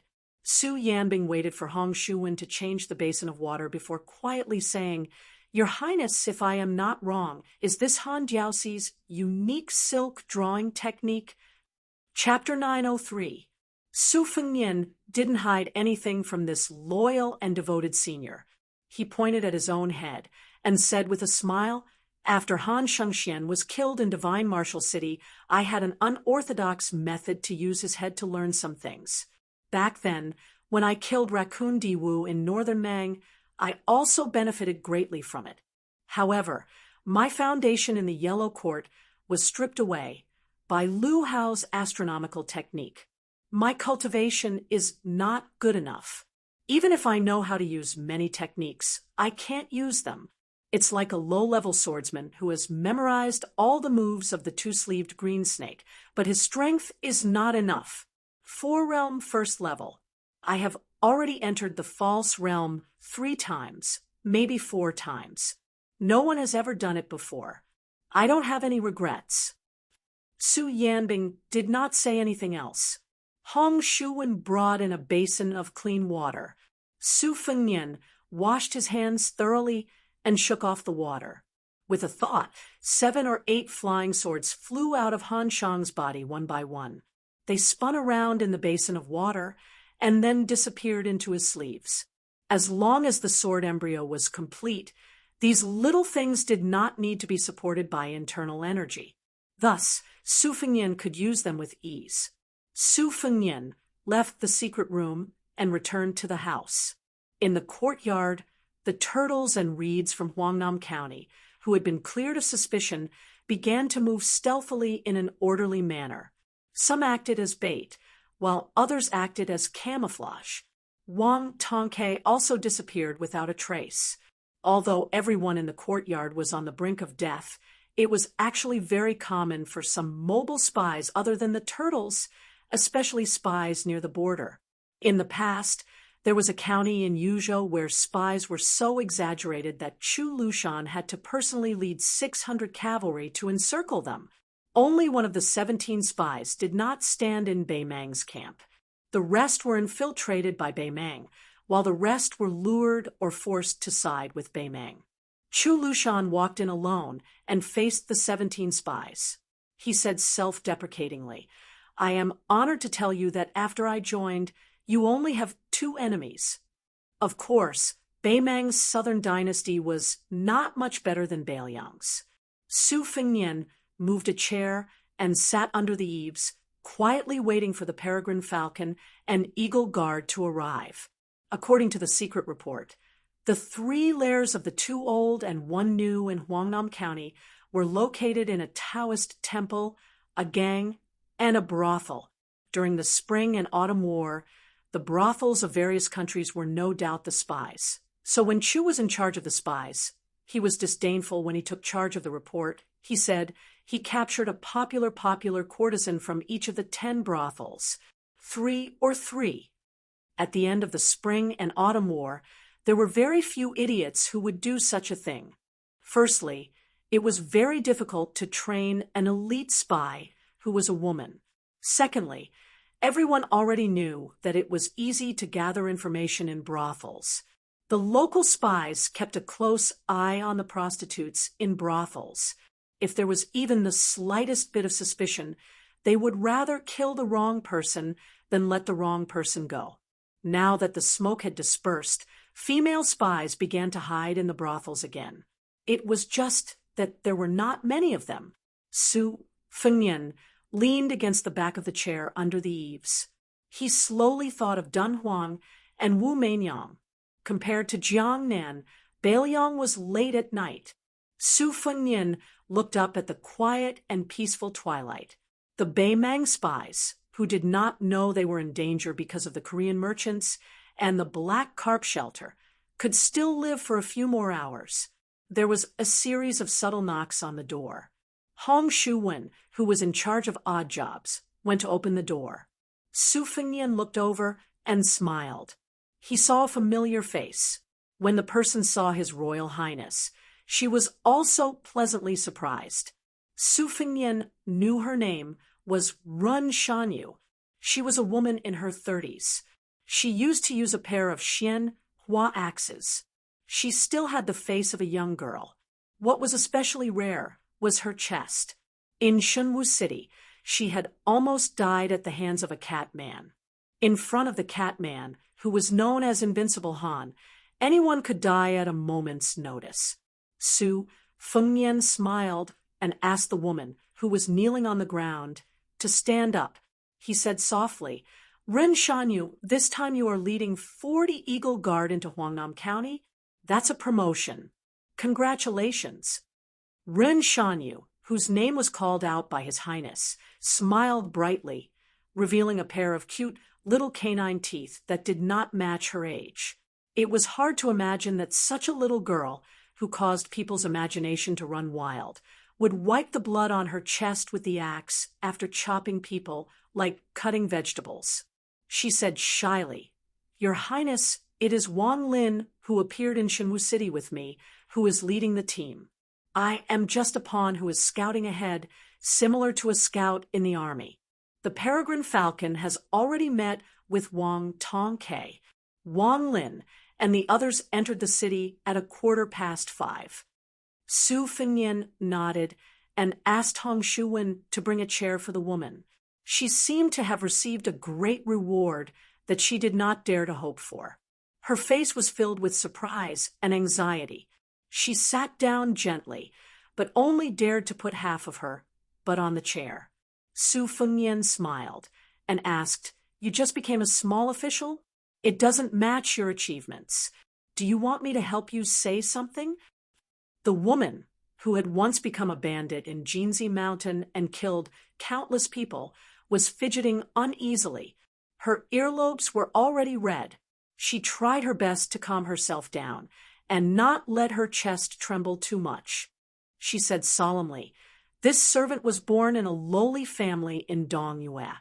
If it wasn't for the fact that Northern Liang took me in when I was 9 years old and became a spy, I would have died long ago.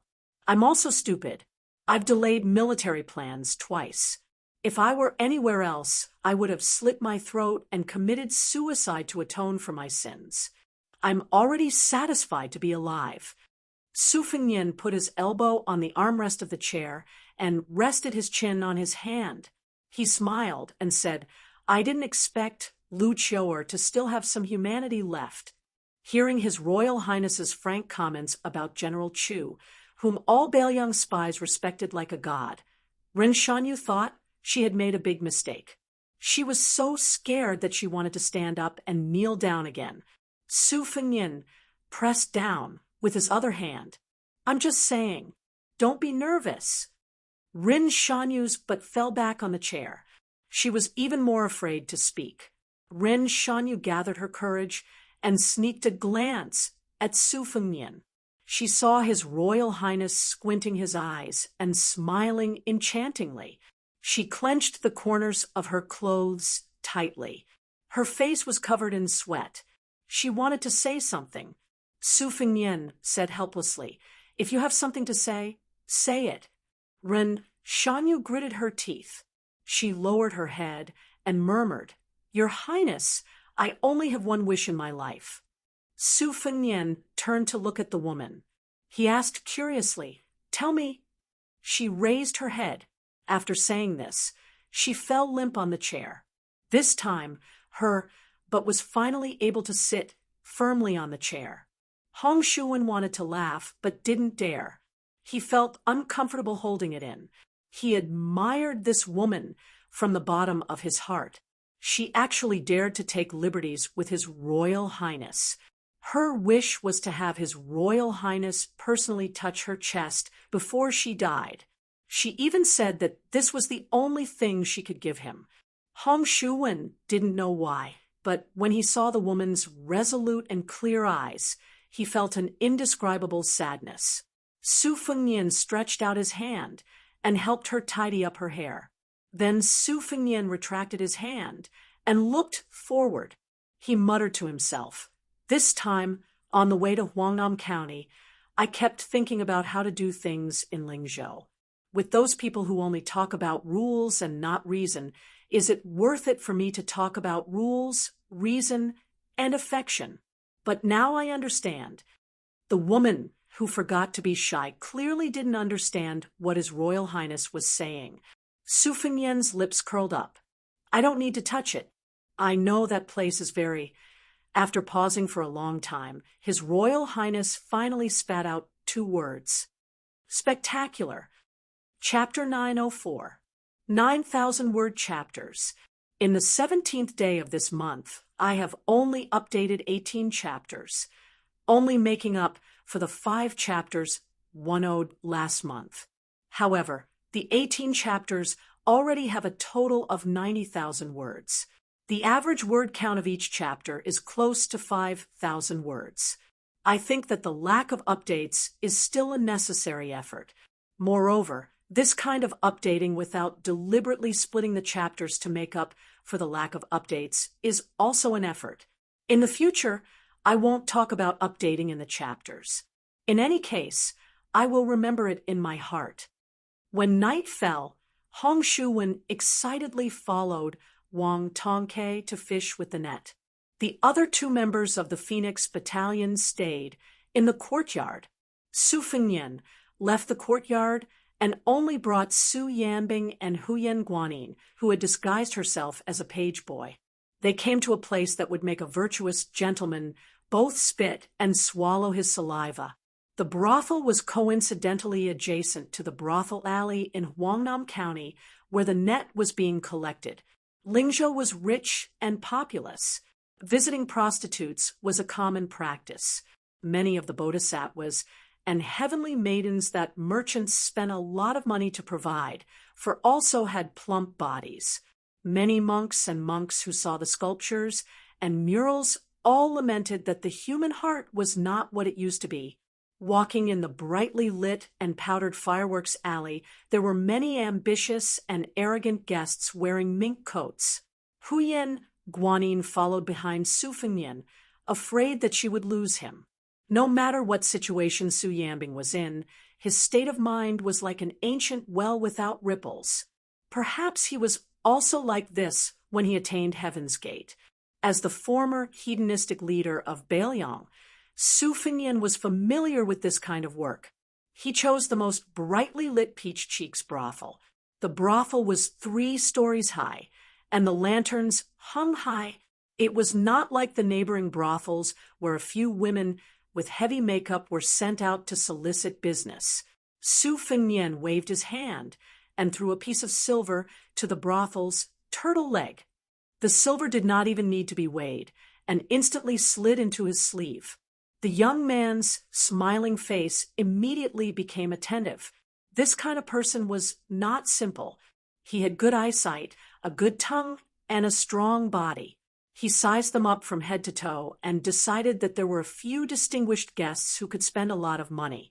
He immediately shouted, but in reality, he was sending a secret message to the brothel keeper. As expected, a woman walked out slowly from the brothel. However, compared to most brothel keepers who were middle-aged women, this woman was very young. Su Fengnian's discerning eyes saw that she was the brothel keeper's daughter, commonly known as the little boss. When she saw Su Fengnian, she was in high spirits and obediently snuggled up to him. Su Fengnian did not take advantage of the situation to take advantage of her. He pinched a piece of silver with 2 fingers and threw it into the white and tender cleavage between the woman's bright red silk tube top. He smiled and said that he wanted 2 musicians who could play music and not some courtesan. The little boss was very happy. In her line of work, there were 2 kinds of bastards that she was most afraid of. The first kind was those whose family background was neither high nor low. They were not rich, but they could still afford to enjoy themselves for 10 to 15 months. They were half a bucket of water, and as soon as they arrived at the brothel, they would start to show off, wishing that they could buy all the girls in the brothel. The second kind was those who did not have much money, but could not be considered the son of an official. Not only did they rely on their family background to eat and drink for free, they also liked to cause trouble. In the end, if they could not solve the trouble, they would only give the brothel a hard time. The gray-haired young master in front of her was very heartwarming.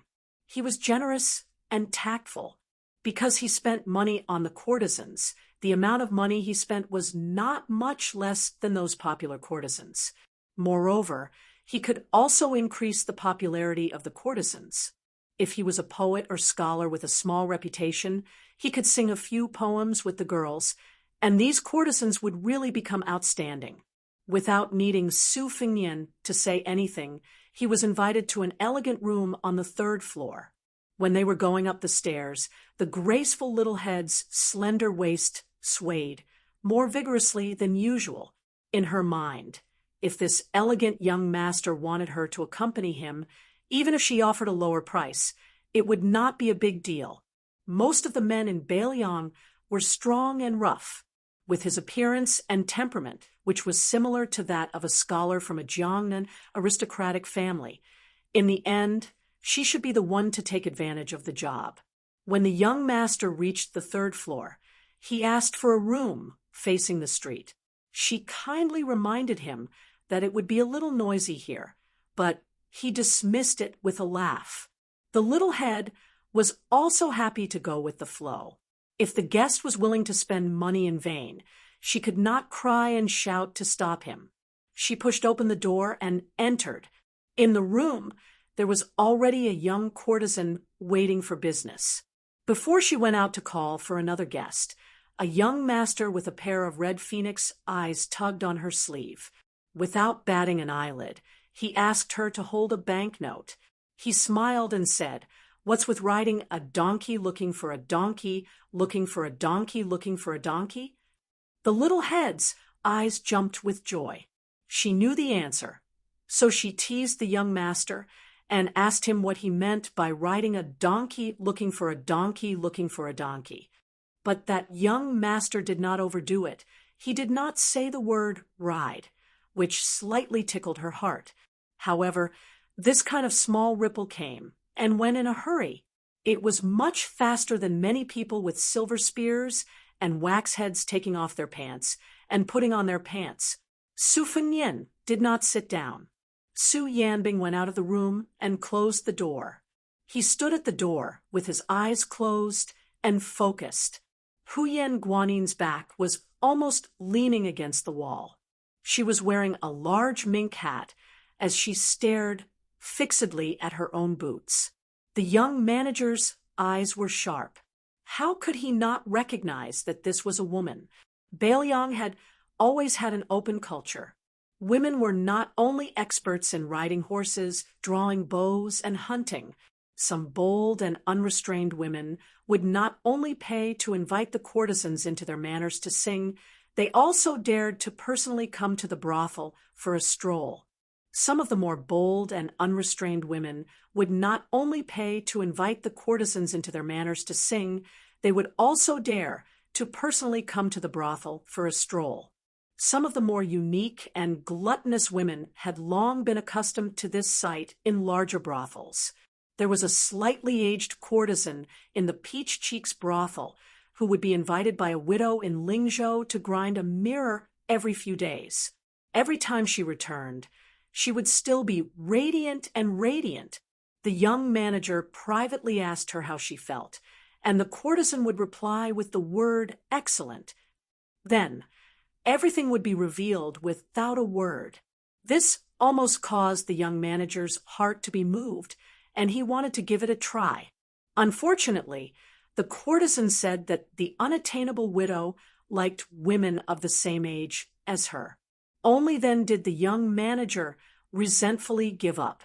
Taking advantage of the slender and handsome young master admiring a clear bottle with a few winter-sweet flowers, the young leader introduced herself as Chao Juan. Not to mention, in a brothel, this was a vulgar name that was considered rare anywhere. She also introduced the girl who had a good relationship with her as Snowsuit. There was a bamboo cage in the room with a parrot whose feathers were as white as snow. While Chao Juan was talking, Su Fengnian touched the opening of the bottle. Then he tilted his head and tapped the mysterious cyan bottle with his finger. Not only did Chao Jun find it interesting, but even Snowsuit, who was obviously not familiar with serving customers, also had a look of surprise in her eyes. The corners of her mouth curled up slightly. Living in a brothel, they had seen many rough men who reeked of alcohol. They had seen many old men whose bodies were soft and fleshy, but had lecherous looks. They had even seen many scholars who were gentle and refined when opening the door and closing the door impatiently. This young master who had the patience to make things difficult for a cheap bottle behind closed doors was very amusing to them. Huyen Guanyin extended a finger and gently lifted her mink hat. Seeing that he did not do anything that she did not know whether to say was dissolute or vulgar, she, who was sullen, snorted softly, but her mood was slightly better. Su Fengnian, who had his eyes fixed on the bottle as soon as he entered, exhaled and winked at the three women in the room. Then he tapped the slender neck and the round body of the bottle. He smiled at Chao Jun and said, "Listen, one bell and one chime. If you carefully distinguish them, you can tell that the sounds are very distinct. This is a bottle produced by the Dongyue Imperial Kiln. Not to mention the whole bottle, even a fingernail-sized fragment, is more expensive than gold or jade.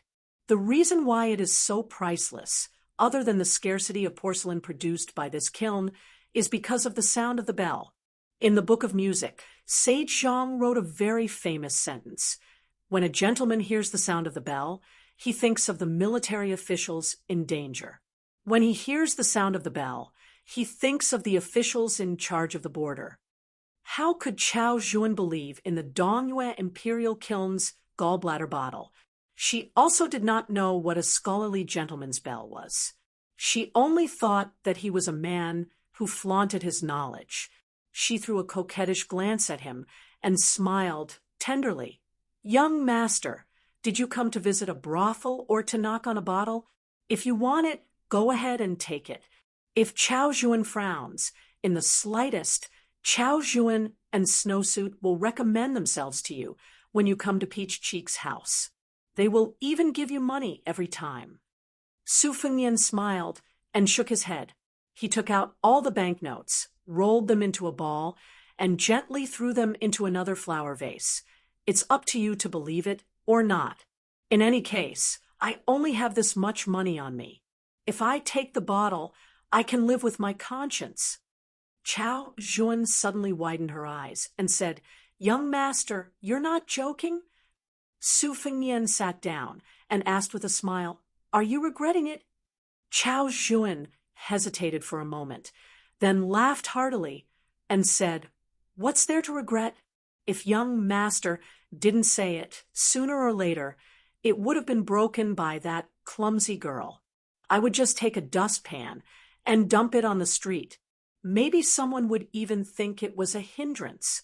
However, since young master is penniless, Chao Jun won't ask for an extra copper coin tonight. But young master must promise to come to Peach Cheek's house often to visit my little sister Snowsuit. Is that all right?" By the time she finished speaking, Chao Jun was already glued to Su Fengnian's body. The two of them sat on the same chair. He sat on the chair, and she sat on his lap. They didn't delay each other. Chao Jun had a graceful figure. Her full breasts were cleverly rubbed together. Her charming face was full of charm. Su Fengnian patted her leg and motioned for her to get up without hurting her feelings. He squinted his eyes and said with a smile, "I'm not from Lingzhou, so it will be difficult for me to come to Peach Cheek's house in the future. However, I have a few friends who are doing well in Lingzhou. If Peach Cheek's house wants to move to the county capital or meets with some trouble in Huangnam County, I can ask them to help say a few words. Of course, you didn't believe me when I said that the porcelain bottle was worth 1,000 taels of gold. You can choose not to believe me this time." After Chao Jun got up, she didn't care about pretending to be reserved anymore. She was afraid that there wouldn't be another opportunity like this. She hurriedly and carefully asked, Young master-made friends in Lingzhou's county capital. Chao Jun doesn't dare to have extravagant hopes to associate with them, and doesn't dare to disturb them. However, may I ask who is the son of an aristocratic family in Huangnam County? Our Peach Cheeks house is willing to worship him like a bodhisattva.